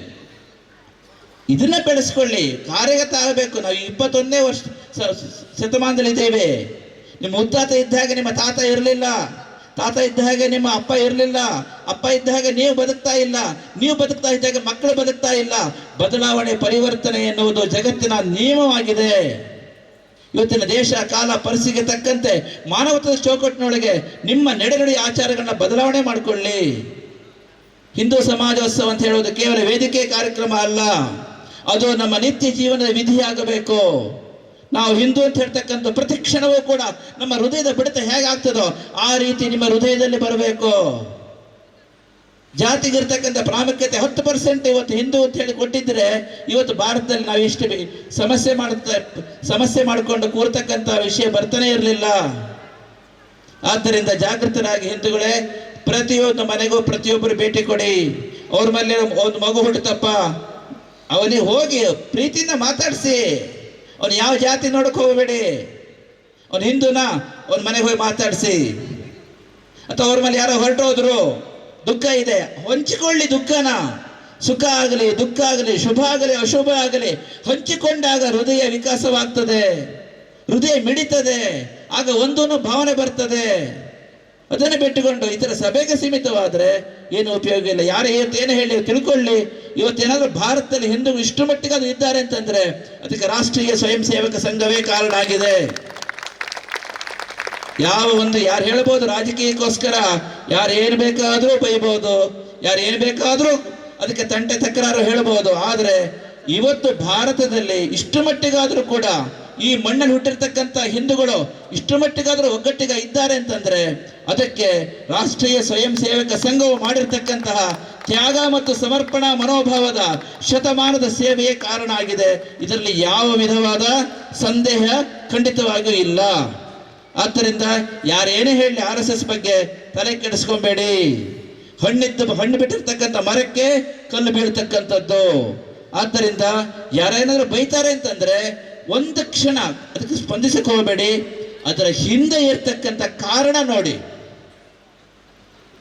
ಯಾರೇನಾದ್ರೂ ಬೈದ್ರು ನಮ್ಮ ಧರ್ಮದ ಮೇಲೆ, ನಮ್ಮ ಸಂಸ್ಕೃತಿಯ ಮೇಲೆ, ಅಥವಾ ರಾಷ್ಟ್ರೀಯ ಸ್ವಯಂ ಸೇವಕ ಸಂಘದ ಮೇಲೆ ಯಾರಾದ್ರೂ ಬೈತಾ ಇದ್ದಾರೆ ಅಂತಂದ್ರೆ ಒಂದು ನಿಮಿಷ ಅವರು ಯಾಕೆ ಬೈಯುತ್ತಿದ್ದಾರೆ ಎನ್ನುವುದನ್ನ ಮುಕ್ತ ಮನಸ್ಸಿನಿಂದ ವಿಚಾರ ಮಾಡಿ, ಗೊತ್ತಾಗುತ್ತೆ ನಿಮಗೆ. ಅದರಲ್ಲಿ 100ಕ್ಕೆ 100% ಆ ವ್ಯಕ್ತಿಯ ಸ್ವಾರ್ಥ ಇರ್ತದೆ. ತನ್ನ ಸ್ವಾರ್ಥದ ಬೇಳೆಯನ್ನ ಬೇಯಿಸ್ಕೊಳ್ಳಿಕ್ಕಾಗಿ, ತನ್ನ ಒಂದು ತಾತ್ಕಾಲಿಕ ರಾಜಕೀಯ ಲಾಭಕ್ಕಾಗಿ ಆ ವ್ಯಕ್ತಿ ಆ ರೀತಿ ಬೈತಾ ಇರ್ತಾನೆ. ಆದ್ದರಿಂದ ನೋಡಿ, ಇವತ್ತು ಸಮಾಜದಲ್ಲಿ ಭಾರತ ಮಾತೆಗೆ ಕಾಲಿಗೆ ಪೆಟ್ಟು ಬಿದ್ದಿದೆ ಅನ್ಕೊಳ್ಳಿ, ಗಾಯ ಆಗಿದೆ ಅನ್ಕೊಳ್ಳಿ, ಏನ್ ಮಾಡ್ಬೇಕು ನಾವು? ನಾವೆಲ್ಲ ಸೇರ್ಕೊಂಡು ಪ್ರೀತಿಯಿಂದ ಔಷಧಿ ಹಚ್ಚಬೇಕು, ಮುಲಾಮ್ ಹಚ್ಚಬೇಕು. ಅದನ್ನ ಬಿಟ್ಟು ನಾವು ಖಾರದ ಪುಡಿ ಉಪ್ಪು ಹಾಕಿ ಇದೇನಾಗುತ್ತೆ, ಒಂದ್ ದಿವಸ ಕಾಲ ಹೋಗುತ್ತೆ. ಎಚ್ಚರಿಕೆ ಇರಲಿ. ಆದ್ದರಿಂದ ಇವತ್ತು ಸಮಾಜದಲ್ಲಿ 2000 ವರ್ಷಗಳ ಇತಿಹಾಸ ನೋಡಿದ್ರೆ ಅನೇಕ ಕಾಲ ವೈಪರೀತ್ಯ ದೋಷಗಳನ್ನು ಕಾಣ್ತಾ ಇದ್ದೇವೆ ಸಮಾಜದಲ್ಲಿ. ಆದ್ರೆ ಏನ್ ಮಾಡ್ಬೇಕು ಈಗ ನಾವು? ಪರಸ್ಪರ ಪ್ರೀತಿಯಿಂದ, ನಂಬಿಕೆಯಿಂದ, ವಿಶ್ವಾಸದಿಂದ, ಸಮನ್ವಯ ದೃಷ್ಟಿಕೋನದಿಂದ, ಸಮಷ್ಟಿ ಹಿತಚಿಂತನೆಯಿಂದ ನಾವೆಲ್ಲ ಒಂದಾಗಬೇಕು. ಅದಕ್ಕೆ ಕಾರ್ಯಯೋಜನೆಗಳನ್ನು ರೂಪಿಸಬೇಕು. ಸ್ಪಷ್ಟವಾದ ಪರಿಕಲ್ಪನೆಯೊಂದಿಗೆ, ಯೋಜನಾಬದ್ಧವಾಗಿರ್ತಕ್ಕಂಥ ಕಾರ್ಯ ಪ್ರಣಾಳಿಕೆಗಳೊಂದಿಗೆ, ರಚನಾತ್ಮಕವಾಗಿರ್ತಕ್ಕಂಥ ಪ್ರಾಯೋಗಿಕ ವಿಧಾನಗಳೊಂದಿಗೆ ನಾವು ಹಿಂದೂ ಸಮಾಜವನ್ನು ಕಟ್ಟಲಿಕ್ಕೆ ಪ್ರಾಮಾಣಿಕ ಪ್ರಯತ್ನವನ್ನು ಮಾಡಬೇಕು. ಆದ್ದರಿಂದ ಇವತ್ತು ಈ ನಿಟ್ಟಿನಲ್ಲಿ ಈ ಒಂದು ಹಿಂದೂ ಸಮಾಜೋತ್ಸವ ಹರಿಹರಪುರದಲ್ಲಿ ನಡೀತಾ ಇದೆ. ಆಗಬೇಕಾಗಿದ್ದು ಇನ್ನೂ ತುಂಬಾ ಇದೆ. ಮತ್ತೆ ಮತ್ತೆ ಹೇಳ್ತಾ ಇದ್ದೇವೆ, ಯಾವಾಗ ಎಲ್ಲರೂ ನಮ್ಮವರು ಎನ್ನುವ ಭಾವನೆ ನಿಮಗೆ ಬರ್ತದೋ ಆಗ ಹಿಂದೂ ಸಮಾಜ ಗಟ್ಟಿಯಾಗತ್ತೆ. ಆದ್ದರಿಂದ ಇದನ್ನ ತಿಳ್ಕೊಳ್ಳಿ, ಪ್ರತಿಯೊಬ್ಬರು ಭಾವನೆಗಳನ್ನು ಹಂಚಿಕೊಳ್ಳಿ. ಮನೆ ಮನೆಗೆ ಹೋಗಿ ಒಂದು ವಾರಕ್ಕೋ ಒಂದು ತಿಂಗಳಿಗೊಂದ್ಸಲ ಪ್ರತಿಯೊಂದು ಹಿಂದೂಗಳ ಮನೆಗೆ ನೀವು ಭೇಟಿ ಕೊಡಿ. ಅವ್ರನ್ನ ಕರೆಸಿ, ನಿಮ್ಮ ಮನೆಯಲ್ಲಿ ಫಂಕ್ಷನಿಗೆ ಮುಕ್ತವಾಗಿ ಎಲ್ಲರನ್ನೂ ಕರೆಸಿ, ಎಲ್ಲರಿಗೂ ಒಟ್ಟಿಗೆ ಊಟ ಹಾಕಿ. ಸಮಸ್ಯೆ ನೋಡಿ, ಸಮಸ್ಯೆಗಳಿಗೆ ಪರಿಷ್ಕಾರ ಯಾವಾಗಲೂ ಪ್ರಾಮಾಣಿಕ ಪ್ರಯತ್ನದಿಂದ ಆಗ್ತದೆ. ಯಾವತ್ತೂ ಕೂಡ ಒಳ್ಳೆಯ ವಿಚಾರಗಳು ನಮ್ಮ ಮನೆಯಿಂದಲೇ ಅದು ಆರಂಭ ಆಗಬೇಕು. ಅವರೇನು ಹೇಳ್ತಾರೋ, ಯಾರು ಏನು ಹೇಳುವುದಿಲ್ಲ ಪ್ರಪಂಚದಲ್ಲಿ. ನೀವು ಬಂದಿದ್ದು ಒಬ್ಬರೇ, ಹೋಗೋದು ಒಬ್ಬರೇ.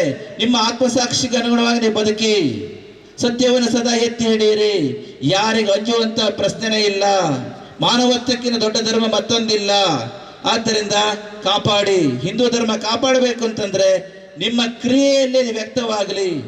ನಿಮ್ಮ ಆಚಾರ ವಿಚಾರಗಳು, ನಂಬಿಕೆಗಳು, ಶ್ರದ್ಧೆ, ಆ ಒಂದು ಸಂಸ್ಕಾರಗಳನ್ನ ಶ್ರದ್ಧೆಯಿಂದ ನೀವು ಆಚರಿಸಿ. ಆದ್ರೆ ಇನ್ನೊಬ್ಬರ ನಂಬಿಕೆ, ಆಚಾರ ವಿಚಾರ, ಶ್ರದ್ಧೆಯನ್ನ ಅಷ್ಟೇ ಶ್ರದ್ಧೆಯಿಂದ ಗೌರವಿಸಿ. ಯಾರನ್ನು ತಾರತಮ್ಯ ಮಾಡಬೇಡಿ, ಜಾತಿ ಭೇದ ಮಾಡಬೇಡಿ. ಎಲ್ಲರೂ ಒಂದು ಹೇಳ್ತಕ್ಕಂಥ ಭಾವನೆ ಇಟ್ಟುಕೊಳ್ಳಿ. ಅದು ಕಾರ್ಯರೂಪಕ್ಕೆ ಬರಲಿ. ಆಗ ನೋಡಿ ಹಿಂದೂ ಸಮಾಜ ಗಟ್ಟಿಯಾಗುತ್ತೆ. ಆದ್ದರಿಂದ ಈ ವಿಚಾರದಲ್ಲಿ ನಾಳೆಯಿಂದಲೇ ಇವತ್ತು ಈ RSS ಅವರು ಬರುವಷ್ಟು ಹಿಂದೂ ಸಮಾಜೋತ್ಸವ ಮಾಡ್ತಾರೆ 2027ರಲ್ಲಿ. 2026 ಹೀಗೆ ಮಾಡಿದ್ದೇವೆ. 2027ರಲ್ಲಿ 1 ವರ್ಷದಲ್ಲಿ ಕಾರ್ಯಯೋಜನೆ ಹಾಕ್ಕೊಳ್ಳಿ. ಹಿಂದೂ ಸಮಾಜ ಗಟ್ಟಿಯಾಗಲಿಕ್ಕೆ ಏನೇನು ಮಾಡಬೇಕಾ ಅದು ನಮ್ಮ ಮನೆಯಿಂದಲೇ ಪ್ರಾರಂಭ ಆಗಲಿ. ನಾವು ಕೊನೆ ಪಕ್ಷ ವೇದಿಕೆ ಇಟ್ಟುಕೊಂಡು ಸಂವಾದ ಮಾಡುವುದು, ವಾರಕ್ಕೊಮ್ಮೆ ಕರೆಸುವುದು, ನಮ್ಮ ಊರಿರ್ತಕ್ಕ ಎಲ್ಲ ಹಿಂದೂಗಳೊಟ್ಟಿಗೆ ನಾವು ಸೇರುವುದು, ಹೀಗೆ ಪ್ರತಿ ಒಂದು ಕೂಡ ನಾವು 1 ವರ್ಷದ ಒಳಗೆ ನಾವು ಪರಿವರ್ತನೆಯ ಹಿಂದೂ ಸಮಾಜವನ್ನ ಈ ಹರಿಹರಪುರದಲ್ಲಿ ತೋರಿಸಬೇಕು. ಯಾಕೆ ಪರಿವರ್ತನೆ ಎನ್ನುವುದು ಕೇವಲ ಬಾಯಿಂದ ಬರೋದಲ್ಲ ವಿಚಾರ, ಅದು ಕ್ರಿಯೆಯಲ್ಲಿ ವ್ಯಕ್ತ ಆಗಬೇಕು. ಅದಕ್ಕಾಗಿ ನಮ್ಮ ಶ್ರೀಮಠ ಯಾವತ್ತೂ ಕೂಡ 25 ವರ್ಷಗಳಿಂದ ನಾವು ಅದನ್ನೇ ಮಾಡ್ತಾ ಇದ್ದೇವೆ. ನಿಮಗೆ ಗೊತ್ತು, ಪರಿವರ್ತನೆಗೆ ಏನು ಮಾಡಬೇಕು ಅದನ್ನು ನಾವು ಹಿಂದೂ ಸಮಾಜದಲ್ಲಿ ಮುಕ್ತವಾಗಿ ಮಾಡ್ತಾ ಇದ್ದೇವೆ. ಯಾವುದೇ ವಿಧವಾಗಿರ್ತಕ್ಕಂತಹ ಒಂದು ಅಂಜು ಅಡಕು ಇಲ್ಲದೆ ಸಮಾಜಕ್ಕೆ ಏನು ಬೇಕು, ಮಾನವತ್ವದ ಚೌಕಟ್ಟಿನೊಳಗೆ ಏನು ಮಾಡಬೇಕು ಅದನ್ನು ಅತ್ಯಂತ ಯಶಸ್ವಿಯಾಗಿ ಅಚ್ಚುಕಟ್ಟಾಗಿ ಹರಿಹರಪುರ ಮಠ ಮಾಡ್ಕೊಂಡು ಬರ್ತಾ ಇದೆ, ಮುಂದೆಯೂ ಅದನ್ನು ಮಾಡ್ತದೆ. ಆದ್ದರಿಂದ ಪರಿವರ್ತನೆ ನಮ್ಮ ಮನೆಯಿಂದ ಆರಂಭ ಆಗಬೇಕು. ಇವತ್ತು ಏನು ರಾಷ್ಟ್ರೀಯ ಸ್ವಯಂ ಸೇವಕ ಸಂಘದವರು 5 ವಿಚಾರಗಳನ್ನು ಹೇಳಿದ್ದಾರೆ, ಅದನ್ನು ನಮ್ಮ ಮನೆಯಲ್ಲಿ ಪ್ರಾರಂಭ ಮಾಡಿ. ಮೊದಲು ನಮ್ಮ ಮನೆಯಲ್ಲಿ ಸೋಪ್ ಇರ್ಬೋದು, ಪೇಸ್ಟ್ ಇರ್ಬೋದು, ಮತ್ತೊಂದಿರ್ಬೋದು, ಇನ್ನೊಂದಿರ್ಬೋದು, ಪ್ರತಿ ಒಂದು ಕೂಡ ನಮ್ಮ ಊರಿನದ್ದು ನಮ್ಮ ದೇಶದ್ದು ಉಪಯೋಗಿಸುವ. ನಮ್ಮ ಊರಲ್ಲೇ ಸಾಧ್ಯವಾದರೆ ಒಳ್ಳೆ ಉದ್ಯಮಿಗಳು ತಯಾರಾಗ್ತಾ ಇದ್ದಾರೆ, ಕೆಲವರಿದ್ದಾರೆ, ಸಣ್ಣ ಸಣ್ಣ ಅಂಗಡಿಗಳು ನಾವೇ ಮಾಡುವ. ಹೀಗೆ ಸ್ವದೇಶಿ ವಿಚಾರ ಇರಬಹುದು, ಕುಟುಂಬ ಪಾಲನೆ ವಿಚಾರ ಇರಬಹುದು, ಪರಿಸರ ಸಂರಕ್ಷಣೆ ವಿಚಾರ ಇರಬಹುದು. ಹೀಗೆ ಇವೆಲ್ಲವನ್ನು ಕೂಡ ನಾವು ನಮ್ಮ ಮನೆಯಲ್ಲಿ ಅದನ್ನು ಆಚರಣೆ ತರುವ ಅಂತ ಹೇಳ್ತಾ ಇವತ್ತಿನ ಕಾರ್ಯಕ್ರಮದಲ್ಲಿ ತಾವೆಲ್ಲರೂ ಕೂಡ ಕೂತಿ ನಾವು ಬೆಳಗ್ಗೆ 4 ಗಂಟೆಯಿಂದ ಗುಂಭಾಭಿಷೇಕ ಇತ್ತು, ಅದೆಲ್ಲ ಮುಗಿಸ್ಕೊಂಡು ಹೀಗೆ ನಿನ್ನೆ ರಾತ್ರಿ 12 ಗಂಟೆ ಆಗಿತ್ತು. ಆದ್ದರಿಂದ ನಿರಂತರವಾಗಿರ್ತಕ್ಕಂಥ ಕಾರ್ಯಕ್ರಮ ಜೋಡಿಸ್ಕೊಂಡು ಇದ್ದೇವೆ. ಇಲ್ಲಿ ತುಂಬ ಸಂತೋಷ ಇದೆ. ಆದರೆ ಶೋಭಾಯಾತ್ರೆ ಟೈಮ್ ಬರಲಿಕ್ಕಾಗಿಲ್ಲ. ಆದರೂ ಕೂಡ ಅಲ್ಲಿ ನಾವು ಅಡ್ಡಗದ್ದಲ್ಲಿದ್ದು ಆ ಸಮಯದಲ್ಲಿ. ಇವತ್ತಿನ ಕಾರ್ಯಕ್ರಮ ತುಂಬ ಚೆನ್ನಾಗಾಗಿದೆ. ಹರಿಹರಪುರ ಮಠದಲ್ಲಿ ಯಾವುದೇ ಭೇದ ಭಾವ ಇಲ್ಲ. 25 ವರ್ಷ ಆಯಿತು ನಾವು ಇದುವರೆಗೆ ಒಬ್ಬರ ಹತ್ರ ಕೂಡ ಜಾತಿ ಕೇಳಲಿಲ್ಲ. ಇದುವರೆಗೆ ಒಬ್ಬರ ಹತ್ರ ನಾವು ಜಾತಿ ಕೇಳಲಿಲ್ಲ. 25 ವರ್ಷ ಆಯಿತು ಇಲ್ಲಿ ಕೂತ್ಕೊಂಡು. ಆದ್ದರಿಂದ ನಾವು ಮುಕ್ತವಾಗಿ ಹೇಳ್ತಾ ಇದ್ದೇವೆ, ನಮಗೆ ಜಾತಿ ಭೇದ ಅಂತ ಕನಸಲ್ಲೂ ಕೂಡ ಇಲ್ಲ, ಕನಸಲ್ಲೂ ಇಲ್ಲ. ಆದ್ದರಿಂದ ಇದನ್ನ ಪ್ರತಿ ಹಿಂದೂಗಳ ಮನೆಯಲ್ಲಿ ಬಿತ್ತಬೇಕು. ನೀವು ಗುರುಗಳೇ ಹೀಗೆ ಹೇಳ್ತಾ ಇದ್ದಾರೆ, ಆದ್ದರಿಂದ ನಾವು ಕಾಂಪ್ರಮೈಸ್ ಮಾಡ್ಕೊಬೇಕು. ನ್ಯೂಯಾರ್ಕ್ ನಗರದಲ್ಲಿ ಚಡ್ಡಿ ಹಾಕೊಂಡು ತಿರುಗಕ್ಕಾಗತ್ತೆ, ಆದರೆ ಹಿಂದೂಗಳನ್ನ ನಾವು ಒಪ್ಪಿಕೊಳ್ಳೋಕ್ಕಾಗೋದಿಲ್ವಾ? ನಾವು ಎಲ್ಲಿಗೆ ಹೋಗ್ತಾ ಇದ್ದೇವೆ? ನಾವು ಸಂಸ್ಕೃತಿಯನ್ನ ವೀಕೆಂಡ್ ಪಾರ್ಟಿ ಇದು ITBT ಅವ್ರು ನೋಡ್ಕೊಳ್ಳಿ ಹೇಗೆ ತಯಾರಾಗಿದ್ದಾರೆ ಅಂತ. ಆ ಕಲ್ಚರ್ ಎಲ್ಲ ಹೇಗೆ ಹೋಗಿದೆ ಅಂತಂದ್ರೆ ಕಣ್ಣ ನೀರು ಬರುತ್ತೆ, ಅಂತ ಕಲ್ಚರ್ ಅವ್ರದ್ದೆಲ್ಲ. ಹೀಗಿರುವತ್ತೀಗ ನಾವು ಹಿಂದೂ ಸಮಾಜ ಒಪ್ಪಿಕೊಳ್ಳೋಕ್ಕಾಗೋದಿಲ್ವಾ? ಒಟ್ಟಾಗಿರೋಕ್ಕಾಗೋದಿಲ್ವಾ? ಆದ್ದರಿಂದ ಪರಿವರ್ತನೆ ಆಗಬೇಕಾಗಿದ್ದು ಹೃದಯದಲ್ಲಿ. ಅದಕ್ಕೆ ನಾಂದಿ ಹಾಡ್ಲಿ ಅಂತ ಈ ಒಂದು ಸಭೆಯನ್ನು ನಾವು ದೇವರ ಪ್ರಾರ್ಥನೆ ಮಾಡಿಕೊಳ್ತಾ ಇದ್ದೇವೆ. ಆದ್ದರಿಂದ ಇವತ್ತಿನ ಕಾರ್ಯಕ್ರಮದಲ್ಲಿ ತಾವೆಲ್ಲರೂ ಕೂಡ ಅಚ್ಚುಕಟ್ಟಾಗಿ ಮಾಡಿದ್ದಾರೆ. ವಿಶೇಷವಾಗಿ ನಮ್ಮ ಜಗದೀಶ್ ಅವರು ಅವರ ಜೀವನವನ್ನೇ ನಮ್ಮ ನಾಡು, ನುಡಿ, ಸಂಸ್ಕೃತಿ, ನಮ್ಮ ದೇಶದ ಸೇವೆಗಾಗಿ ಮುಡುಪಾಗಿಟ್ಟಿದ್ದಾರೆ. ಪ್ರಚಾರಕರಾಗಿ ವಿಶೇಷವಾಗಿ ತೆಲಂಗಾಣ ಆಗಿರ್ಬೋದು, ಕರ್ನಾಟಕ ಆಗಿರ್ಬೋದು, ಆಂಧ್ರ ಪ್ರದೇಶ ರಾಜ್ಯದಲ್ಲಿ ವಿಶೇಷವಾಗಿರ್ತಕ್ಕಂಥ ಜನಸೇವೆಯನ್ನ, ದೇಶ ಸೇವೆಯನ್ನ, ಈಶ ಸೇವೆ ಅಂತ ಹೇಳ್ಕೊಂಡು ಆ ಭಾವನೆಯಿಂದ ಮಾಡ್ಕೊಂಡು ಬರ್ತಾ ಇದ್ದಾರೆ. ಸವಿಸ್ತಾರವಾಗಿ ನಮ್ಮ ಧರ್ಮ ಸಂಸ್ಕೃತಿಯ ಬಗ್ಗೆ ತಿಳ್ಕೊಟ್ಟಿದ್ದಾರೆ. ಅವರಿಗೆ ವಿಶೇಷವಾಗಿರ್ತಕ್ಕಂಥ ಶಕ್ತಿಯನ್ನು ಇನ್ನಷ್ಟು ನಮ್ಮ ನಾಡು, ನುಡಿ, ಸಂಸ್ಕೃತಿ, ದೇಶಕ್ಕೆ ಇನ್ನಷ್ಟು ಸೇವೆಯನ್ನು ಮಾಡ್ತಕ್ಕಂಥ ಶಕ್ತಿಯನ್ನ ಭಗವಂತ ಅವರಿಗೆ ನೀಡಲಿ ಅಂತ ಹೃತ್ಪೂರ್ವಕವಾಗಿ ಅವರಿಗೆ ಆಶೀರ್ವಾದ ತಿಳಿಸ್ತಾ ಇದ್ದೇವೆ. ಹಾಗೆ ನಮ್ಮ ವಾಸಪ್ಪ ಅವರು ನಾವು ಹೇಳ್ತಾ ಇರ್ತೇವೆ, ಸಮಾಜದಲ್ಲಿ ಪೆಟ್ಟು ತಿಂದಿದ್ದಾರೆ, ಆದರೆ ಪೆಟ್ಟು ತಿಂದರೂ ಕೂಡ ನಮ್ಮ ಧರ್ಮ, ನಮ್ಮ ಸಂಸ್ಕೃತಿ ಸ್ವಾಭಿಮಾನ ಇಟ್ಟುಕೊಂಡು ಅವರು ಇವತ್ತಿಗೂ ನಮ್ಮ ಒಟ್ಟಿಗೆ ಇದ್ದಾರೆ. ತಿಳ್ಕೊಳ್ಳಿ. ನಾವು ಹೇಳ್ತಾ ಇದ್ದೇವೆ ಅವ್ರು ಹೊರಟೋಗ್ತಾ ಇದ್ದಾರೆ, ಇವ್ರು ಹೊರಟೋಗ್ತಾರೆ. ಯಾಕೆ ಹೊರಟೋಗ್ತಾ ಇದ್ದಾರೆ? 2 ಕಾರಣ ಇದೆ. ಒಂದು, ವಿದೇಶಿ ಸಂಸ್ಕೃತಿಗೆ ಸೇರತಕ್ಕಂಥ ಮತಗಳ ಧೋರಣೆ. I am the way, I am the truth, I am the life, no one can come to father expect through me. ಈ ಥರ ಬೋಧನೆ ಮಾಡಿದಾಗ ನಾನೇ ಸತ್ಯ, ನಾನೇ ದಾರಿ, ನಾನೇ ಜೀವನ, ನನ್ನನ್ನು ಬಿಟ್ಟು ಈ ಜಗತ್ತಿನಲ್ಲಿ ಯಾರೂ ಕೂಡ ದೇವರ ಹತ್ತಿರ ಹೋಗಲಿಕ್ಕೆ ಎಂದೆಂದಿಗೂ ಸಾಧ್ಯ ಇಲ್ಲ. ಸತ್ಯ ಒಂದೇ, ಮಾರ್ಗವು ಕೇವಲ ಒಂದೇ. ದೇವರೊಬ್ಬನೇ, ನಾವು ಕೇವಲ ಒಂದೇ. ಈ ರೀತಿಯ ಬೋಧನೆ ಧೋರಣೆ ಇದು ಮತಾಂತರಕ್ಕೆ ಒಂದು ಕಾರಣ. ಆದರೆ ಇನ್ನೊಂದು ಕಾರಣ ಇದೆ, ಅದು ಒಂದೇ ಕಾರಣ ಅಲ್ಲ. ನಮ್ಮಲ್ಲಿರ್ತಕ್ಕಂಥ ಅಸಮಾನತೆ, ನಮ್ಮಲ್ಲಿರ್ತಕ್ಕಂಥ ಆಂತರಿಕ ದೋಷಗಳು, ಎರಡೂ ಕಾರಣ ಇದು. ತಿಳ್ಕೊಬೇಕು, ಎರಡು ಕೈ ಸೇರಿದ್ರೆ ಚಪ್ಪಾಳೆ ಆಗೋದು. ಒಂದು ಅವರ ಒಂದು ಮತದ ಅಭಿಪ್ರಾಯ, ಸಂಕುಚಿತವಾದ ಅಭಿಪ್ರಾಯ, ವೈವಿಧ್ಯವನ್ನ ಬಹುತ್ವವನ್ನ ಒಪ್ಪಿಕೊಳ್ಳದೇ ಇರತಕ್ಕಂತಹ ಒಂದು ಸಂಕುಚಿತವಾಗಿರ್ತಕ್ಕಂಥ ಅಭಿಪ್ರಾಯ ಏನಿದೆ ಅದು ಮತಾಂತರಕ್ಕೆ ಒಂದು ಕಾರಣ. ಆದರೆ ನಮ್ಮಲ್ಲಿರ್ತಕ್ಕಂಥ ದೋಷ ಇದೆ ನೋಡಿ, ನಮ್ಮಲ್ಲಿರ್ತಕ್ಕಂಥ ವೈವಿಧ್ಯವನ್ನ ವೈರುಧ್ಯವಾಗಿ ಇಟ್ಟುಕೊಂಡು ನಾವು ಅಸಮಾನತೆಯ ಒಂದು ಇದರೊಳಗೆ ಆ ಪರಸ್ಪರ ನಂಬಿಕೆಯನ್ನು ಕಳ್ಕೊಂಡು ಅನುಮಾನದಿಂದ ಒಬ್ಬರೊಬ್ಬ ಮೇಲೆ ದೋಷಾಪರಣೆ ಮಾಡ್ತಾ ಬದುಕ್ತಾ ಇದ್ದೇವಲ್ಲ, ಅದು ಒಂದು ಕಾರಣ. ಹಾಗಾದ್ರೆ ಅದು ನಿಲ್ಬೇಕಾದ್ರೆ, ಮತಾಂತರ ನಿಲ್ಬೇಕಾದ್ರೆ ನಾವೇನ್ ಮಾಡಬೇಕು? ನಮ್ಮಲ್ಲಿರ್ತಕ್ಕಂಥ ದೋಷವನ್ನ ಕಳ್ಕೋಬೇಕು. ನಮ್ಮಲ್ಲಿ ಯಾವಾಗ ಸಮಾನತೆ ಬರ್ತದೋ, ನಮ್ಮಲ್ಲಿ ಹೃದಯದಿಂದ ಒಂದಾಗಿ ಮುಂದುವರಿತಕ್ಕಂಥ ಔದಾರ್ಯತೆ ಬೆಳೀತದೋ, ಸಹಜವಾಗಿ ಅದು ನಿಂತು ಹೋಗುತ್ತೆ. ಆದ್ದರಿಂದ ಇವತ್ತು ನಾವು ಇನ್ನೊಬ್ಬರ ಮೇಲೆ ದೋಷಾಪರಣೆ ಮಾಡ್ತಾ ದೋಷವನ್ನು ಆರೋಪಿಸುತ್ತಾ ಕೂರುವುದಲ್ಲ. ನಾವು ಬಲಿಷ್ಠರಾಗಬೇಕು, ನಾವು ಒಟ್ಟಾಗಬೇಕು, ನಾವು ಸಂಘಟಿತರಾಗಬೇಕು, ನಾವು ಸಹೋದರ ಪ್ರೇಮವನ್ನು ಬೆಳೆಸ್ಕೋಬೇಕು.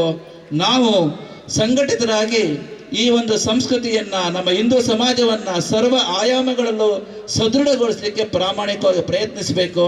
ಆ ದೃಷ್ಟಿಕೋನ ಇಟ್ಟುಕೊಂಡು ನಾವು ಹೇಳ್ತಾ ಇದ್ದೇವೆ, ಎಲ್ಲರೂ ನಮ್ಮೊಟ್ಟಿಗೆ ಇರಬೇಕು. ಆ ದೃಷ್ಟಿಯಲ್ಲಿ ವಾಸಪ್ಪ ಅವರು ಈ ಕ್ಷೇತ್ರದಲ್ಲಿ ಅನೇಕ ರೀತಿಯ ಜನಸೇವೆಯನ್ನು ಮಾಡ್ತಾ ಇದ್ದಾರೆ. ಅವರು ಸದಾ ಶ್ರೀಮಠದೊಂದಿಗೆ ನಿರಂತರವಾಗಿದ್ದಾರೆ. ಇವತ್ತಿನ ಕಾರ್ಯಕ್ರಮ ಅಧ್ಯಕ್ಷತೆ ವಹಿಸಿದ್ದಾರೆ. ಅವರಿಗೂ ನಮ್ಮ ಆಶೀರ್ವಾದ ತಿಳಿಸ್ತಾ ಇದ್ದೇವೆ. ಹಾಗೆ ನಮ್ಮ ಸುಬ್ರಹ್ಮಣ್ಯ ಶೆಟ್ಟರು ಇದ್ದಾರೆ. ಸಾಕಷ್ಟು ಕಳೆದ ಅನೇಕ ವರ್ಷಗಳಿಂದ ನಮ್ಮ ಹಿಂದೂ ಸಮಾಜದ ಸಂಘಟನೆಗಾಗಿ ಸಾಕಷ್ಟು ಕಾರ್ಯಕ್ರಮ ಹಾಕಿಕೊಂಡು ನಿರಂತರವಾಗಿ ಸಮಾಜದ ಸಮುದಾಯದ ಏಳಿಗೆಗಾಗಿ ತಮ್ಮನ್ನು ತೊಡಗಿಸಿಕೊಂಡು ಅನೇಕ ಕಾರ್ಯಕ್ರಮವನ್ನು ಯಶಸ್ವಿಯಾಗಿ ಮಾಡ್ತಾ ಇದ್ದಾರೆ. ಅವರಿಗೂ ಕೂಡ ವಿಶೇಷವಾಗಿರ್ತಕ್ಕಂಥ ಆಶೀರ್ವಾದಗಳನ್ನು ಈ ಸಂದರ್ಭ ತಿಳಿಸ್ತಾ ಇದ್ದೇವೆ. ಹಾಗೆ ಈ ಭಾಗದಲ್ಲಿ ಹೆಚ್ಚು ನಮ್ಮ ಹಿಂದೂ ಸಮಾಜ ಸಂಘಟನೆ ಬಲಿಷ್ಠವಾಗಲಿಕ್ಕೆ ಒಂದು ಕಾರಣ ಅಂತ ಹೇಳಿದರೆ ನಮ್ಮ ಪ್ರಬೋಧಿನಿ ಗುರುಕುಲ.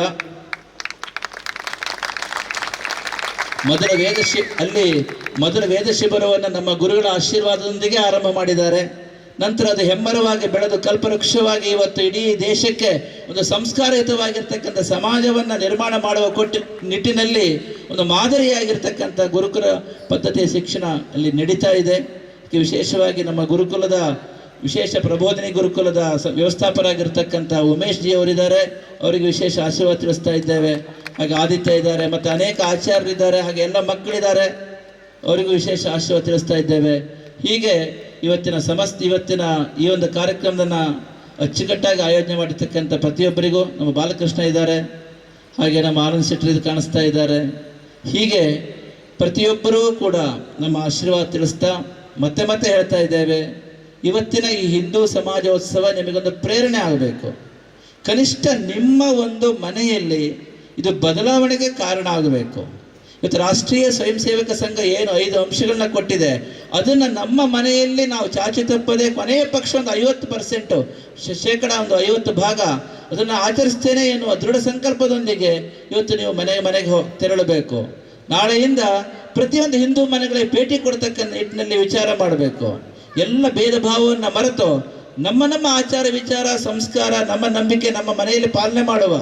ಆದರೆ ನಾವು ಸಮಷ್ಟಿಯಾಗಿ ನಾವೆಲ್ಲ ಒಂದೇ ಎನ್ನುವುದು, ನೀವು ಯಾವ ಕೇಳಿದ್ರು ಕೂಡ ನಾನು ಹಿಂದೂಗಳಪ್ಪ, ಅವನು ಹಿಂದೂ, ಆದ್ದರಿಂದ ಅವ್ರ ಮನೆ ಹೋಗುವ, ಅವ್ರ ಮನೆ ಪ್ರೀತಿಯಿಂದ ಮಾತಾಡಿಸುವ, ಅವರ ಪಕ್ಕಕ್ಕೆ ಕೂರಿಸುವ, ನಮ್ಮ ಮನೆಗೆ ಕರೆಯುವ. ಹೀಗೆ ನಿಮ್ಮ ಮನೆಯಲ್ಲಿ ಆ ಪರಿವರ್ತನೆ ಆದಾಗ ಹಿಂದೂ ಸಮಾಜ ಗಟ್ಟಿಯಾಗತ್ತೆ. ಅದಕ್ಕೆ ನೀವು ನಾಂದಿ ಹಾಡಬೇಕು. ಇದು ಗಟ್ಟಿ ಮಾಡಲಿಕ್ಕೆ ಪ್ರಯತ್ನ ಮಾಡ್ತಿದ್ದ ಹಾಗೂ ಅದನ್ನು ತಡಿಲಿಕ್ಕೆ ಅನೇಕರು ಪ್ರಯತ್ನ ಮಾಡ್ತಾರೆ. ಆದರೆ ತಿಳ್ಕೊಳ್ಳಿ, ಯಾವುದೇ ಕಾರಣಕ್ಕೂ ಮತ್ತೆ ಹೇಳ್ತಾ ಇದ್ದೇವೆ, ಧರ್ಮ ಆಧ್ಯಾತ್ಮ ಸಂಸ್ಕಾರ ಸಂಸ್ಕೃತಿ ಈ ವಿಚಾರ ಬಂದಾಗ ರಾಜಕೀಯ ಪಕ್ಷವನ್ನ ಅಲ್ಲಿ ನೀವು ಪ್ರವೇಶ ಮಾಡಬಾರದು. ಅದನ್ನ ನೀವು ತಿಳ್ಕೊಬೇಕು. ಪಕ್ಕದ ಮನೇಲಿ ಆ ಥರ ಯಾರು ಮಾಡ್ತಾ ಇದ್ರೆ ಕೂಡಲೇ ಹೇಳಬೇಕು, ನೋ ಮಾಡಬೇಡಿ. ಆಧ್ಯಾತ್ಮ ಧರ್ಮ ದೇವರ ವಿಚಾರ ಬಂದಾಗ ನಮಗೆ ಪಕ್ಷ ಬೇಡ. ಪಕ್ಷ ಅರ್ಧ ಗಂಟೆಲಿ ಬದಲು ಮಾಡ್ತಾರೆ, ದೇವರು ಬದಲು ಮಾಡೋಕ್ಕಾಗತ್ತಾ? ಹೌದಾ? ಆಗೋದಿಲ್ಲ ತಾನೆ. ಆದ್ದರಿಂದ ನೀವು ಇದರ ಬಗ್ಗೆ, ಯಾಕೆ ನೋಡಿ, ಮುಸ್ಲಿಂ ಬಾಂಧವರು ಯಾವತ್ತೂ ಕೂಡ ರಾಜಕೀಯ ಪಕ್ಷವನ್ನು ಧರ್ಮವನ್ನು ಬೆರೆಸಿಲ್ಲ. ಧರ್ಮ ಬೇರೆ, ರಾಜಕೀಯ ಬೇರೆ. ನೀವು ಕಲ್ತುಕೊಳ್ಳಿ. ಇವತ್ತು ಯಾಕೆ ಸ್ವಲ್ಪ ಸಂಖ್ಯೆ ಕಮ್ಮಿ ಆಗುತ್ತೆ ಗೊತ್ತುಂಟ? ಅವ್ರಿಗೆ ಹಿಂದೂ ಧರ್ಮದ ಮೇಲೆ ಅಭಿಮಾನ ಇರ್ತದೆ, ಆದರೆ ಅವ್ರಿಗೆ ಅನಿಸುತ್ತೆ ಇದಕ್ಕೆ ಹೋದರೆ ಇನ್ನೊಂದೇನಾಗುತ್ತೇನೋ, ಇನ್ನೊಬ್ಬರಿಗೆ ಪ್ಲಸ್ ಆಗುತ್ತೇನೋ, ನಮಗೆ ಮೈನಸ್ ಆಗುತ್ತೇನೋ, ಈ ರೀತಿ ಭ್ರಮೆಯಲ್ಲಿ ಮುಳುಗಿ ಇವತ್ತೇನಾಗಿದೆ ಗೊತ್ತುಂಟ? ಅವರ ಒಂದು ತಾತ್ಕಾಲಿಕ ರಾಜಕೀಯ ಲಾಭಕ್ಕಾಗಿ ನಮ್ಮ ಧರ್ಮವನ್ನ, ನಮ್ಮ ಸಂಸ್ಕೃತಿಯನ್ನ, ನಮ್ಮ ದೇವರನ್ನ ಬಲಿಪಶು ಮಾಡ್ತಾ ಇದ್ದಾರೆ. ಇದನ್ನು ಯಾರು ಒಪ್ಪಿಕೊಳ್ಳಬೇಡಿ. ಅರ್ಥ ಆಯ್ತಾ? ಈಗ ಕೆಲವು ಭಾರತದಲ್ಲಿ ಆಗ್ತಾ ಇರ್ತದೆ, ಯಾವುದೇ ರೀತಿ ಕಮ್ಯುನಿಸ್ಟ್ ಇರ್ಬೋದು, ಮತ್ತೊಬ್ಬರು ಇರ್ಬೋದು, ಮಗದೊಬ್ಬರು ಇರ್ಬೋದು, ಯಾರೇ ಇರ್ಬೋದು, ಏನ್ ಮಾಡ್ತಾ ಇದ್ದಾರೆ ಕೇಳಿದರೆ, ಅವರ ರಾಜಕೀಯ ಲಾಭಕ್ಕಾಗಿ, ಅವರ ಸ್ವಂತ ಪ್ರಯೋಜನಕ್ಕಾಗಿ ನಮ್ಮ ಧರ್ಮವನ್ನ, ನಮ್ಮ ಸಂಸ್ಕೃತಿಯನ್ನ, ನಮ್ಮ ಹಿಂದೂ ಸಮಾಜವನ್ನ, ನಮ್ಮ ತತ್ವವನ್ನ, ನಮ್ಮ ವಿಚಾರಧಾರೆಯನ್ನ, ನಮ್ಮ ಸಂಸ್ಕೃತಿಯನ್ನ, ನಮ್ಮ ಸಂಸ್ಕಾರವನ್ನ ಅವರು ಬಲಿ ಪಶು ಮಾಡ್ತಾ ಇದ್ದಾರೆ. ಅದಕ್ಕೆ ನೀವು ಯಾರು ಕೂಡ ಸೊಪ್ಪು ಹಾಕಬಾರದು. ಕೂಡಲೇ ಜಾಗೃತರಾಗಬೇಕು, ಅದನ್ನಲ್ಲೇ ಖಂಡಿಸಬೇಕು, ಒಗ್ಗಟ್ಟಾಗಬೇಕು, ಸಾಂಘಿಕ ಶಕ್ತಿಯಾಗಿ ನೀವು ಅದರ ವಿರುದ್ಧ ನಿಲ್ಲಬೇಕು. ಆದ್ದರಿಂದ ಈ ವಿಚಾರದಲ್ಲಿ ಇವತ್ತು ಜಾಗೃತಿಯನ್ನ ಈ ಹಿಂದೂ ಸಮಾಜೋತ್ಸವ ಮಾಡಲಿ ಅಂತ ಹೇಳ್ತಾ, ಇವತ್ತಿನ ಸಮಾಜೋತ್ಸವ ಕಾರ್ಯಕ್ರಮದಲ್ಲಿ ಪ್ರತ್ಯಕ್ಷವಾಗಿ ಪರೋಕ್ಷವಾಗಿ ಭಾಗವಹಿಸಿರ್ತಕ್ಕಂಥ ಪ್ರತಿಯೊಬ್ಬರಿಗೂ, ಸೇವೆ ಮಾಡ್ತಕ್ಕಂಥ ಪ್ರತಿಯೊಬ್ಬರಿಗೂ ಕೂಡ ಆ ಶಾರದಾ ಲಕ್ಷ್ಮೀ ನರಸಿಂಹ ದೇವರ ಪರಿಪೂರ್ಣ ಅನುಗ್ರಹ ಸದಾ ಇರಲಿ ಅಂತ ಹೇಳ್ತಾ ಎಲ್ಲರಿಗೂ ಕೂಡ ಶುಭವಾಗಲಿ. ಓಂ ತತ್ಸತು.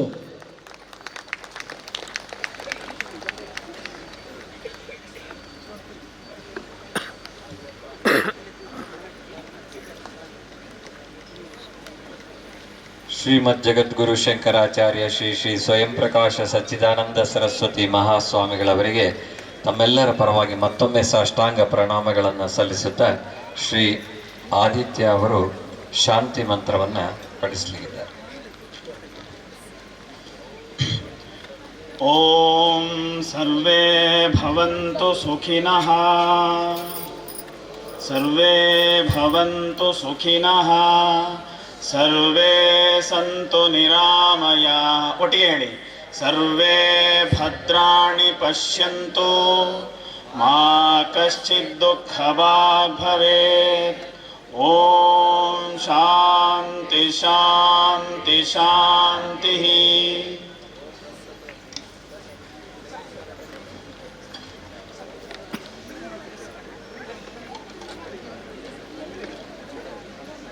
ನಿಮ್ಮೆಲ್ಲರ ಗಮನಕ್ಕೆ ಅತಿಥಿ ಗೃಹದ ಮುಂಭಾಗದಲ್ಲಿ ಉಪಹಾರದ ವ್ಯವಸ್ಥೆ ಇದೆ. ಸುಮಾರು 3 ಕೌಂಟರ್ನಲ್ಲಿ ನಿಮಗೆ ವಿಶೇಷವಾದ ತಿನಿಸುಗಳನ್ನು, ಬಿಸಿಬೇಳೆ ಬಾತ್, ಮೊಸರನ್ನ, ಕೇಸರಿ ಬಾತ್ ನೀಡ್ತಾ ಇದ್ದಾರೆ. ಹಾಗೆ 4ನೇ ಕೌಂಟರ್ನಲ್ಲಿ ಮತ್ತೊಮ್ಮೆ ನಿಮಗೇನಾದರೂ ಬೇಕು ಅಂತ ಅನಿಸಿದರೆ ಅಲ್ಲಿ ಮತ್ತೊಮ್ಮೆ ಪಡೆದುಕೊಳ್ಬೋದು. ದಯಮಾಡಿ ತಾವೆಲ್ಲ ಪಡೆದುಕೊಂಡು ಆ ಉಪಯೋಗಿಸಿದ ಹಾಳೆ ತಟ್ಟೆಯನ್ನು ಅಲ್ಲೊಂದು ಟ್ರ್ಯಾಕ್ಟರ್ ನಿಂತಿದೆ, ಅದಕ್ಕೆ ಹಾಕಬೇಕು ಅಂತ ತಮ್ಮಲ್ಲಿ ಕೇಳ್ಕೊಳ್ತೇವೆ. ಪ್ರತಿಯೊಬ್ಬರಿಗೂ ಉಪಹಾರದ ವ್ಯವಸ್ಥೆ ಇದೆ. ದಯಮಾಡಿ ಎಲ್ಲರೂ ಸರತಿಯ ಸಾಲಿನಲ್ಲೇ ಸ್ವೀಕರಿಸಬೇಕು.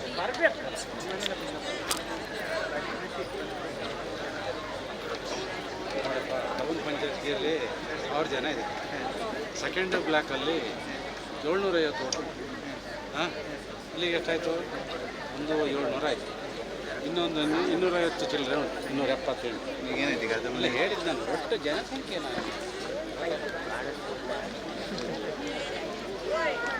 ಹಿಂದೂ ಸಮಾಜೋತ್ಸವ ನಾಳೆ ಬಂಡಿಗಡಿಯಲ್ಲಿ ನಡೆದರೆ ಫೆಬ್ರವರಿ 1ನೇ ದಿನಾಂಕ ನಿಲುವಾಗಲು ಮತ್ತು ಜಯಪುರದಲ್ಲಿ ಹರಿಹರಪುರದ ಪರಮ ಪೂಜ್ಯರೇ ಭಾಗವಹಿಸ್ತಾ ಇದ್ದಾರೆ.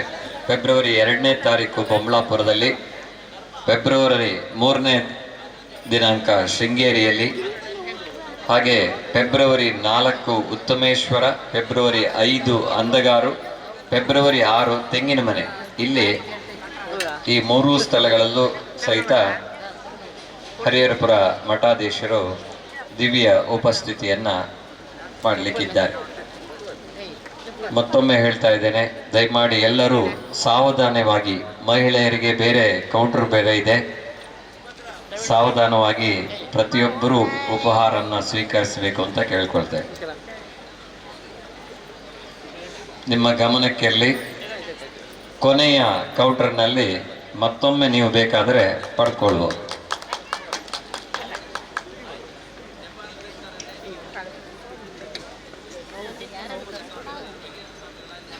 ಚೂರು ಚೂರು ಸೈಡ್ ಬನ್ನಿ ಕೌಂಟರ್ ಮುಂಭಾಗದಲ್ಲಿ ನಿಂತ್ಕೊಂಡು ತಿನ್ನಬೇಡಿ, ದಯವಿಟ್ಟು ತೆಗೆದುಕೊಂಡು ಮುಂಭಾಗಕ್ಕೆ ಹೋಗಿ ಕೊನೆಯ ಕೌಂಟರ್ ಬಳಿ ತಾವು ಮತ್ತೊಮ್ಮೆ ಅದನ್ನು ಸ್ವೀಕರಿಸಬಹುದು.